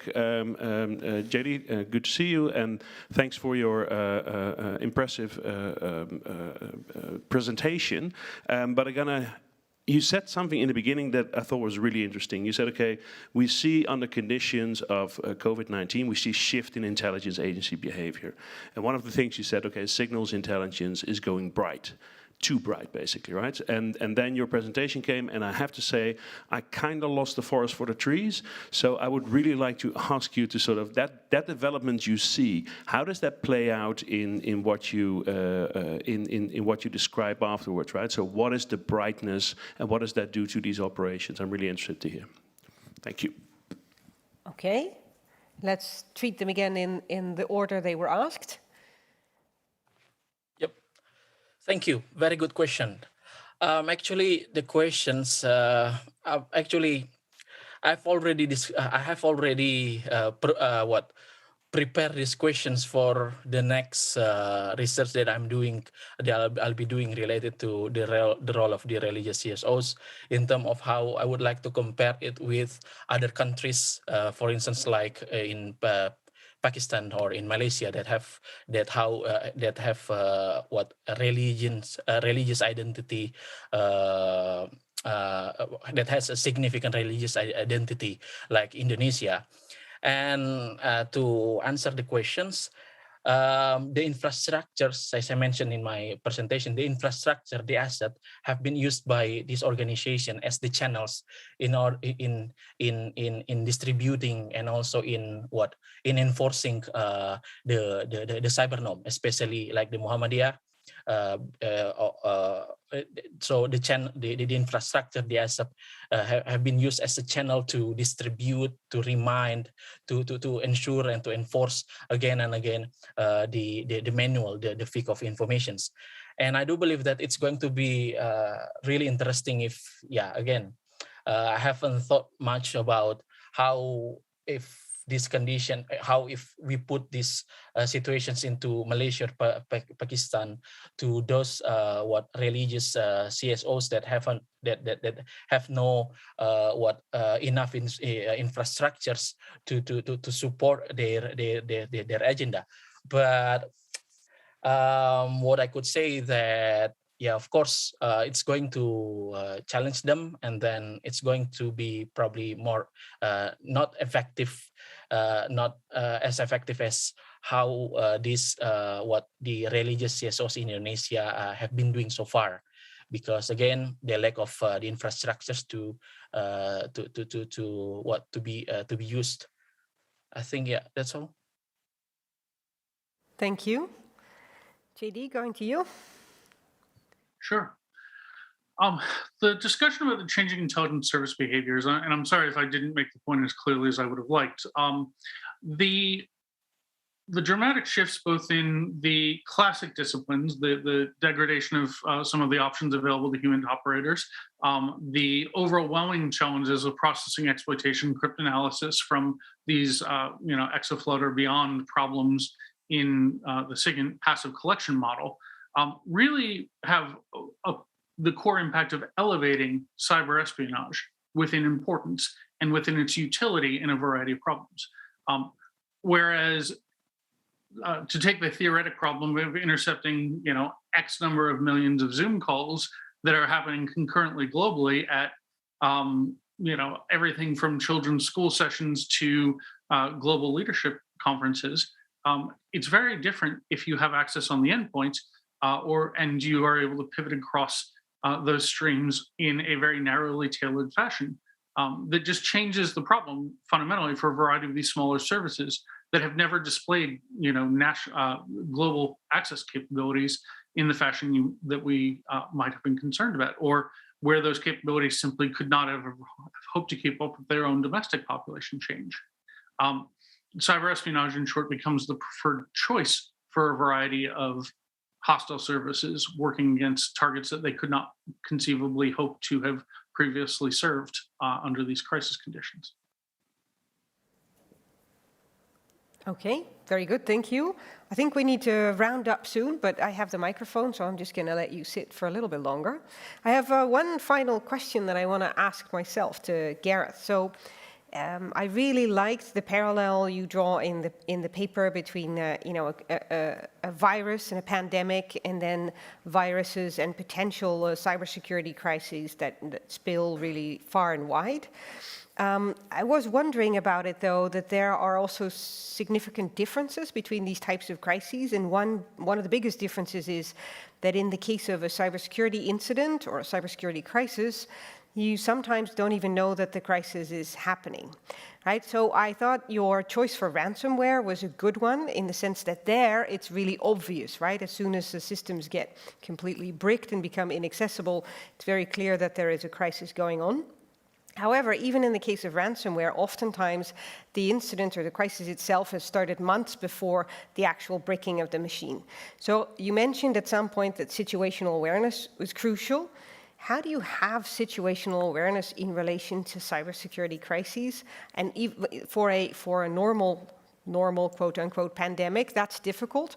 But if you don't even know when a crisis is ongoing in relation to your cybersecurity infrastructure, how does that work, and what does that look like? And does that mean that that's where the parallel actually may break down? Fantastic question. Thank you so much.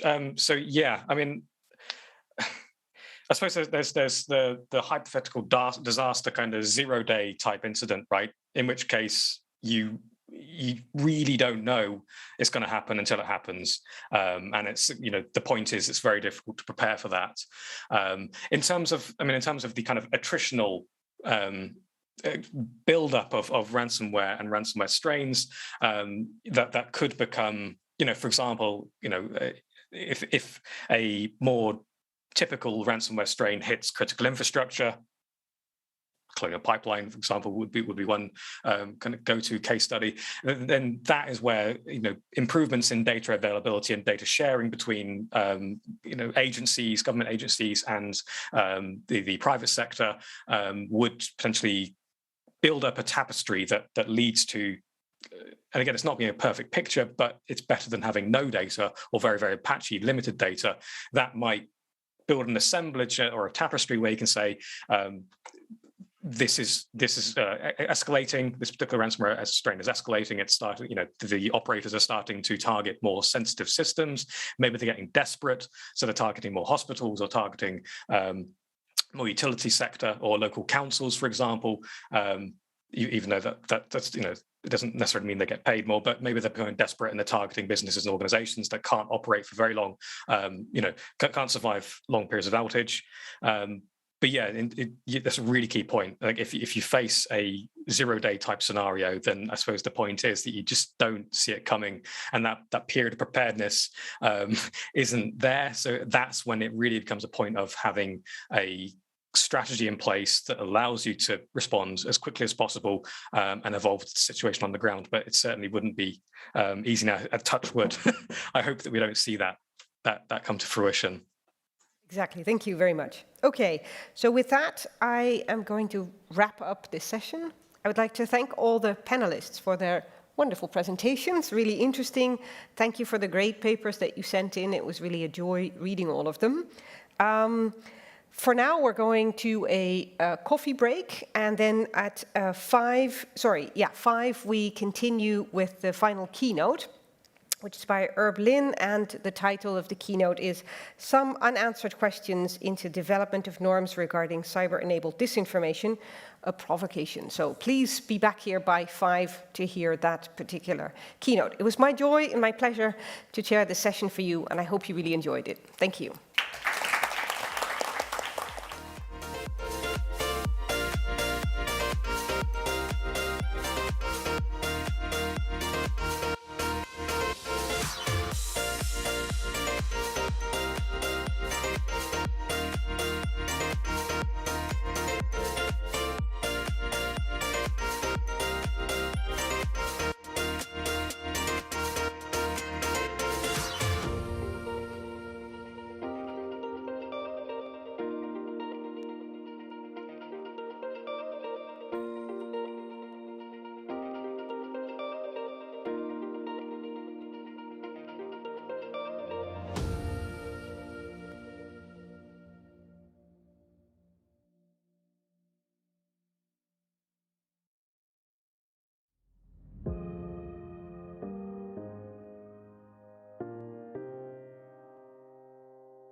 Good evening and welcome back to the final part of our three-day conference, the Cyber Norms Conference 2021, our fourth annual one. This is the last final keynote.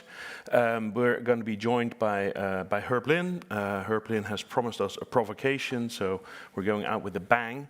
Herb Lin, I don't see him online yet, but I think he's here, so I don't have a visual yet, but we'll see him soon. So Herb Lin is a senior research scholar for cyber policy and security at the Center for International Security and Cooperation and the Henrique Holland Fellow in Cyber Policy. There is Herb. Good morning. Enjoy your breakfast. Hi, yes. And Henrique Holland Fellow in Cyber Policy and Security at the Hoover Institution, both at Stanford University. His research interests are broad, looking at cybersecurity in general, international cybersecurity, and cyber offense in the particular. I think he also served, I'm picking just a few things out, he also served on President Obama's Commission on Enhancing National Cybersecurity, and he writes admirably about cats, house cats, and cybersecurity in the LA Times last week. I really enjoyed that piece, so I recommend it. he is going to talk to us about some unanswered questions in the development of norms regarding cyber-enabled disinformation or provocation.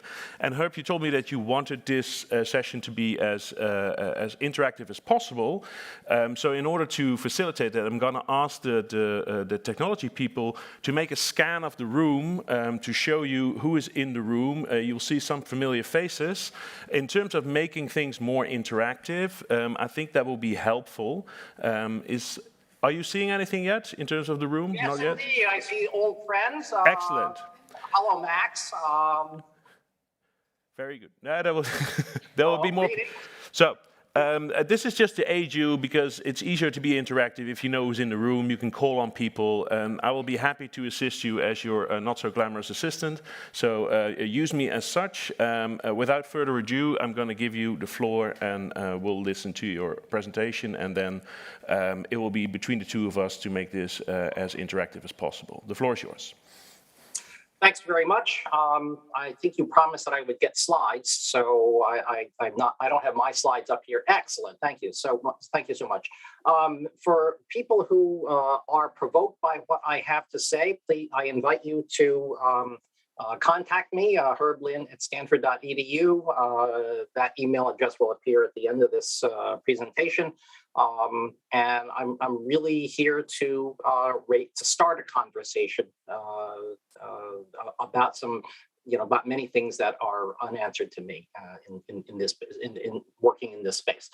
Next slide, please.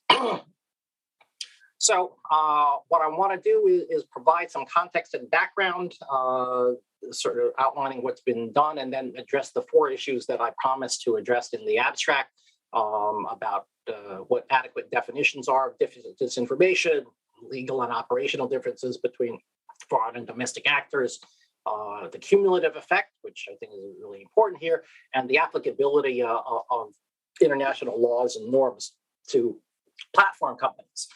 So next slide, please.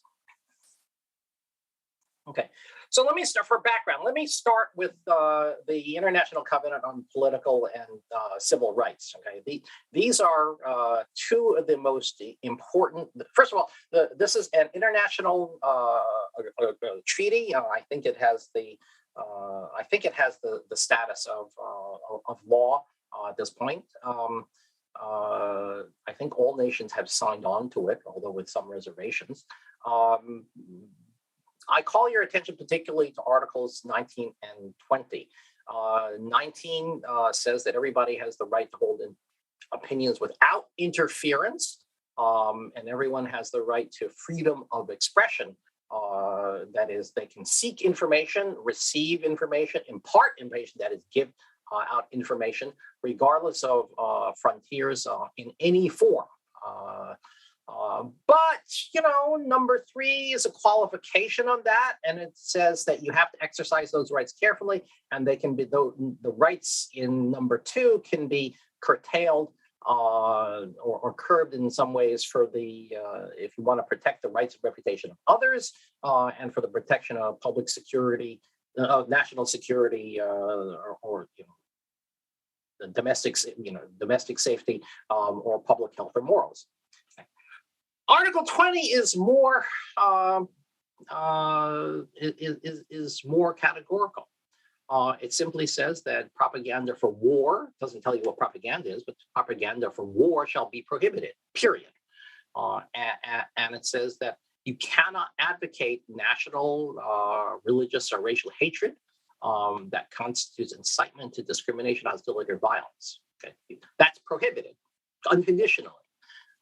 And so one might consider these 2 articles as a key element of coming to an understanding about what norms around disinformation might be, because certainly some disinformation falls into these categories. Of course, note that there is no reference at all in here to cyberspace. Not surprisingly, since the ICCPR was signed at a time when cyberspace was a gleam, and as we understand it today, it was a gleam in the eye of many people, not at all what it is today. So there's understandably no reference at all to cyber-enabled anything, or to the internet or any of those things. Okay. Secondly, I observe that human rights law, of which the ICCPR is a very important part, usually constrains actions of a host nation or the invader nation against an indigenous population. That is, it's not usually applied to cross-border activity. That is, some hostile agent has to be present in the among and controlling the population whose rights are being affected. And to my knowledge, none of this stuff has ever been applied to cross-border activities that just involve transmissions of radio waves or of fiber optic cables or of the internet. So this is a very interesting question as to how human rights law should apply in an age of a borderless, quote, borderless, unquote, cyberspace and internet. Okay. Next slide. Okay. Another statement that's come out relatively recently on the regulation of information operations and activities, and by information operations, we mean disinformation, misinformation, hate speech, and other speech acts that cause physical or non-physical harm to individuals. That's a very small unit of account. Okay. Harm to individuals, states, and private entities. That is to everything. So if I personally am harmed by some disinformation or hate speech, that's prohibited or that's regulated. That falls under the province of this of this statement. And I don't intend to go through all of these things here. There are 5 here about statements about that international law applies to anything that to all kind of carried out by ICTs. Don't violate sovereignty. Next slide, please. Next slide, please. Okay, and here are some others in regulating information operations. Do not unduly restrict the right of freedom of expression, and so on and so forth. Okay, the summary of these 10 provisions, as far as I can tell, and I invite somebody who's more familiar with the statement, and maybe one of you has worked on it to come tell me that I'm wrong. The summary of it is that conduct of information operations and any defenses that you might erect against information operations has to be consistent with the relevant international law. That's what I take from this statement. So that's as a background on what existing law and I haven't mentioned norms yet, but existing law says about information operations. Next slide, please. Okay. So what I want to do here in the next several slides is to provide some backgrounders on disinformation and some related concepts. The first is that disinformation is a fuzzy term, right?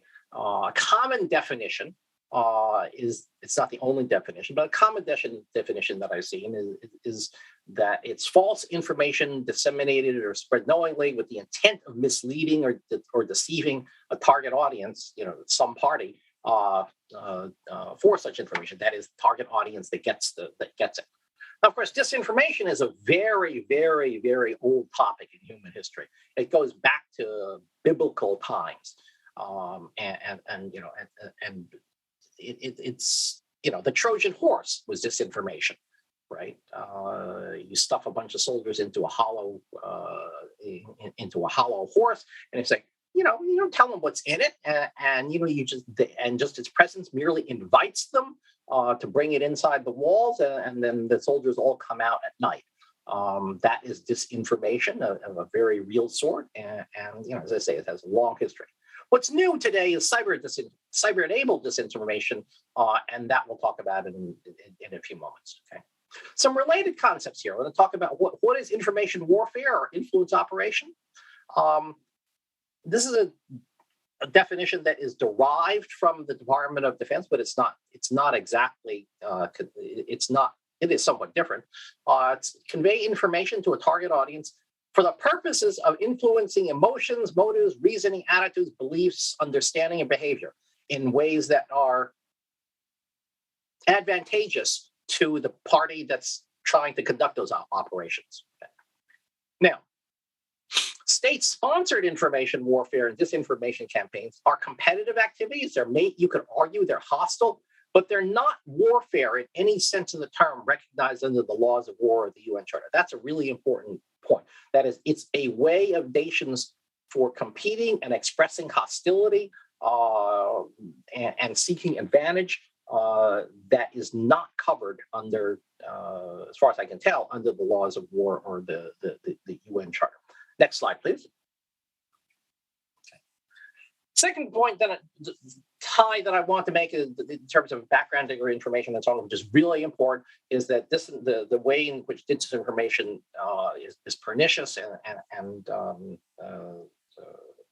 very effective is that it takes advantage of human psychology. These are characteristics about humans that have remained more or less unchanged for millennia, right? This is part of the architecture, the neurophysiology of the human brain. I mean, disinformation campaign, instead of warfare, is probably better characterized as an adversarial psychological, doesn't have to be internet-based, but that's what I'm going to be talking about, manipulation of a target audience with all of the negative connotations that the word manipulation brings. Okay, the fundamental fact about human psychology is that people, you, me, everybody else, we have a limited cognitive processing capability. For example, human beings are known that it's known that they can only remember a finite number, 7 plus or minus 2, of unrelated items in the short term. We have lots of memory for many, many things. You can remember things from, when you were 6 years old, sometimes some of the things. But if you want to keep, 25 unrelated items in your head, most people can't do it without doing some tricks to do that. And so they, and what happens, given that they have limited processing capability, is that they practice what the psychologists call a cognitive economy. That is, people think in ways that don't use up their cognitive processing resources. Okay. They have 3 Nobel Prizes have been awarded around the following theme, that people have 2 decision-making systems, thinking systems. One is low cost, the other is high cost. Typically, they're called System 1 and System 2. At least that's the way in which Daniel Kahneman has talked about it, Nobel Prize winner, in his book, Thinking Fast and Slow. The System 1, low cost, is based on fast, intuitive, reflective, heuristic modes of thought. It's sort of from the gut. It's what your immediate reaction is. This is the startle reflex. This is you're jumping to conclusions, which mostly, it turns out, in life, that's adequate for most things in life. Jumping to conclusions, and like, is the bang that you heard something? Does that suddenly is that danger? And that is if you heard a big bang going outside your lecture hall right now, you would all be startled, and your immediate reaction was, wait a minute, is there something wrong? Am I in danger? That's usually a good survival technique. So mostly this stuff works for everyday purposes, but sometimes it doesn't. And to do those, to deal with those other situations, the people also have a much more recently developed analytical mode of thought of what people call often high System 2, deliberate, slower, more deliberate, more analytical, more logical. It takes a lot to think carefully. It takes a lot of energy, cognitive processing to think carefully. Next slide, please. Okay. The second aspect of psychology that I want to bring out is that the people form social identity groups. They form groups, and they develop their social identity based on similarities with others. And group identity can be threatened by information that casts doubt on any aspect of that group's shared reality. So threatening information can be rejected, maybe unconsciously, by ignoring it, disbelieving it, discrediting it, or finding an error in it.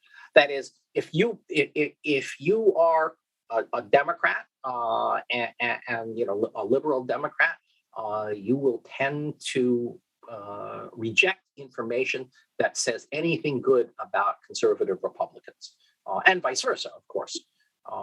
And you can ignore the information, avoid it. You can, sort of not seek it out. You filter it out of your media feeds and so on. You may hear it, but not believe it, and so on. Okay. Group identity can also be reinforced through motivated reasoning, which is essentially rationalization. People use emotionally biased reasoning to produce justifications for the decisions they want to come to. So this is the idea that if you have a belief in X, you will construct a seemingly rational argument for why you should believe in X. And that's not really, even if X emerged from your system one thinking, from your intuitive thinking. And sometimes that's a reasonable thing to do, and sometimes it's not. And the last point to make is that people depend on what I'm going to call narratives and framing. How do you see a story? What's your explanatory line for to interpret the great massive information that you see? People form narratives. They form sort of stories about how all of something fits together. And if I can shape your narrative about about conditions in the world, what I can do is provide you with a framing of it that will enable you to see the world in terms that are advantageous to me. Okay, and that's a good thing. And of course, how a narrative is framed influences how you perceive events. Okay, and there are a variety of techniques that you can use to reinforce narratives and the like. Next slide, please. Now, technology is really what's new in here, and what I want to emphasize is that the modern ICTs change the information environment by orders of magnitude, many orders of magnitude. The volume and velocity of information that we have to deal with today is vastly different than it was 100 years ago, and whereas our cognitive processing capabilities basically the same as they ever were. Okay, so we have new technologies and sort of old media technologies, like newspaper and television, and so on. But we have new technologies like social media and search engines and always on mobile devices. Most of you in the audience have your cell phones on. I hope you're paying attention to me a little bit and not completely distracted on your mobiles, but it's always on. And if you get a text message or if you get a notification of an email or a Facebook notification or something like that, you'll know it. Okay, and people are tempted to respond to that. It draws your attention away.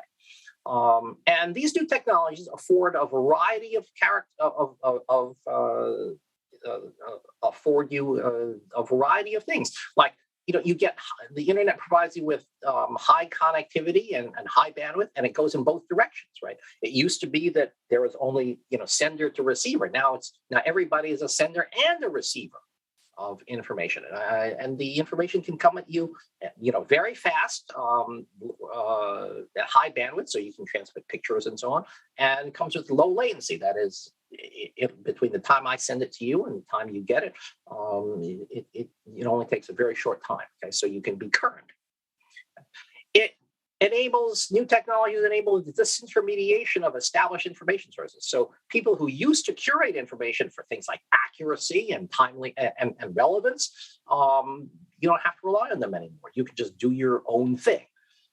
Turns out that those intermediaries actually provided a useful function in doing fact checking and so on. You can now use the internet to search, to search out anything you want, right? You can do customized information searches, and what you get is stuff that really is confirmation bias. what you're getting is you can search for stuff that fit information that favors your views. Okay, and it's an interesting question as to whether or not you want good information or information that you like. Turns out that most people will like want information that they like. It's cheap now to produce audio and video content and to consume it all. So it's very, very easy now to send pictures, videos, etc. Okay. Video and audio are known to be much more emotionally evocative than text, and the technology now enables you to do that. You could never do that with letters. And business models have been developed based on advertising that enable the delivery of, quote, free services. That is, services like Google and so on are free. Facebook is free, except that you pay for it in attention because they sell ads to you. Okay. And using these technologies, weaker states can use information technology to generate outcomes that have consequences for the relationship between them and stronger states. And that's what we see happening. Next slide, please. Okay. So this is a picture of Soviet cosmonauts in the 1960s. You notice, take a look at this picture. Next slide, please. Next click. Okay. And below are images released in the 1970s. And you'll see that in the top row, the person that is second from the right has disappeared, right? So you say, oh, that's interesting. What's the big deal? Well, next slide, next click. Okay. What's new today is that it took a huge apparatus to airbrush that person out back in the 1970s. Okay. But now anybody can do this with Photoshop. Now anybody can do it. And so this is the democratization of capabilities that were previously restricted to players with large amounts of resources. Next slide. So how does all of this stuff work in practice? Well, there's cyber-enabled exploitation of cognitive limitations. These, I mean, you might think of cognitive limitations in people as vulnerabilities in the human operating system, okay? But you can't patch them. So that's an interesting observation, I think, that if you think of these vulnerabilities as the cognitive vulnerabilities as vulnerabilities in the human operating system that are unpatchable, you get a sense of how dangerous the problem is. So you get search engines that return results based on popularity rather than accuracy, play to confirmation bias. I mean, you know that you can get search engine optimizing services to enhance the visibility of false and misleading information. You can now find support on the internet for any crazy point of view you want and no longer feel alone. That means you can create affinity groups and you can allow the marginalized or nutty viewpoint to be amplified and mainstreamed. Groups of like-minded individuals recirculate their views in echo chambers, increasing exposure to information and creating what we call illusory truth. That is, if you hear something from different sources repeatedly, even though it's the same source, in fact, you start to believe that it's it's true. Okay? Tablets and smartphones, immediate access to the internet, and they all notify you when new content is available. Easy ways of sharing your sentiments to wide audiences with retweet and like and so on. And if you think about tweets and so on, they have 280 characters. You don't get much nuance on that. They don't get it plays to cognitive limitations because it's simple and easy to process. Next slide, please. Okay. So now I want to talk about the issues that I promised. Okay. So I assert that there is no adequate definition of disinformation. It's not, whatever it is, it's not one of just distinguishing between false and true information. It's not that. Fiction itself. Many of you read fiction. I do from time to time. Most of you do from time to time. Fiction depicts events that never happen, and they are it's in some sense false, right? Nobody complains that falsity is problematic per se, right? Fiction, I mean, you can't imagine a world without fiction writing in it. So that it can't be that it's not true. It's not just true versus false. Okay. There's also the fact that exhortations, opinions, and questions are neither true nor false. So let's kill all the X's here. You can pick pick any group that you want to kill and that you dislike. Okay, that's an exhortation. Is that disinformation? It's not good to see on the internet. I don't like seeing it there. Most of you probably don't like seeing it there. But you know, is it disinformation? You know, it's not true. It's not false. It's just an assertion. Okay. You can say Republicans are more patriotic than Democrats, or Democrats are more patriotic than Republicans, right? You can say all of those things. It's an opinion. Is it true? Is it false? Well, I believe it. You know, I may believe it, but you know does that count? Okay. And if I say, didn't I see you yesterday at a Nazi rally? Okay, I'm insinuating that you were at a Nazi rally, but of course the answer to that question is no. And it should be, and you should drop it there. But now I've hinted that you were at a Nazi rally, and perhaps I've smeared you. So you know it's not a false statement, but it has managed to convey a false sentiment. Now it can also have true statements lacking context, and they can be false or ambiguous. So if you make the observation that Herb was drunk last night, that's an interesting observation about Herb, okay? He was drunk last night. How about if you make the observation to somebody that Herb was sober last night? Now what are you saying? Are you just reflecting the fact that Herb was sober? Or are you implying that Herb is usually drunk and for some reason he was sober last night? Those are very different statements, okay? There's a famous sentence that says, I never said you stole that money. I never said you stole that money. I never said you stole that money. I never said that you stole that money. I never said you stole that money. I never said you stole that money. I never said you stole that money. I never said you stole that money.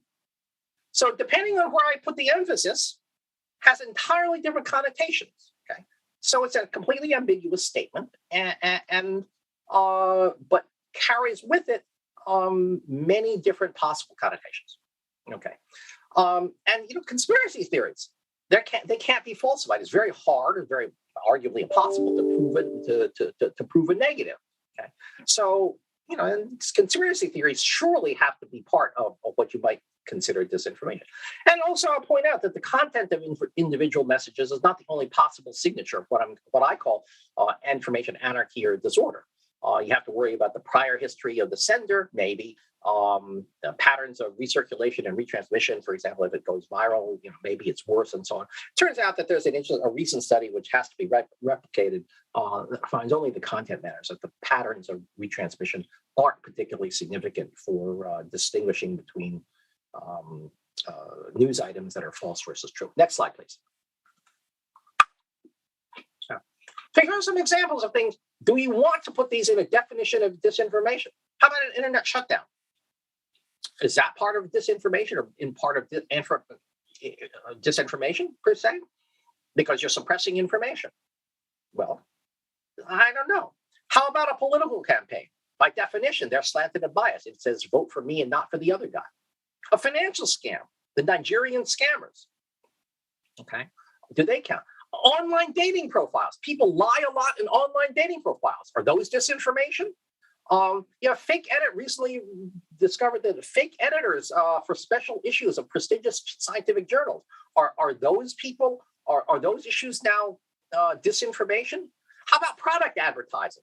How about suppression remedies that in themselves contribute to information anarchy because they remove information from the information environment? Okay. What about all of those things? Do they count or not? We have a bias. I think the laws that we've talked about certainly in the United States domestically, but internationally too in the ICCPR. So I think that it's fair to say that there's a a bias in favor of free flows of information. And this quotation from a Supreme Court decision in 1927 in the US is an example. Basically says that more speech, not enforced silence, is the remedy to dangerous speech. And if you actually unpack that statement, there are a lot of interesting qualifiers to it, but we've forgotten all the qualifiers. Okay. And the last point here is, why do we assume that people don't want disinformation? That is there a demand for this disinformation? Do people want it? And it turns out that there's good evidence that there is. Next slide. Second issue, how do you distinguish between foreign and domestic spreaders? So the internet is borderless, and it is well known that foreign agents can exploit the useful idiots that they might find along the way that will help them do their dirty work without even knowing that they're being compromised. Okay, and one thing is the foreign actors, the activities of the foreign actors and domestic actors may be indistinguishable. How do you differentiate, for example, between foreign message initiation and their and foreigners who foreign agents who amplify messages that are misleading or false? Okay, and foreign messaging may play both sides. So, there's an example in regarding January 6th, the Russian media sent out disseminated allegations that Antifa was responsible for the Capitol siege. Rush Limbaugh did the same. Okay, both narratives badly sourced. They only reported the claims. They didn't take responsibility for making them, and so on. Okay, but the activities were the same. And foreign sourcing is hard to demonstrate. Okay? At the same time, we have to realize that in most nations, nations give their own citizens greater protections against intelligence monitoring and intelligence gathering and so on. So it's certainly true that in the United States, a lot of information gathering activities are forbidden because they presumably affect the rights of Americans. Okay, and the U.S. says, no, we can gather all this information abroad. If you're abroad, if you're a foreigner from the U.S. standpoint, you might not like that, but that's the way people do. But the United States says, our citizens are entitled to more protections from us as a government, and I think that's true in many states. Next slide, please. Okay. Third issue to address is that there is a cumulative effect of multiple unfriendly but legal actions. So the argument here is that if you typically you shape behavior because you can impose penalties for when some party does something wrong. Improper conduct. A violation could be a single instance of some action that is, by definition, by a claim, by agreement, improper, or you can do patterns of some improper conduct. In international law, improper conduct is usually related to security. It's usually defined as single instances. Okay. So patterns of conduct involving multiple unfriendly but individually legal actions are not covered.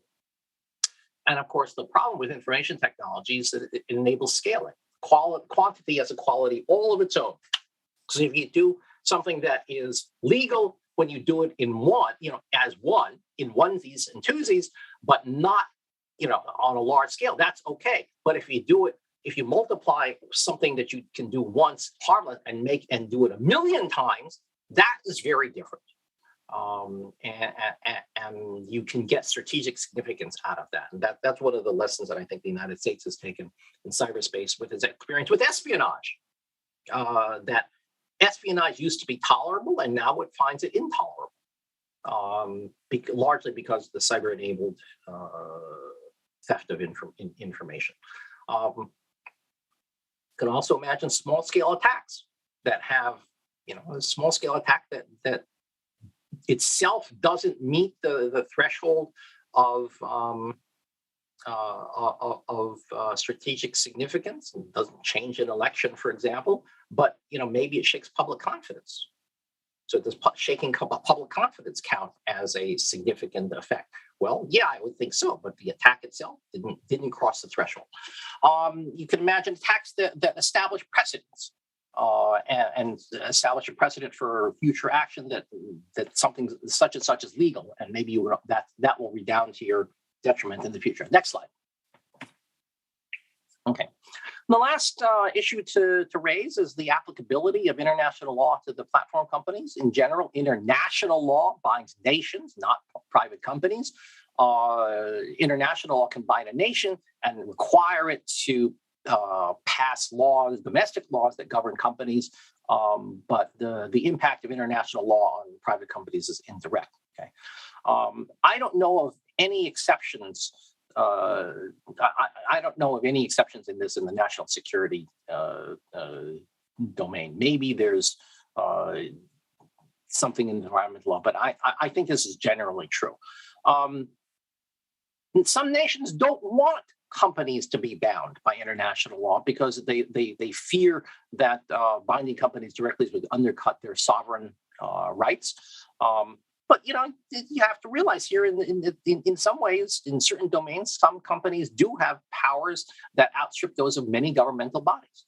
And in particular, in the disinformation space, only platform companies themselves can significantly curtail user exposure to disinformation, however it's defined.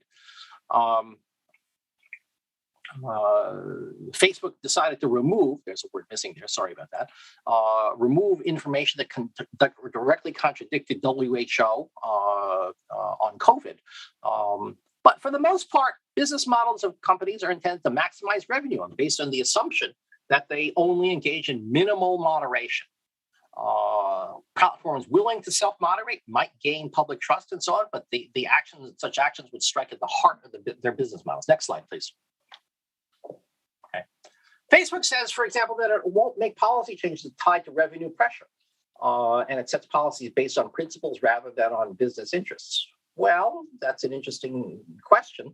In 2020, they adopted Twitter's policy of labeling violating posts and did some suspension. But in 2021, acknowledged the existence of a special group of users under its cross-check program that were subject to weaker disciplinary action for terms of service violation.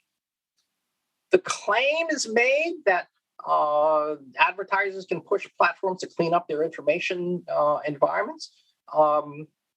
No such luck. In 2020, there were 100 advertisers boycotted Facebook over concerns over hate speech and handling misinformation.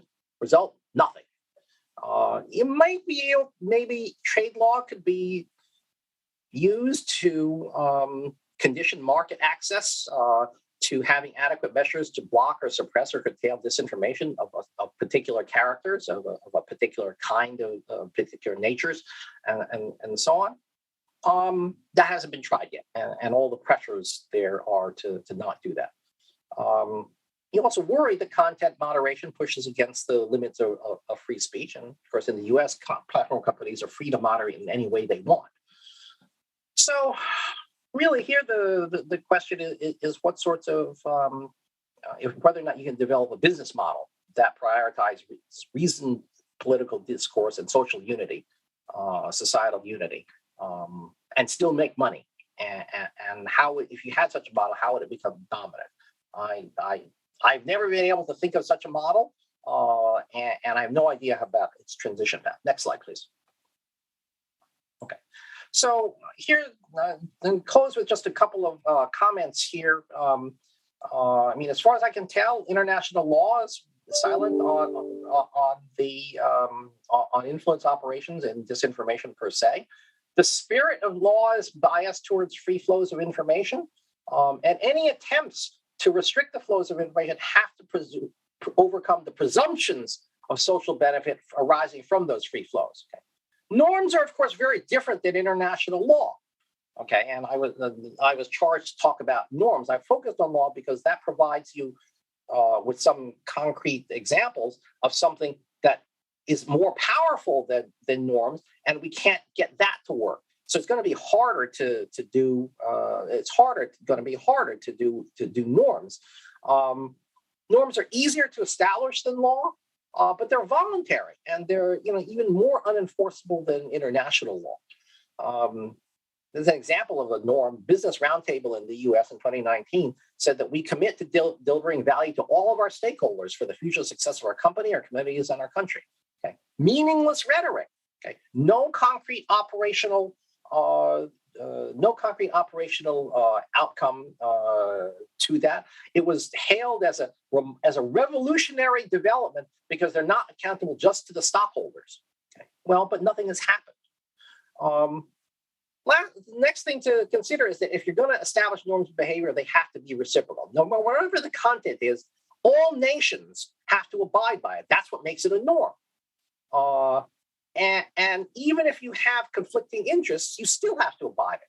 So if we want to say that this information is prohibited as an instrument of statecraft, we can't do it either. And what other people think about what we do starts to matter. Okay, and so it can't just be you can't do anything and we can do everything. That's not a norm that you can live with. Okay? But that's the way many discussions go. Next slide. Okay. As far as I can tell, there are only 3 players that can act regarding this information. Okay, there's government, there's companies, and there's individuals. Do you really want government playing an affirmative role in deciding what information should be upranked or downranked, that should be suppressed or curtailed? That's very dangerous, it seems. On companies, I would address this question. What sorts of financial incentives could make them police the content they provide when their business models are optimized to generate outrage and engagement? Why should people want good information? That's an interesting question. What is good information to people? Where are they motivated to get accuracy? When they consume information for their jobs, for consumer purchases and so on, yes, they want good information there. Consume information for entertainment, yes, they want to be engaged. Doesn't matter whether it's good, it has to be good quality and so on. But when it comes to anything political or anything outside of the individual sphere of understanding or influence or concern, the national news in a local community, why does that person need good information? And the answer is the likelihood that they can actually affect the outcome is low. So why should they care? Why should they work to get good information? That's not a new thought. Anthony Downs wrote about this in 1957. And individuals are overmatched by the techniques of effective influence operations. And for example, they're much more likely to remember the content of information than its source. So if you conduct an effective influence operation, humans are just going to be totally overwhelmed. Next slide, please. Next slide. Okay. So closing thoughts here. Just that no nation can solve the disinformation problem unilaterally, and any solution has to involve some sort of cooperation. You could develop shared norm. But I observe that support for international engagement is falling. And nativist, nationalist populism is on the rise. And there are many opportunities for adversaries to engage in low-cost, malign influence operations. The advantages are too great to forego, and the attribution of norm violation is very hard to establish. Okay. My conclusion: agreement on shared norms that are actually observed seems unlikely, but it's worth the effort anyway. I've been involved in a RAND-sponsored track-2 dialogue to develop proposals among the US, Russia, and the EU regarding political interference. That report will be released sometime soon. The proposal is focused on mutual restraint in some, but not all areas of contention, and basically says that each side will have to accept some things that it currently finds objectionable. Next slide, please. And this is my contact information. I took a lot of this stuff from a piece that I did for Duncan Hollis and Jens Olin on defending democracies and combating foreign election interference recently, which has some relevance to this. So With that, let me open it up to everybody. And I'm sorry I took too long on this, but I'd really like to get comments and questions and discussion here. Thanks.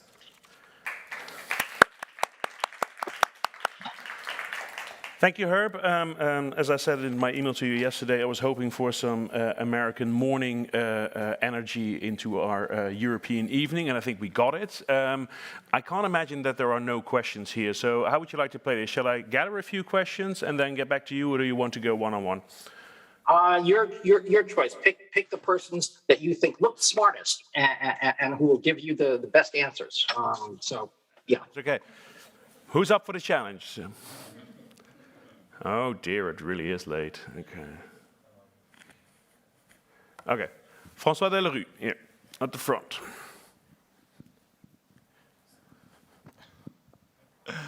Good morning, Herb. So, François Delerue from Leiden University. My question or my comment, what I found interesting is that you were looking for answer from international law. Maybe, so I am an international lawyer, so it's why I found it interesting. But my point here is maybe also what could be interesting is to have a distinction between the objective to regulate maybe the vectors, to regulate disinformation, and the objective to regulate the consequences of disinformation. And I think it's always one of the problem or one of the questions we see when we have international discussion on this topic is people tend to want to regulate disinformation per se, while what international can bring is a regulation of the content through non-intervention or other regulations. So that's one element I was a bit interested in your presentation, because I think it's maybe one of the questions you may want to bring on the table. And I agree with you then that the regulation of disinformation per se, of what we try to tackle, is more to be done through norms.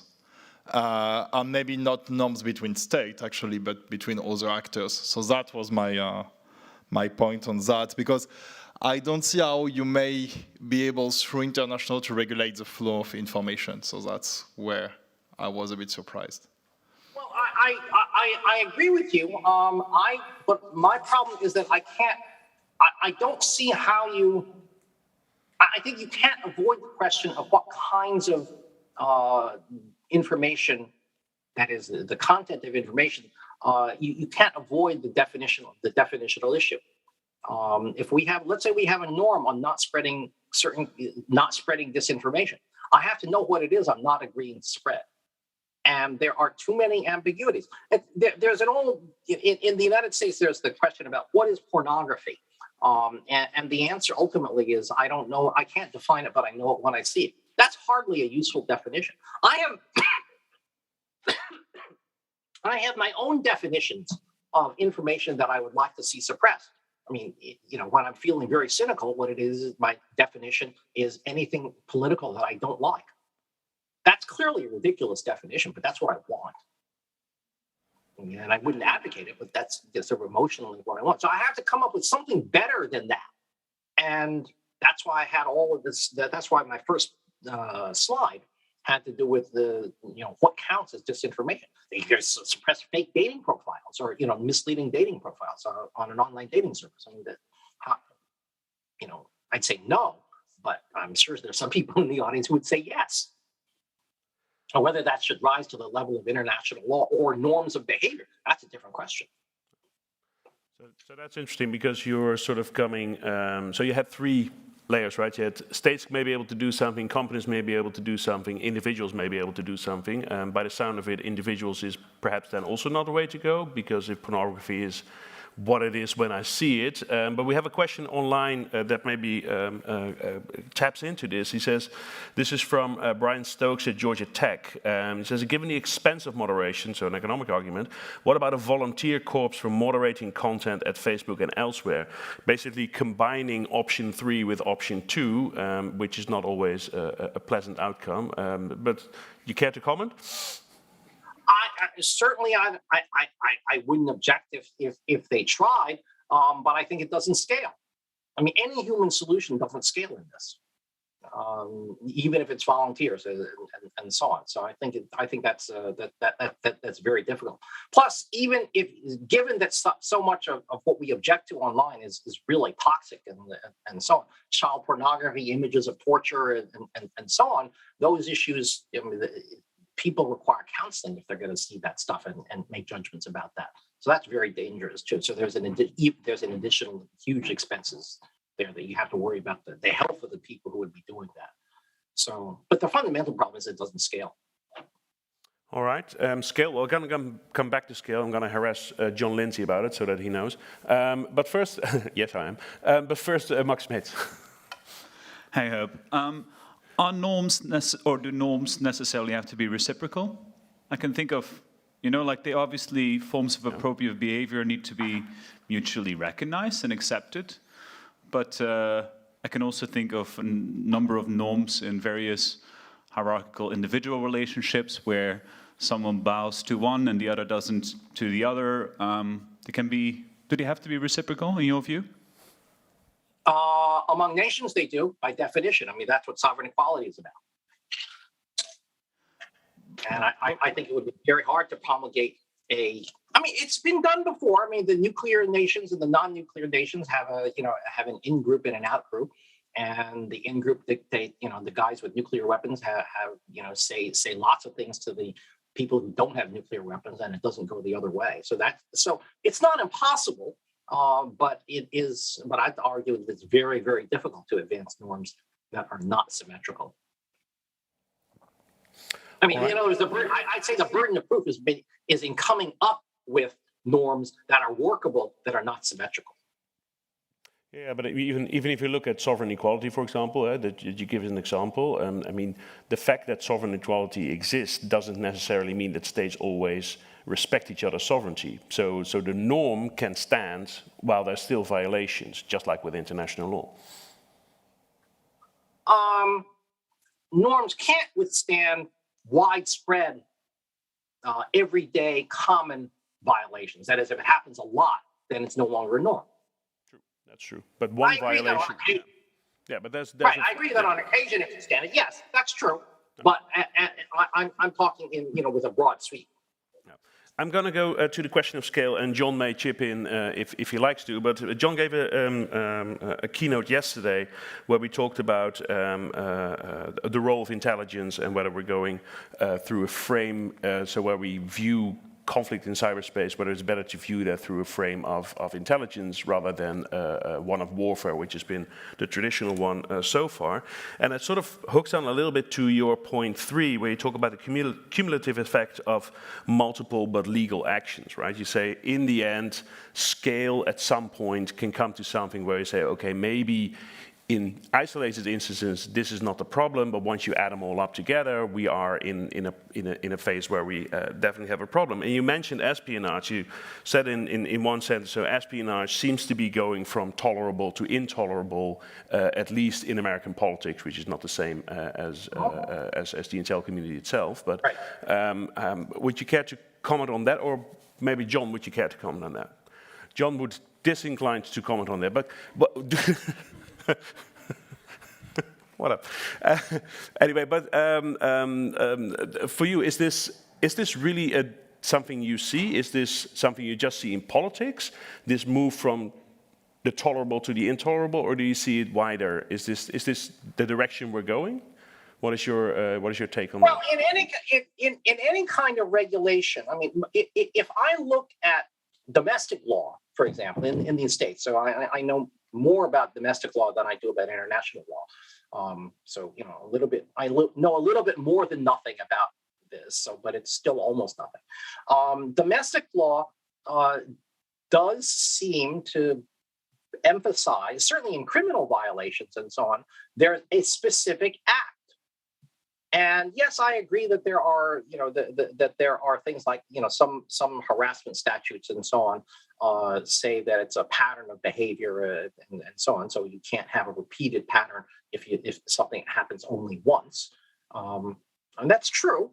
But by and large, law doesn't know how to deal with multiple instances of something that are individually nuisance negative and nuisance value, but collectively add up to a lot.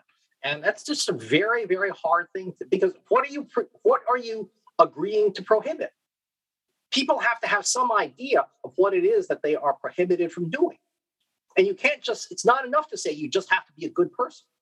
So I don't know how you deal with that kind of a problem. And that's why I put it out as a challenger. I don't know how to deal with this, and anybody who has good ideas on that, I want to hear from you. Open challenge. Someone?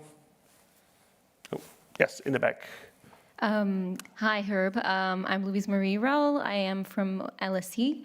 I guess, I don't know if it's the same, but I feel that sometimes we're very much focused on the content discussion and on content moderation when we're talking about disinformation, understandably so. But I wonder whether by looking, as you started out your presentation, to influence operation or information operations, whether it is productive to look at actors and perhaps start from there.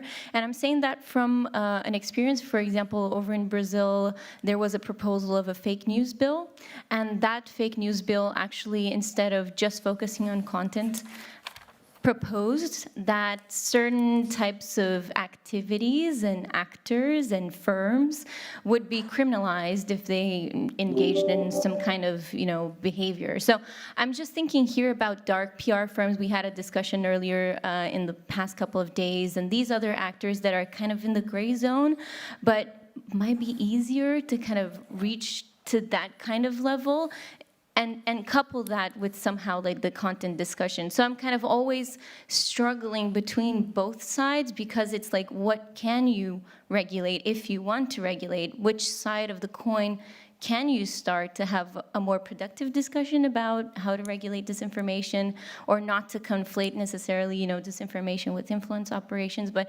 it's a confusing kind of environment in terms of thinking regulation, but I was just wondering whether you had thought about that, and what are your thoughts around this? Thank you. How would I define the parties that I want to, the actors that I want to regulate, if not from their behavior? And their behavior would be, since they're participants in an online space, the participants in an online space, they just by definition deal with bits, that is, with information. So it's information that they receive and the information that they emit. So I'm not quite sure I know how to define a bad actor without reference to content. I mean, if you had an idea, there's past history. That's true. So maybe certain people with bad histories should forever be banned from the internet. Sort of that's the sort of thing that you want. And there are certainly people who push that line, but I don't know how to enforce any of that. So let's say in the past I have a long track record of sending bad information out. Well, I mean, that's what the deplatforming business is about, and deplatforming is a perfectly reasonable thing to do, but how do you prevent somebody from coming back under a different guise? It's not easy. Thank you. Lena and then John. And then let's take them both, and then you can take both questions in one go. Okay. Hi, Herb. I'm Lena. I'm a PhD researcher at Leiden University. And I kind of wanted to come back to what Francois said, so about thinking about disinformation in terms of consequences, and then going from there to kind of think about whether, the consequence can point out those cases where maybe we think of regulation or norms. I mean, in terms of international law, there's specific situations or types of, consequences of certain maybe information you could define as disinformation that is regulated. So in terms of armed conflict, perfidy is prohibited, spreading terror among the population is prohibited, and you have very specific incidences where maybe the consequence of the disinformation campaign could fall within the legal regulation. Equally so, in terms of human rights, there's also certain incidences where maybe disinformation would qualify as hate speech, and regulation could come into play. So my kind of when I'm thinking about what you said, I kind of think maybe this is kind of a fragmentation of the term disinformation. Maybe that's how we need to approach dealing with it, because if there's not one umbrella definition we can come to, maybe there are specific incidences of consequences we can point to, and think about approaching the issue from that side. I think, there's the issue of causation always, and there's the issue that this fragmented approach doesn't really offer a solution for a broader base for every situation. But I was wondering what your thoughts would be on that. Thank you for that question. I'm going to give it to John, and maybe in answering Lena's question, you could say something about the RAND report, because maybe that has something to say on this issue where you said there were different pockets where you might have some agreement on regulation. John. Right, great. Thanks a lot, Herb. It's great to see you again. In a previous life, I spent a little desert vacation in Western Iraq. I was hanging out with a SEAL team, and they gave the intel guy the IO mission. And I came to the conclusion quite quickly that this was a pointless mission. Number one, the SEALs just couldn't take it seriously, right? They wanted to find, fix, and finish bad guys, and if you were successful with IO, that would undermine that cultural preference, so that was no good. Number two, what we were trying to sell was this idea that you should, hey, Iraqi population, please trust the occupation, please trust the new government that we've put in place. We're in Western Iraq, right? It's a kind of totally different government, kind of hostile to that area. And so, you're asking people to trust an untrustworthy government and an untrustworthy occupation, and to do things that are incredibly costly to them personally and potentially to their family. So there's just no demand for this message that's being sold, no matter how you packaged it, no matter how good your marketing. Okay, great. So that's one case. No demand, therefore the supply of IO really, really doesn't matter. And then you go to 2016, right, where the demand is incredible, right? I mean, the demand for bullshit in the United States is quite high. If the Russians aren't selling it, someone else is going to sell it. I mean, that's the lesson of January 6th, right, is that, we're really good at homegrown this stuff, and it doesn't matter what's coming. And so you almost wonder, is disinformation really a supply-side problem, or is it just this stain on a slide that indicates that you've got kind of underlying things going on? And so this entire discussion is very, very supply-side oriented, where I think what we're facing is that we just don't like the underlying politics. We don't like the underlying demand for what's going on, and yet we don't have or don't really want to face up to what kind of the problems might be. So, there's the question in there is what are your thoughts about dealing with a demand-side problem when you've kind of framed up all of the supply-side issues for thinking about, demand? I mean, I don't know, the whole disinformation problem is really, really focusing on what difference does it make? How does it make a difference? And yet the scale issue that make it a problem almost make it an irrelevant problem. Does that make sense? Herb. Unfortunately, yes, it makes a lot of sense. Yes, I focused on the supply side because I sort of thought that was my charge. That's what people mostly talk about when they talk about, well, let's have norms about this information and so on. Mostly it's on the supply side. But I agree with you, and if you look at my presentation, there's a lot in there that hints at the demand side. This is a question of, is there? In fact, I raised that question explicitly. Why do we assume that there isn't a demand for this information? I think that's a bad assumption. I think there's a huge demand for the reasons that you that you describe. That doesn't mean it shouldn't be, that demand shouldn't be fought by trying to constrict the supply side. But I agree with you that if you don't get a handle on the demand side, you are in a world of hurt. And I agree that there's a lot of research that needs to be done on that side. And why is that the case? And how can you dampen that demand? So there's no daylight between you and me on that one. On the previous question, I didn't understand it, I think, but let me respond to what I thought the question was, which is whether or not rather than looking at the content and without regard for the effects, you would identify harmful content or disinformation or bad information, call it bad information, harmful content on the basis of the effects that it was known to, or that it was observed to have. Was that the and then take action based on the observed effects, using the observed effects that rose to some level of threshold to then identify the information in question and then try to suppress that information at its source to curtail it as a source. Did I get that right? There's a moderate shake. Do you want to come back to the question, or shall we move on? We move on because we're always we're a little over time already. So I want to give you one last question, and then I'm afraid we're gonna have to round it up. You started your first one of your first points was, okay, we should have a bias in favor of the free flow of information. And I heard you say at SciCon 2 years ago or something, you said something like, I am equally terrified of a United States with and without the First Amendment, right? So both of these have a problematic side to it.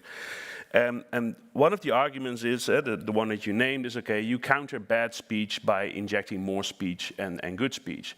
On the other hand, what you also say in your presentation is that sort of the cyber-mediated speech we get through the platforms is biased towards not necessarily good speech. So the question is, okay, does the idea that you counter bad speech with good speech, does it hold if there's not a level playing field for the spread of information? If some speech gets favored by these platforms, and is that something we should think about? Yes, very much so. And I think that is the fundamental dilemma that we face. In an environment in which it is, it used to be said that the remedy for bad speech is more speech. That's clearly not true. But I don't know what the remedy is. And that's why this is a provocation. My job here is to make people in the audience think about this, and who are smarter than I am, and to try to get some, try to get a collective, thought on this issue, because it's clear that bad speech is, that more speech is not the answer to bad speech, because it presumes rational processing, and that's just not true. So I don't know how to deal with this problem. Okay, we're going to leave it at that. That's a nice and slightly depressing thought to go into the drinks, which is usually an uplifting thing. So, Herb, thank you very much for joining us. Please send me comments if you have questions. If I didn't answer your question, or if you want to follow up, please send me an email and we'll talk about it some more. I'm really interested in building a community around this stuff, and I'd like to get all of you to help me think about it.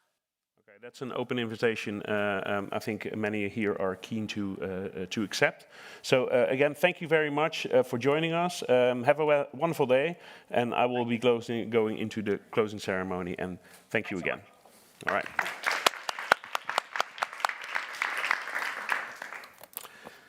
All right. Traditionally, this is the moment where I say, there's a few things that separate you from the drinks, and that is indeed what is going on. One of the things is usually at the end of a conference like this, you try to sort of recap what has been going on, and that's, I think, hard. We had a really wide and diverse conference in terms of topics, in terms of contributions, some really vivid and good exchanges. I am a happy man. I usually measure my happiness at a conference in how much I wrote in a book, and I think I basically destroyed one of my books yesterday, so that was good. So I'm really happy. I hope that goes for other participants as well.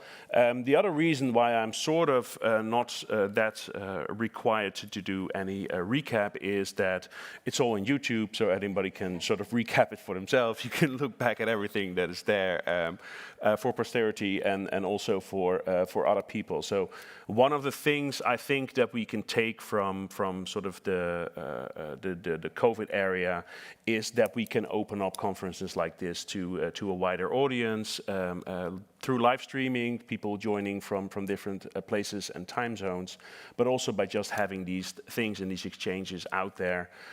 We may have to be a little more cautious of our language, but hey, that's not a bad thing, considering what we just talked about. But it's out there. People can look at it and relate to it, and I think that is a good thing. There's two more things I want to do. I have a few thank yous I want to do, but before that, we have the tradition of selecting someone for our Best Paper Award. As usual, this is something, it's a collective decision-making procedure that we have. We all sort of flag our favorites, we discuss, and then we take presentations into account. So it's actually Best Paper and Paper Award. But we always come from a small group to one or two people who are selected. And I have some people in the room who have been selected before, so we have a community in that sense too. So without further ado, I would like to award the 2021 Best Paper Award to June Lee for her presentation on the first day, if I'm not mistaken. Yes, applause. Paper, Public Attribution as a Subject and a Source of Cyber Norms. Is June Lee here? Yay, yes. Come forward. Because, like, come up. There it is. Thank you very much. Thank you very much. Thank you very much. Oh, again? Okay, sorry. Oh. Okay. We just conducted a formal treaty, so this is... Thank you very much. The prize is of course, eternal fame, glory, and recognition. And in addition to that, we are happy to fly you over next year for participation in the conference. And you don't have to write a paper. If you want to, you're more than welcome to. But you don't have to. So with that is one of the most pleasant things to do at this conference.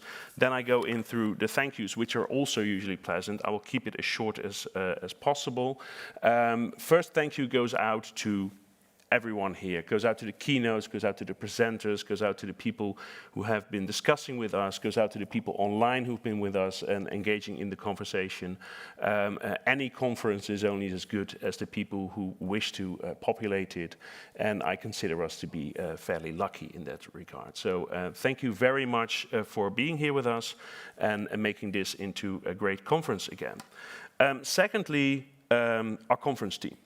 So Bibi van den Berg, Els de Busser, Fabio Cristiano, Monica Kaminska, François de Leroux, James Shires, Tatiana Tropina, and Corian Oosterbaan. Thank you very much. It's always a joy and a privilege to work with you. It's very nice to have you here running the show, doing the panels, helping us select the best papers and scrutinizing those. It's a joy always. One person wasn't here, James Hampshire. He has a very good reason, so also from this platform, congratulations on a new arrival. This is a far more important live event, but you were sorely missed.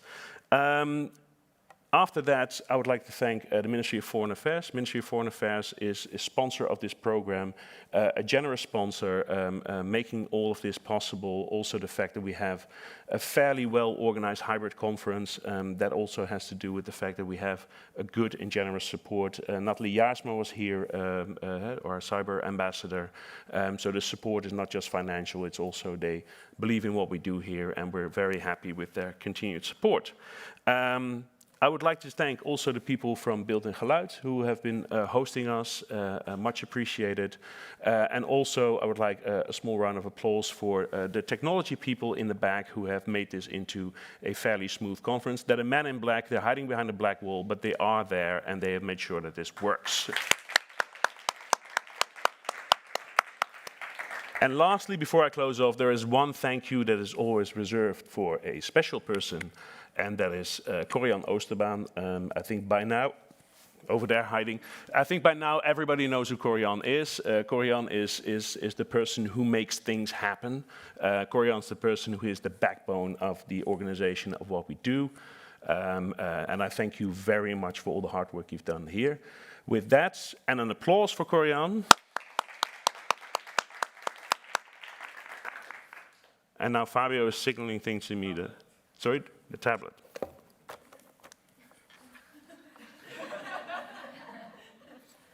This is something I will do after I close, because the online audience does not need to be in on this. Because you can't join us for dinner, that's why. With this, I close Cyber Norms Conference, the 4th iteration. Thank you all for being here online and here in the room with us. And on to a next edition, which will not be a Cyber Norms Conference anymore, because we'll be changing the program a little bit. And we'll be continuing as from January 1st as the Hague program for international cybersecurity. But we will continue to organize this conference. Thank you very much, and until next time.